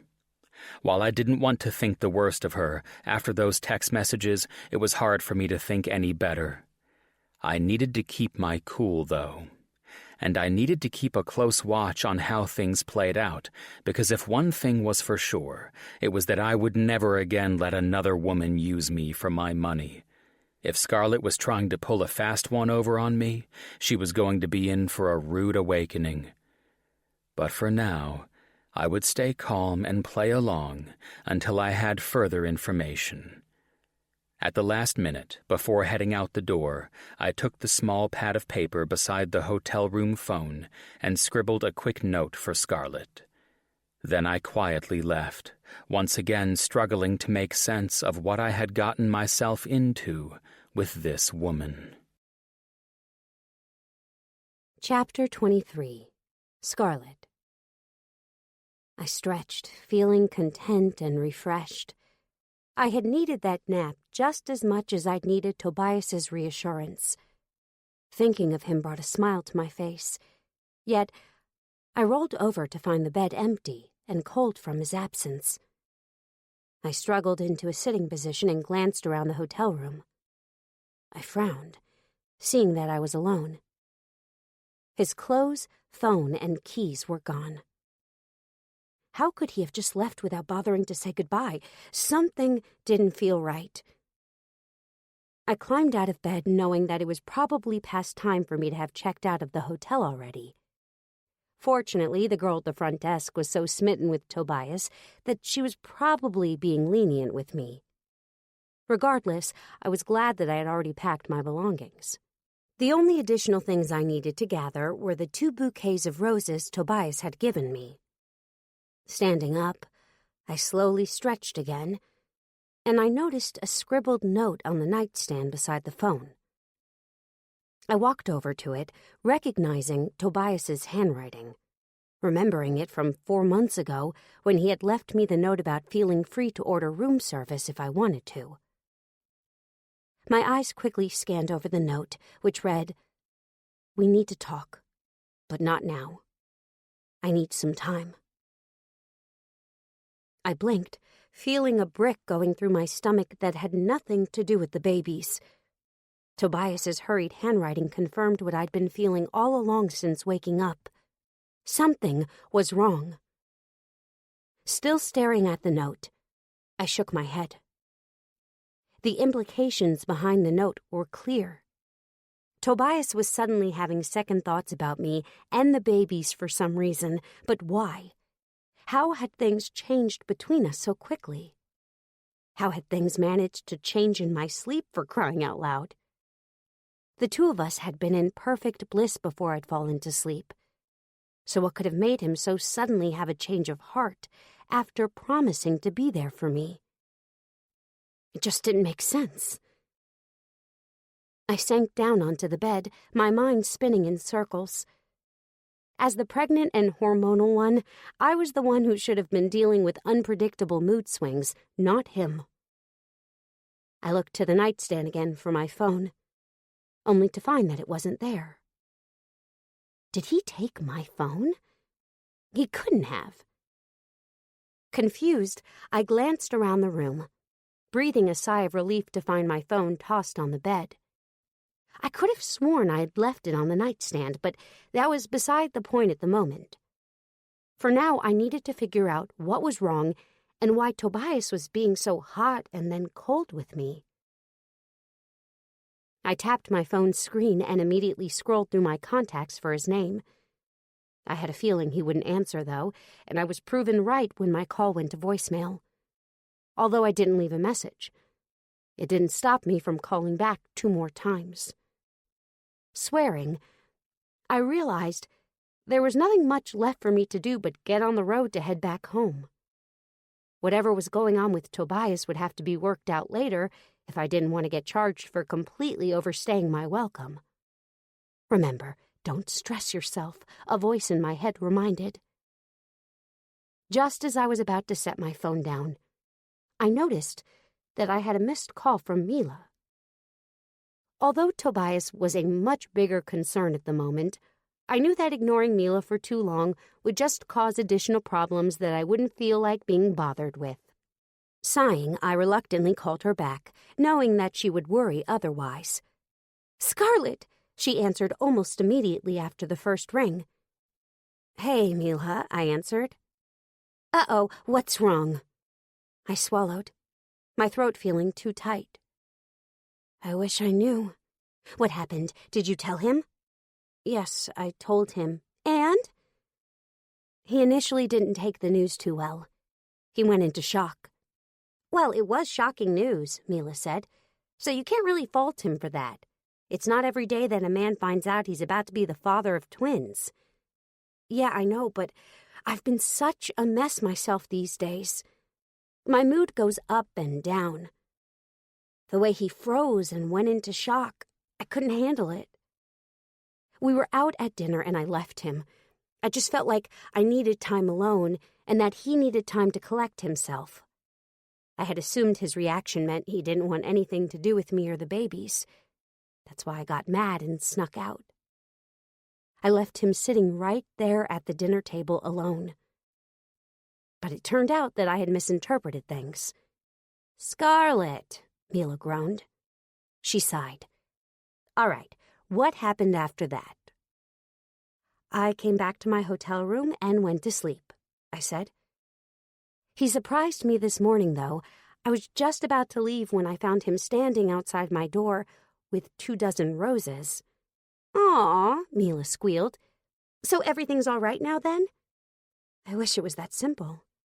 I paused and took a deep breath. "Okay, so he showed up with the roses and apologized. Said all these wonderful things about how he didn't want his children growing up without him, how he wanted to be a part of their lives and my life too. And he said that he would always be there for me, that he would take care of anything that the babies and I needed." "I'm not understanding the bad part of this," Mila said. "The bad part is that I believed him, and I was elated. We made up and, well, I took a nap. When I woke up, he was gone. He hadn't even bothered to say goodbye. All he did was leave a note saying, 'We need to talk, but not now. I need some time.' I've tried calling him 3 times already, but he won't answer. My calls keep going straight to voicemail. I don't know what happened." Mila held on to the other line in silence for a while. "I wish I could give you some insight, but I don't even know what to say. Tell me about it. It just doesn't make sense." "Unfortunately, sometimes men don't make sense." "Why do I keep winding up with these kind of flaky guys?" I said, frustrated. "Well, he did say that you guys needed to talk, so maybe that's a good sign," Mila said. Her words were useless in cheering me up, though. "I'm so sorry, Scarlett," she said. "I just wish you would have at least texted me back sooner. I was worried about you, you know." "Huh? You texted me?" "Yes, repeatedly." "I didn't see any text messages," I said. "Hold on." I glanced down at my phone, and sure enough, I had messages from her. The problem, though, was that they had already been opened and read. "Did you tell him? Did he believe you? Is it done? Is he going to give you money?" Oh, no. What? Mila said. I swallowed. I must have been sleeping when you sent those texts. I think Tobias read them.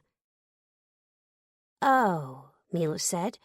Well, why wouldn't he just wake you up and let you know you had messages? I shook my head. Mila, don't you get it? Look at what those messages say. Think about how they sound. What do you mean? The messages sound like he's being set up. He doesn't know you, and he doesn't know that I told anyone else about the babies. From his point of view, it sounded like I was lying to him about everything, like I was just trying to get money out of him.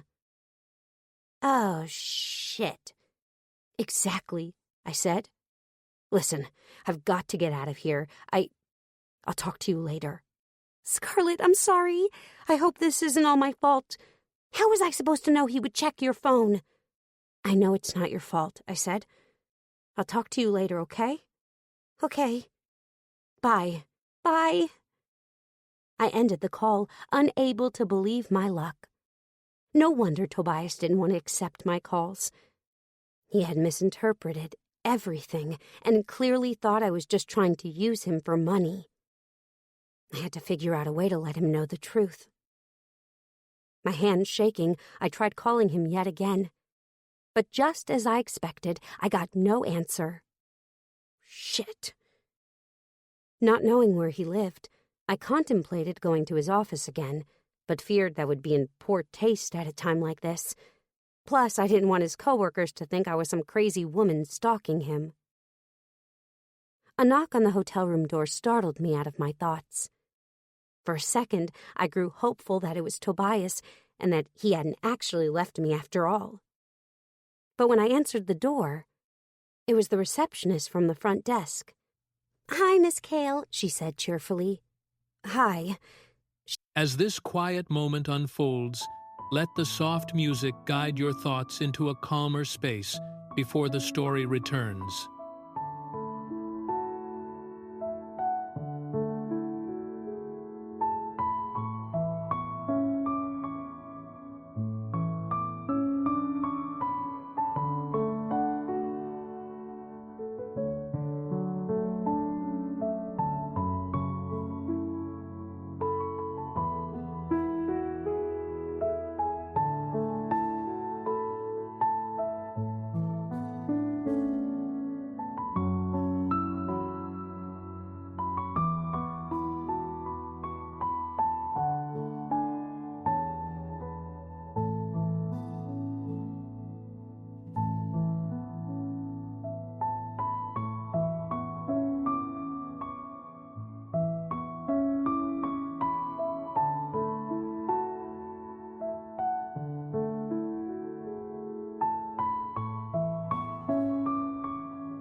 She bit her bottom lip nervously.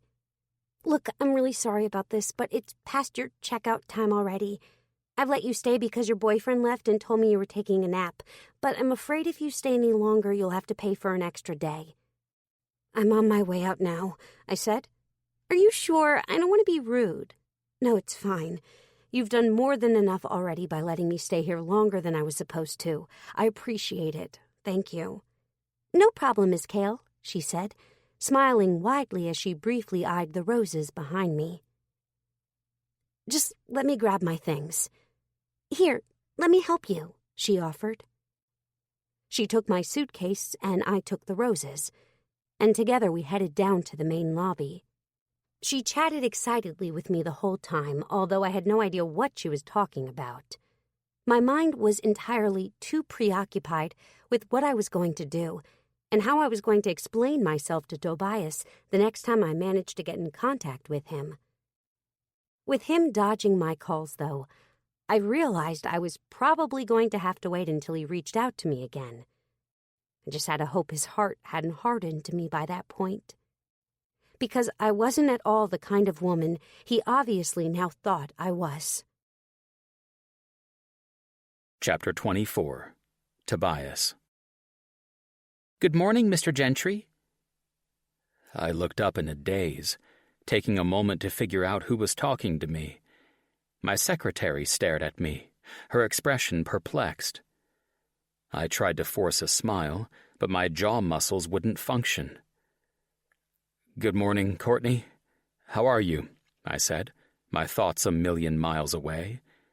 I had almost opted out of even going to work, not wanting the hassle of maintaining the facade that everything was fine. Yet, as the CEO, I simply couldn't stay away too long. The fact remained, though, that when I stepped into the building, it practically felt like a foreign environment after all that I had been through in the past couple days. "I'm fine," Courtney said, almost making me jump. I had zoned out right in front of her, nearly forgetting she was there. She tilted her head, and her eyes narrowed at me. "Are you feeling okay?" "Yeah," I said. Courtney glanced at the clock on the wall behind me. "You're running a little later than usual." "I know, I'm sorry. It's been a long couple of days." "Well, the meeting starts in a few minutes. Do you need time to get yourself together? I can send a message to the conference room postponing the meeting for a few minutes." I blinked. "Meeting?" Courtney raised her eyebrows. "Yes, the meeting." "What meeting?" "Mr. Gentry, how could you forget that the company's quarterly meeting is today, the one that Libby has been relentlessly preparing reports for? She emailed them all to you and left the hard copies on your desk so that you can go over them. You're supposed to be providing updates regarding where the firm currently stands." "Shit," I said, running my hand through my hair. The headache I'd been dealing with on and off for the past few days immediately started to return. "Mr. Gentry, I'm sorry, but this isn't like you. Are you sure everything is okay? It's a little too late to cancel the meeting at this point, but is there anything I can do?" I sighed and shook my head. "No, it's too important. It can't be canceled now. It just slipped my mind, that's all." "I understand if it's none of my business, but is everything all right with your family? I can tell you're worried about something." I scratched my ear. "No, everything's fine," I said, turning my back to her. "Send a message to the conference room letting them know I'll be there in a little while. Give me about 10 minutes. "Yes, sir," Courtney said, rushing off as I headed to my office. Just as she'd said, Libby had left several hard copies of various reports on my desk. Slamming the door behind me, I hurried inside and began poring over the papers, trying to cram in as much information as I could. It was a futile effort, though. My brain refused to stay focused. Staring at the reports, I knew the meeting was going to be a disaster, and I felt there was nothing I could do about it. Several minutes later, I picked up the phone and called Libby. "Tobias?" she answered. "What's going on? We're all waiting for you." "Libby, can you come to my office for a second?" Less than 2 minutes later, she was there. She nervously glanced to the reports in my hand. "What is it? Did I do something wrong?" "No," I said. "Not at all. You've been perfect. I already owe you, but I'm going to owe you even more. Listen, I've been kind of distracted lately. To tell you the truth, I forgot about today's meeting. I'm going to need you to help carry me through it. Do you mind presenting these reports? I get a feeling you know them better than me at this point." Libby blinked, stunned, but then she nodded her head. Yeah, sure," she said.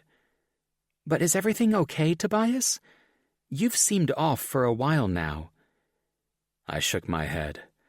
"Things are far from all right," I said, standing up and handing her the reports. "But I don't really feel like talking about it right now. It'll all come to light sooner or later, though. Let's go." Together, we headed to the conference room. It had been a godsend when Joanna befriended Libby, because I would have been completely screwed without her. I made a mental note to give Libby a huge bonus by the end of the week for all the extra assistance she'd been giving me. She definitely deserved it. "What?" Libby said, noticing me looking at her as we reached the conference room door. I shook my head. "Nothing," I said. "Just thanks for everything."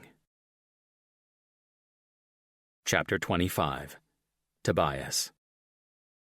Libby had saved the day, completely carrying me through the meeting and helping things move along without too many hitches. I had, though, been made painfully aware of how far I'd fallen behind with my work, and it wasn't a good feeling at all. This firm had been my pride and joy for a long time, and never before had I fallen behind and out of touch with the goings-on around the place. I have to get my head back in the game, I thought to myself, as I returned to the office with a fresh cup of coffee in hand. "Courtney, no visitors today. Tell everyone I'm busy. I've got too much work to catch up on," I said, passing her desk on the way to my office. "Got it," she said. Shortly thereafter, I closed myself in my office, determined to catch up on everything I needed to. Taking a large gulp of my coffee, I turned on my computer and prepared to start sorting through hundreds of emails, reading over reports, and returning missed phone calls, even if it meant I would be stuck in this office until well after midnight. Scarlett may have turned my life upside down and seriously messed with my head in the process, but I wouldn't allow her to let me lose track of my business. I'd been pounding away at my keyboard with such intensity that I hadn't initially noticed the knocking at my door. I glanced at the time, seeing that nearly 3 hours had passed. "Who is it?" I called out. "Courtney!" I sighed. "Come on in." She pushed the door open and carefully slid inside, her face full of apprehension as she chewed her bottom lip. "What?" I said. She stared back at me for a moment. "Look, do you want to tell me who this woman is? It's the same one who showed up unannounced before. I tried to tell her that you're not taking visitors today and that you're extremely busy, but she started throwing a fit again, demanding and insisting that you see her. What's her deal? What's going on?" "You have got to be kidding me." I closed my eyes and pinched the bridge of my nose. "She's here, right now?" "Yes." "Send her away," I said. Courtney blinked, taken aback. "I think that may be easier said than done, unless you really want to cause a scene and have security literally drag her out of here." I almost told her to go ahead and call security, but I realized I couldn't let that happen. If there was a chance that she actually was pregnant, regardless if by me or someone else, I couldn't let her get manhandled like that. I sighed and shook my head. "Damn it," I muttered. "Send her in." Courtney retreated, and not before long, Scarlett Kale appeared, peering in at me from the doorway. So many emotions raced through me that I could hardly make sense of them. As always, I was first stricken by her beauty, but then I recalled how this woman had played me and my blood began to boil.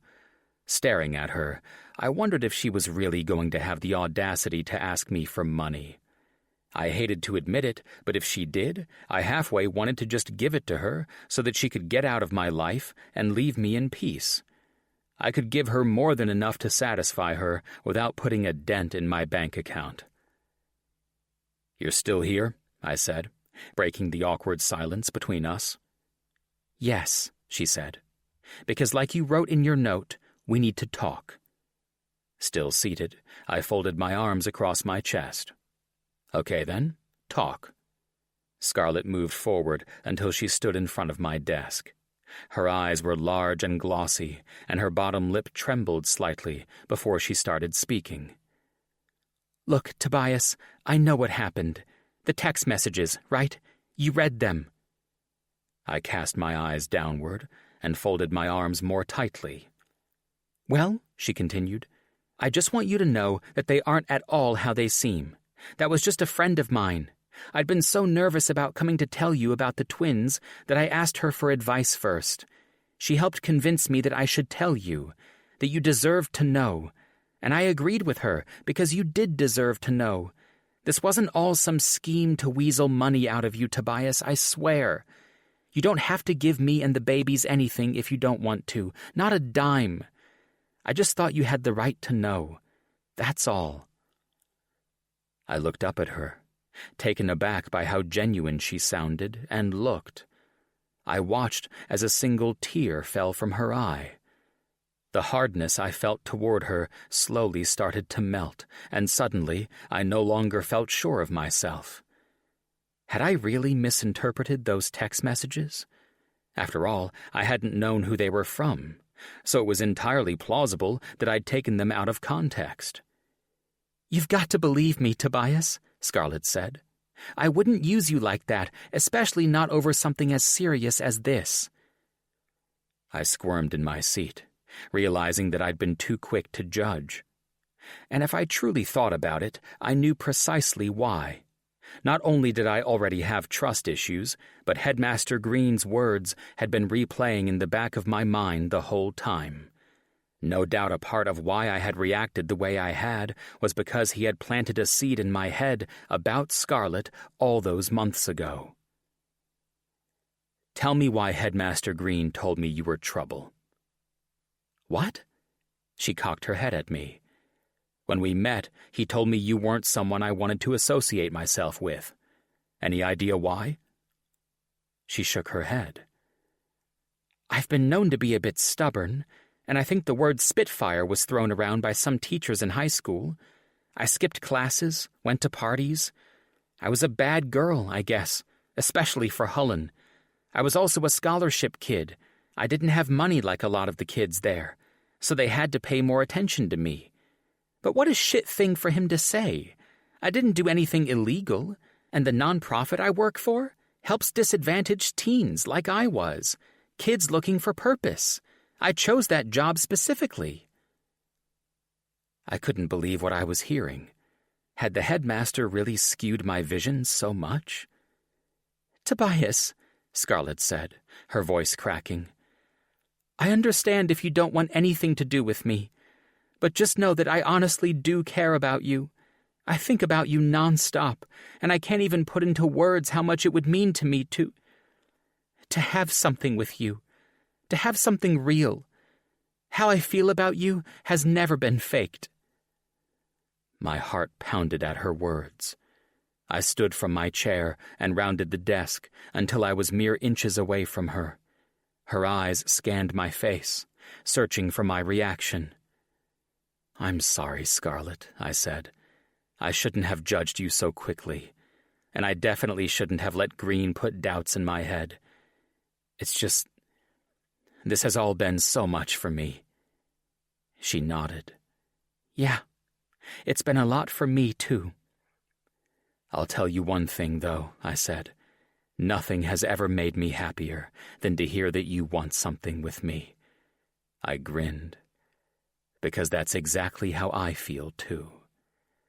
A wobbly smile came to Scarlett's face as I collected her in my arms.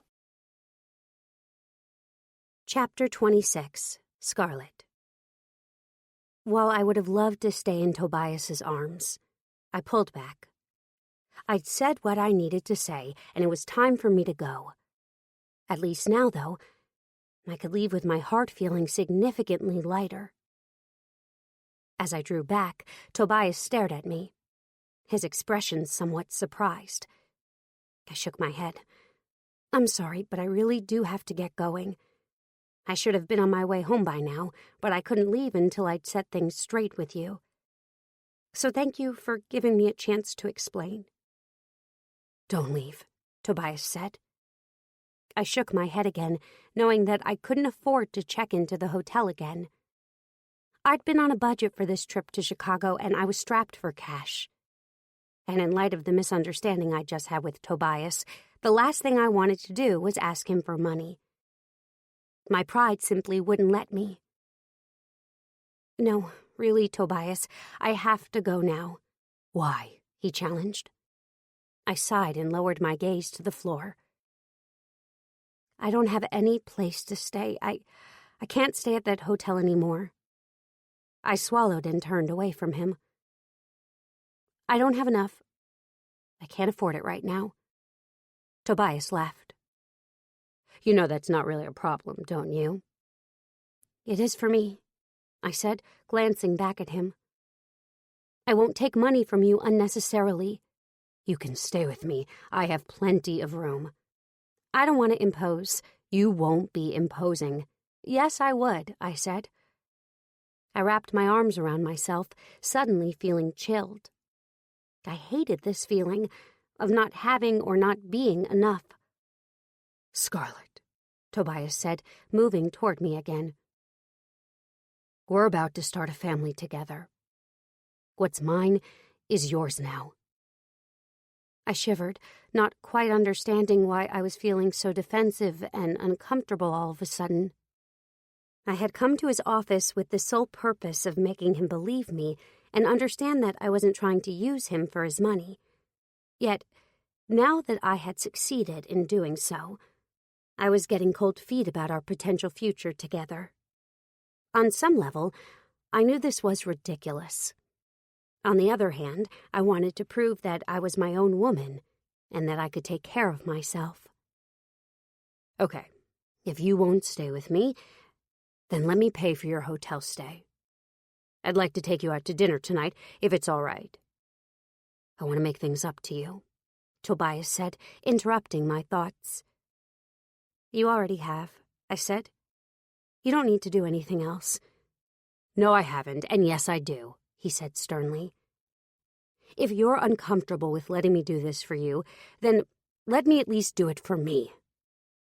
It's wonderful that you're feeling better, but I need to feel better too, for what I did to you. I sighed and closed my eyes for a moment. When I reopened them, he was grinning at me. Moving closer, he stooped down and kissed my ear. The scent of his cologne drifted into my nose. I'm going to make you some hotel reservations so you can stay a little longer, he said. And I'll get you a driver to take you wherever you need to go throughout the day. I have some work to finish up here, but when I'm done, we'll go out to eat. I'll text you the time and place. He kissed my temple, and then I felt his hands slide around my body, warming me back up. If this was what my life was going to be like from now on, it was definitely going to take some time to get used to.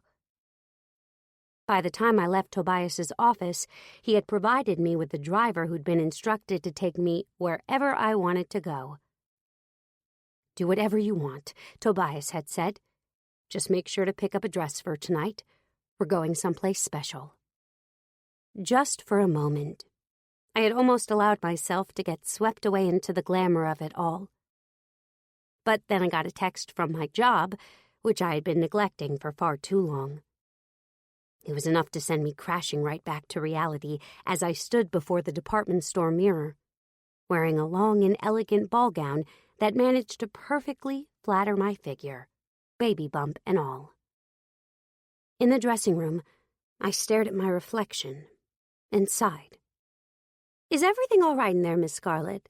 One of the store employees called out to me. She had been happily spending her afternoon helping me pick out dresses to try on. Yes, I'm fine. I took a deep breath. Just have to remember what's important, I muttered to myself, although I knew that whether I wanted to fully admit it or not, Tobias had become one of the most important things to me.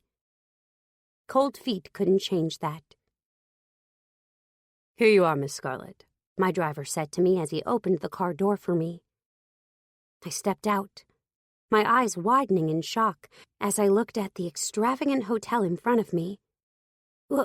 What is this place?" I stammered. "The Langham Hotel," he said, bowing. "This is too much," I said, but the driver ignored me, retrieving my bags and then escorting me inside. I had never seen anything so luxurious in my life. Halfway thinking this had to be some kind of mistake, I hesitantly approached the front desk, where the receptionist grinned widely at me. "Welcome to the Langham Hotel. How may I help you?" I swallowed. Do you have a room for Scarlett Kale?" She typed my name into the computer beside her. As I waited, I held my breath, halfway preparing myself to hear that there had been a mistake. But the receptionist looked back up at me and smiled. "We sure do. You'll be staying in one of our Club River suites. You're going to love it." The hotel suite was beautiful but excessive. The whole time I was getting dressed, I couldn't help but think about who Tobias Gentry really was. It had been apparent to me long ago that the man was quite well off, but I didn't anticipate it to this degree. Clearly, the money he'd previously spent on me had been nothing in comparison to what he was spending now to make such fancy accommodations for me.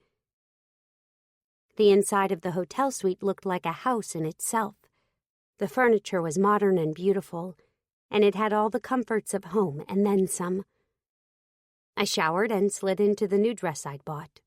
It was on sale, and I bought it with my own money. At least that was something.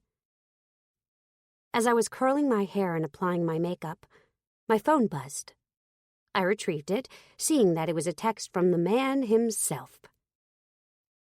"Be ready at 7 p.m. The driver will bring you to Alinea. See you soon." I'd stared at the message for a while, trying to figure out what Alinea was. A quick Google search revealed that it was one of the most expensive restaurants in Chicago. Glancing through the menu, my eyes bulged at the prices of the dishes served there. If Tobias had wanted to prove that he was sorry for jumping to conclusions about me, he had more than proved his point. Similar to the first time I had gone out to dinner with Tobias, it seemed as if he had practically rented out the place for us. "I think there was a pretty sufficient restaurant in the hotel you put me in, you know," I said, sitting across from him at the table and taking in our surroundings. Tobias shrugged his shoulders. "I figured you'd like to go out instead of staying in. You know, get a chance to see the finer side of Chicago." It wouldn't have mattered to me. I paused for a moment. I don't know how else to say this, but, Tobias, this is all too much. You didn't have to do all of this for me. I feel like you're trying to impress me, but you've already done more than enough. I don't need all this fancy stuff. His brow furrowed. "I just wanted you to know that I was sorry. I wanted you to know that I stand by everything I initially said. I'm here for you." "I already know that. You didn't have to go the extra mile." He smiled, although the look of it was somewhat somber and took me off guard. "That's what makes you different," he said after a moment. He had spoken in such a low voice, though, I wasn't sure if he meant for me to hear him. "Huh?" I said. He shook his head and averted his gaze. "My ex," he said. "She would have relished this kind of thing." He waved his hand around, indicating our extravagant environment. "But I guess that's because she ultimately was with me just for the money. She was far more interested in all of this than she was in me. I guess that's why I can sometimes be so quick to jump to conclusions about people and their intentions with me."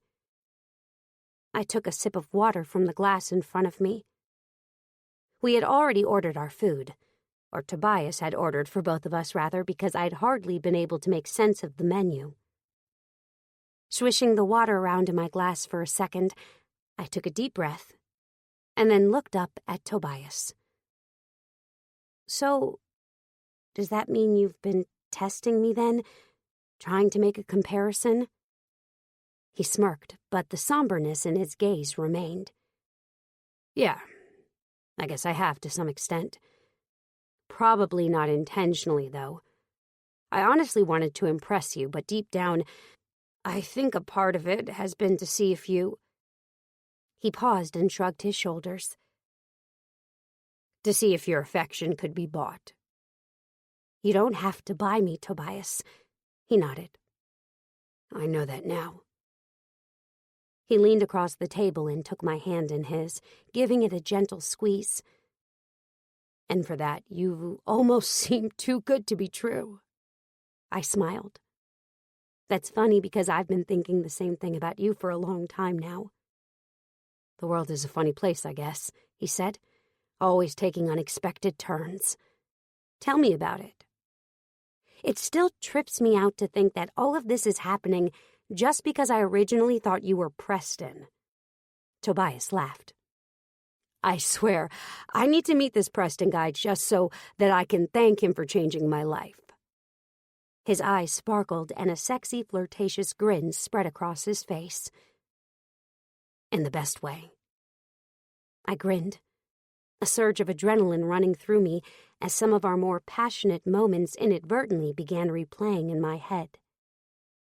Feeling a flush coming over my face, I stared down at the table. Shortly thereafter, our food arrived. My stomach rumbled at the smell of it. It was beautifully plated, too.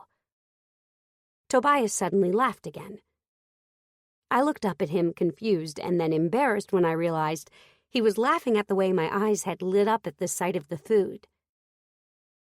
"Have as much as you like, love," he said. "After all, you're eating for 3. I chuckled. "And I'm definitely hungry enough for 3, that's for sure." Embarrassment forgotten, I practically began shoving food into my mouth. "Oh my God, this is delicious." Tobias smiled. "There's just $1 million question I have left for you," he said. I raised my eyebrows. "And what's that?" "Well, you know that fancy hotel suite of yours," he said. "Are you accepting any company tonight?" I placed my hand on my chin, rubbing it thoughtfully. I don't know. There's this guy who spent a shitload of money on me tonight, maybe just for the sole purpose of getting into my pants, so I'm not sure if having company tonight is the best idea." Tobias's brow furrowed, his expression taking on a look of mock seriousness. "I think you might be right about that," he said. "In fact, you're damned right about that. So you might want to clear your schedule for this guy, just in case." I tilted my head to the side. "Wouldn't it be funny if all his efforts were in vain?" I teased. Tobias gave a smirk so sexy that I almost wanted to leap across the table at him. "The real disaster would be if you passed up the opportunity to experience what this guy wanted to do with you tonight." Chapter 27. Tobias. As soon as the elevator doors closed behind us, I pressed Scarlett against the wall and kissed her, unable to contain myself. I was so impatient for the last hour, close to counting minutes until the dinner was over, and I had her all for myself. So I used our short ride to her room to feel her, running my hands all over her. The dress fit her perfectly, accentuating her sexy curves, and I could hardly keep myself in check. Her scent engulfed me, and I almost snapped and took her right in the elevator.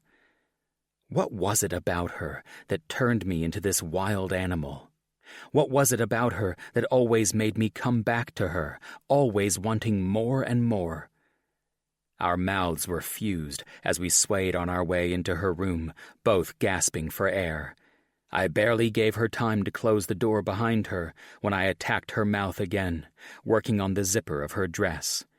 She looked gorgeous with it, but right now I needed her naked. She giggled when I failed to unzip her, fumbling with the zipper. "Here, let me take it off." "Do it, because I'm seconds away from ripping it off from you." She giggled again and stepped back to undress herself. I used that time to get rid of my own clothes, releasing my painful erection that had been uncomfortably nestled against my boxers. Her eyes flashed with desire when I removed the last piece of clothing from me, scanning me slowly, and my dick became harder. I pushed her to the floor and separated her legs, burying my head in between her thighs. "Tobias!"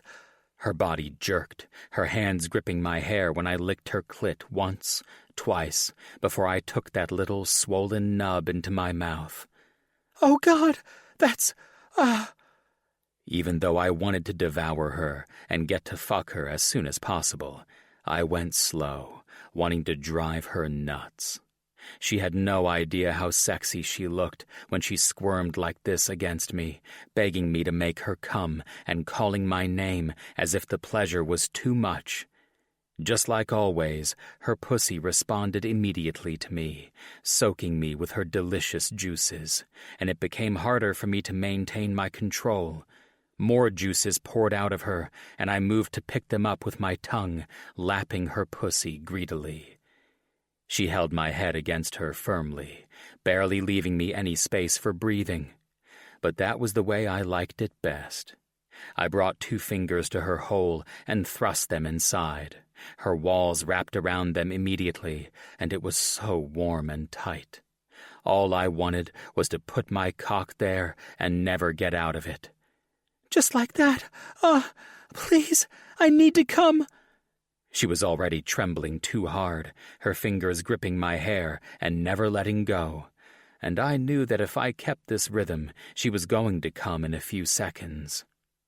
I liked playing with her and prolonging her orgasm, but I couldn't hold myself much longer, so I started fingering her faster, needing to be inside of her right this minute. With a scream, she fell apart around my fingers, but I didn't wait for her orgasm to end. Hunching, I pushed her ass toward me and brought her legs around my waist, plunging deep inside of her. Oh, fuck. Finally. Our gazes connected, and I dug my fingers into her thighs as I drove myself hard into her. She was so tight, and I couldn't even think straight with the way her pussy was pulling me further inside of her. "Scarlett, you're so warm and tight." "How about now?" she asked, a mischievous glint appearing in her eyes, and clenched her pussy around me. Shit. Where did she learn that dirty little trick? She was definitely driving me crazy. "You're such a bad girl." She ran her tongue over her lower lip, teasing me when she placed her hands on her boobs and started playing with her nipples. "So what are you going to do to punish me?" That was it. I stood up and pulled her to her feet.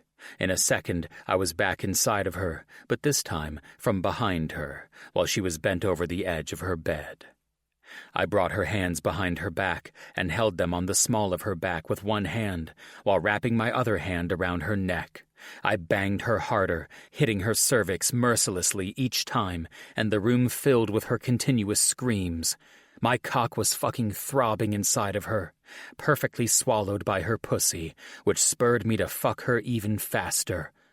"Tobias! Oh God! I'm going to come! I'm coming!" She screamed, and the next moment, her pussy began spasming around me, squeezing me so hard that I was about to come too. "Scarlett, fuck!" My body tensed and my orgasm started, but I didn't stop fucking her until the last drop of my sperm was deep inside of her, filling her sweet pussy. It was official. I was addicted to this woman. We collapsed and fell into an immediate sleep. I was in the middle of a vague dream when I felt a sudden jolt of pleasure. I tried to determine where it had come from, sensing my cock becoming fully hard in just a second. Something warm wrapped around it, and I let out a groan, still not fully awake. Someone squeezed my sack, applying the right amount of pleasure as the same warmness and wetness slid up and down my cock. Ah! Slowly moving through the haze in my mind, I realized that was Scarlett, who was sucking my cock like a pro. I opened my eyes and raised my head to look at her, grateful for the lamp on the nightstand that cast enough light for me to see her pretty face as she bounced her head up and down. She met my stare, and a pang hit my chest. So fucking sexy. Scarlett! I threw my head back against the pillow and gripped the covers, experiencing continuous waves of pleasure that grew stronger the faster she sucked me. My heart hammered against my chest, everything tightening in me more and more, and I felt close to my climax. Fuck! I grabbed her and flipped us over. Capturing her lips, I trailed her arms with my hands until I reached her breasts. I want you badly, Scarlett. I don't want to come before I get to fuck you. She smirked and arched her back when my fingers found her nipple and pinched it, applying a bit stronger pressure. She liked a healthy dose of pain, which made her wetter. And there it was. When I lowered my hand to her pussy, she was already wet. Not wasting a second, I thrust 3 fingers inside of her, stretching her sweet mound. Oh, God! She grabbed my shoulders and arched her back once more. She was trembling, her pussy soaking my fingers and the sheets, and the sounds mixed with her moans proved to be almost too much for me. The way she looked, felt, and sounded was one major turn-on that threatened to break the little control I had over my body. Please make me come. I need to come. I lowered myself and slid my tongue all over her softness, losing myself in her juices and alluring scent. She gripped my hair and pressed my head against her, silently demanding me to be rough, and I was more than happy to fulfill her desire. With a growl, I began eating her like it was the last thing I would do, licking, biting, and sucking as fast as possible. It was a mess, but it was fucking sexy, and I couldn't stop. Oh, yes, yes, yes, yes, I love that. Tobias. She chanted my name repeatedly, thrashing against the bed, and I felt her close to her climax. I probed her entrance with my tongue, pushing it inside as far as possible, and she orgasmed, twitching and squirming underneath me violently. Her juices splashed my face, which was the last straw for me. In an instant, I was on the floor, pinning her against the edge of the bed, and plunged into her. Her nails clawed my chest when I started banging her hard, unable to go slow, even if I wanted to. What are you? I didn't stop. I couldn't stop. I brought her legs over my shoulders and entered her even deeper, feeling high on her. Her pussy was like a hot fist, squeezing each inch of me, and it was only driving me to fuck her even harder. Tobias! She screamed and fell apart again, her walls clenching me too tightly, and if I didn't pull out of her right now, I would come in no time. I stood up and picked her up, wrapping her legs around me. I went over to the wall and pressed her against it, covering her mouth with mine when I got back inside of her. This time, I went much more slowly, but my thrusts were powerful, which gave life to a more potent kind of ecstasy that numbed all my senses. Her tongue slid sensually over mine, making me dizzy, intensifying my pleasure. I love you, I said into her lips, and left tiny kisses all over her jaw. I love you too, Tobias. I'll never let go of you. You and our babies are so important to me. Her smile was dazzling. And you're everything to me. She moaned when I hit her G-spot, and more juices coated my cock. I increased my tempo, chasing the orgasm that was too close. So perfect and so good. I'm going to come. Yes, come in my pussy. Fill me with your cum. Her words were all I needed to let go, burying deep into her right when the first spurt of my seed ended inside of her.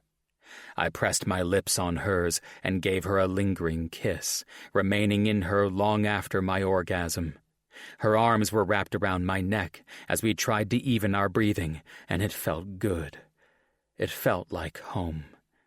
Slowly, I brought her down to her feet and hugged her, inhaling her sweet scent. This is just the beginning, I told her, caressing her hair.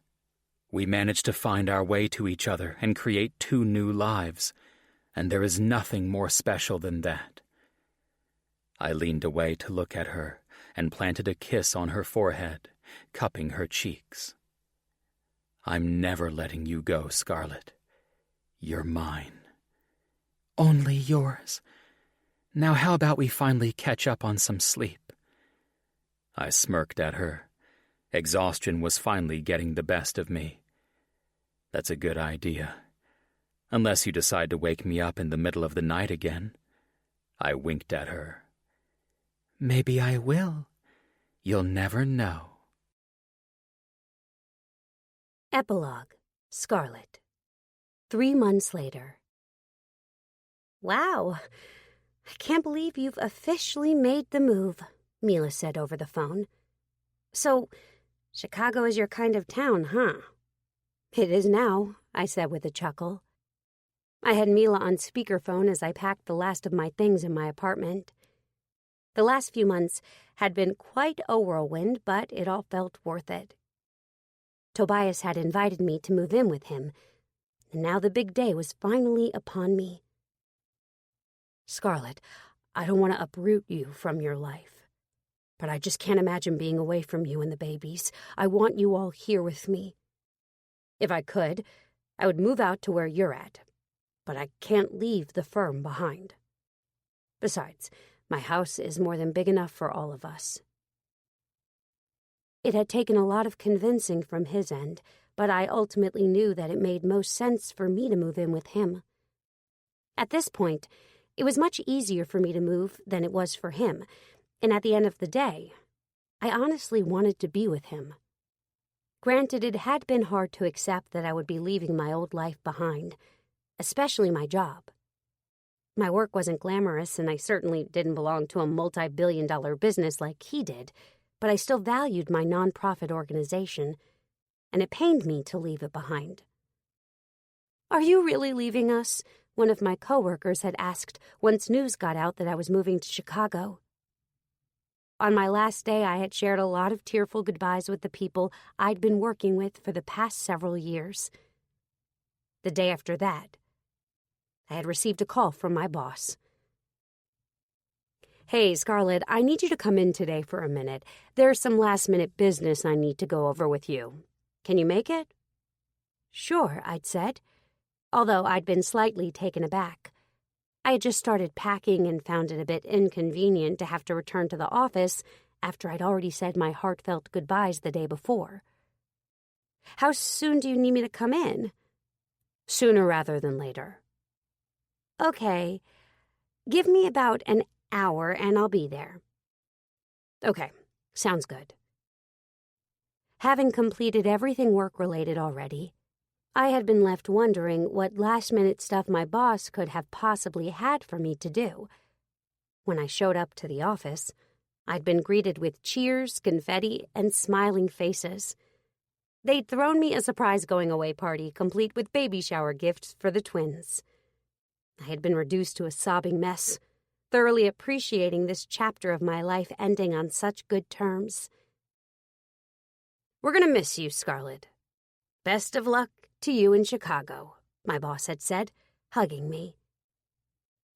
"So how does it all feel?" Mila asked as I pulled clothes from my closet, sorting through what I planned to take with me and what I would give away to the Goodwill. "Surreal," I answered. "I'm pregnant, just a couple months away from my due date. I found a guy that I adore. I'm moving to a new city. I'll have to find a new job. Well, you actually don't have to find a new job, Mila chimed in, chuckling. I'm sure Tobias would be more than willing to take care of you. You wouldn't have to lift another finger for the rest of your life if you didn't want to with his kind of cash flowing in. You know, I'd never be happy that way, I said. And he knows it, too. It's not about his money. It never was. Yeah, I know, Mila said with a sigh. You're so noble. Go figure, you're the one to end up with a billionaire. Shh. Girl, I'm alone. No one can hear me. Oh, okay, I said and laughed. Anyway, isn't it crazy that all of this happened in just a year? Yes, Mila agreed. But you know what, Scarlett? You deserve it. Thanks. I smiled, feeling slightly teary-eyed. Well, you know, as soon as you get settled in, I have to come visit you in the city, Mila said. And you know the rest of the crew is going to want to come too. Everyone's dying to meet Tobias. I can imagine, I said. Yeah, we'll have to get together soon. Well, I know you must be busy, so I don't want to take up too much more of your time, Mila said. I'll talk to you later, all right? Okay. I'll call you once I've made it to Chicago and have gotten settled in. Okay. Love you, girl. Love you, too. Bye. Bye. I ended the call and looked around my room, seeing how much more I needed to pack. I saw that I was almost finished, just as I was almost finished with this chapter of my life. It was a bittersweet feeling as I glanced around my apartment. I'd been there for a long time, and it was the first and only place I'd lived since being on my own. And now it was time to leave it behind. Closing my suitcase, I rubbed my stomach, feeling the baby's kick, perhaps in response to my own nerves and excitement. Everything's about to change, I said, looking down at my stomach. Everything's about to change for the better. Because of you, too.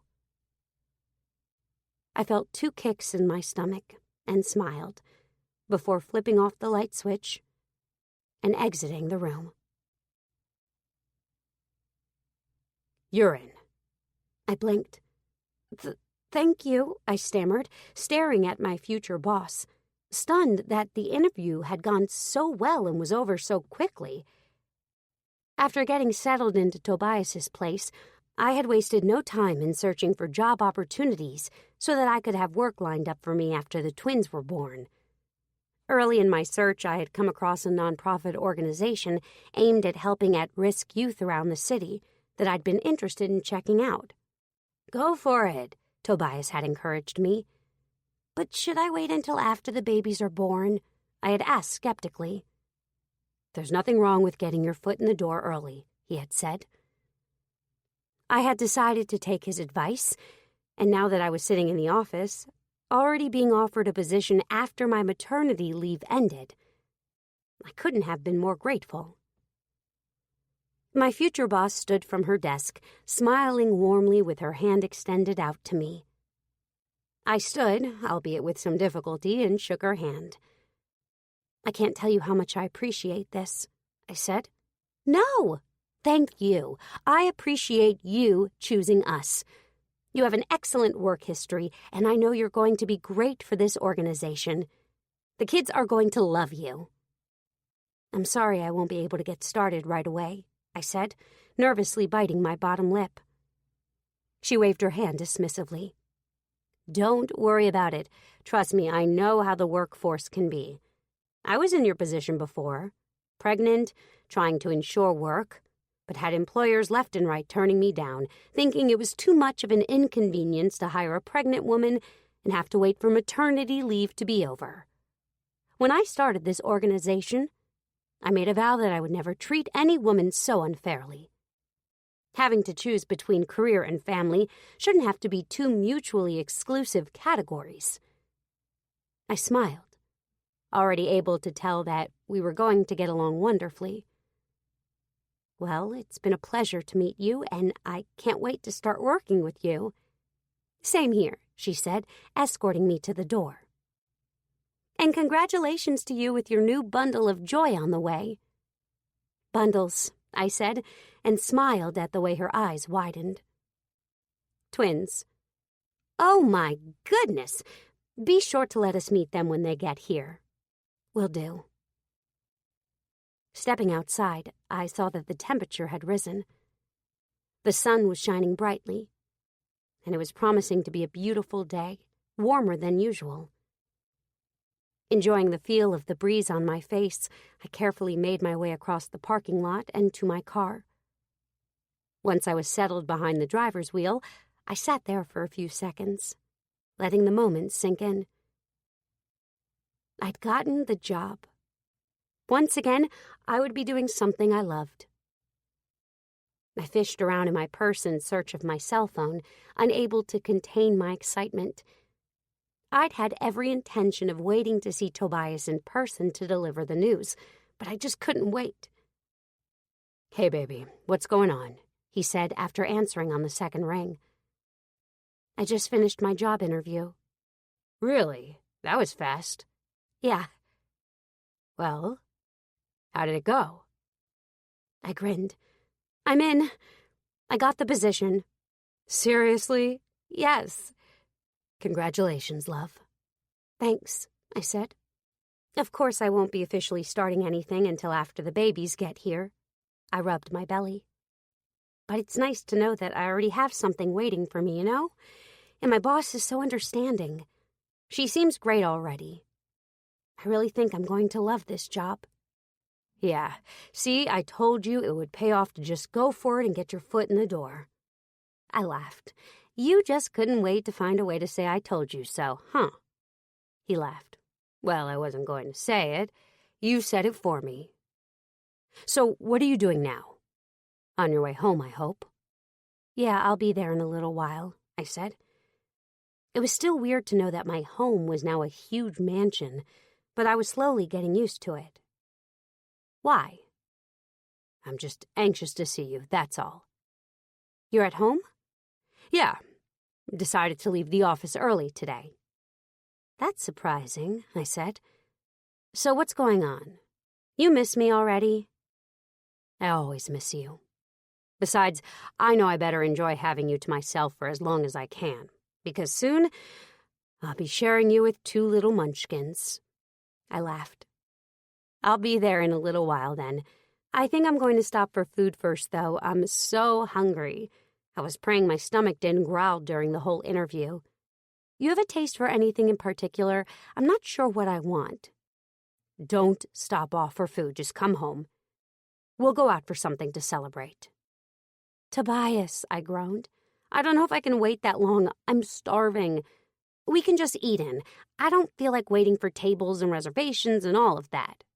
"Baby, just come home, all right? It'll be fine." "What'll be fine?"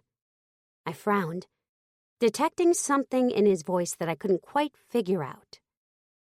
"Tobias, is everything all right?" "Yes," he said. "Everything's fine. Just come home." Okay. See you in a little bit," I said, ending the call. I cranked the engine and prepared to get home, curious to see what was going on with Tobias. "Tobias?" I said as I walked through the front door, my footsteps echoing through the large corridor of his mansion, my new home. "Where are you?" "In the kitchen," his voice rang out. I hung my jacket and purse on the coat rack, slipped out of my shoes, untied my hair from the bun it had been in, and walked barefoot toward the kitchen. "Surprise!" I clutched my chest, taking several steps back. "Oh no, we scared her," a woman said, coming toward me with a friendly smile. I was startled, but I could still easily see her resemblance to Tobias. She was gorgeous and had the same dark hair and gray eyes as him. "It's so nice to finally meet you," she said, hugging me as if we were already best friends. "I'm Joanna, Tobias' sister." "Oh, hi," I said, hugging her back. She stepped aside, and I saw a man standing behind her, holding a beautiful baby who looked around a year old. "We've heard a lot about you, Scarlett. Been dying to meet the woman to get my best buddy over here to fall so head over heels, he chuckled. I'm Anderson, by the way. And this is Addison, Tobias's niece. The baby girl smiled at me, and I couldn't help grinning back at her. She was too adorable for words. I nodded my head, recognizing Anderson from pictures. He wrapped me into a quick one-armed hug. Tobias finally made his way over to me. Hope you don't mind that I invited company over to celebrate your good news. Plus, it was time for you to meet my family. He pulled me into a hug and kissed my lips. No, I don't mind. I was just caught off guard. Sorry about that again, Joanna said. We weren't trying to send you into an early labor or anything. Everyone laughed, and Joanna looped an arm around me. How about we sit down and let the men set the table for us, she said, grinning. I looked toward Tobias, my eyebrows raised. You cooked? I sure did, he said, and then winked. Good thing you came straight home, right? Thank God, because you know I'm starving. Hurry up and set the table, I said, causing everyone to laugh again. Well, if we're setting the table, you keep this one then, Anderson said, passing Addison to Joanna. Come on, baby girl, Joanna said, taking the baby into her arms. Time for you to meet your new auntie. May I said, reaching for her. Of course, Joanna said, passing Addison to me. And the two of us, plus the baby, headed to the living room, where we sat on the couch, talking and getting to know each other while we waited for dinner. Once again, everything felt surreal. Joanna was a complete gem, as was Addison. The day had turned out better than I could have ever imagined. About 15 minutes later, Anderson appeared in the living room and cleared his throat. Dinner is served, ladies. That feels so much better, I said, leaning back in my seat and rubbing my protruding abdomen. Tobias, I didn't know you could cook like this. I probably would have preferred this to all those fancy restaurants you kept taking me to. He grinned. I'm glad you liked it. And rest assured, there's plenty more of where that came from. Me and the crew will be looking forward to it, I said, rubbing my belly again. I laughed. I think both of them just kicked. They like their daddy's cooking already, Tobias said, standing from the table. Anderson helped me clear the table so that I can bring out dessert. What's for dessert? I asked eagerly. But Tobias didn't answer me. He just disappeared into the kitchen with a smirk. I looked toward Joanna, noticing that she seemed to be concealing a smirk of her own. Abruptly, she cleared her throat. Let me go change Addison. I'll be right back, she said. I slid back from the table. Let me help you. No, Joanna said, waving her hand. You stay here. Relax. Trust me, you'll have plenty of diaper changing in your near future. I could use the practice then. You'll have more than enough practice soon enough, she said with a wink, and disappeared from the dining room as well, leaving me seated at the table alone. I drummed my fingers on the table, feeling that something was clearly up. From the kitchen, I could hear Tobias's and Anderson's muttered voices. What are they up to, I wondered. Before I could think any further about it, though, Tobias exited the kitchen with a covered dish in his hands. I looked at him skeptically as he smiled back at me. Some mystery dessert dish you're trying to feed me? I asked with a raised eyebrow. I looked toward the general direction of the kitchen, seeing Anderson's shadow lurking nearby. Something like that, Tobias said, and then set the dish in front of me. Hope you like it. Giving him one more skeptical look, I pulled the top off of the dish. I blinked. There was no dessert inside. Instead, there was a small black box. I reached for it. Opening it, A huge diamond ring sparkled back at me. My eyes immediately began to water, and my heart skipped several beats. When I looked up, Tobias was kneeling on one knee. From somewhere beside me, a camera flashed. Joanna had gone to retrieve her phone to document the occurrence. Anderson came to the kitchen doorway, smiling. "Scarlett," Tobias said, "you're the best thing that's ever happened to me. It's been a long time coming, but it was a blessing to have you step into my life. I want nothing more than to spend the rest of my life with you, raising our children. I can't tell you how happy you've made me over these past months. With that being said, will you marry me?" I let out a breath I hadn't even realized I'd been holding. Tobias took the ring out of the box and slid it onto my finger. And all I could do was nod my head eagerly before finally managing to choke out the word, "Yes." I sprung up from the chair and into Tobias's arms, certain that I had never in my life experienced happiness so intense. Tobias kissed me, and all at once, I could see our happily forever after, spreading right before my eyes. This concludes Twins Make Four by Nicole Elliot, narrated by Kendall Taylor and Jeremy York. Copyright 2018 by Nicole Elliot. This unabridged audiobook is published by arrangement with Nicole Elliot, care of Pink Empire Publishing and Literary Management, and was produced in the year 2018 by Tantor Media Incorporated, a division of Recorded Books, which holds the copyright thereto. Please visit Tantor.com for more information on our growing library of unabridged audiobooks.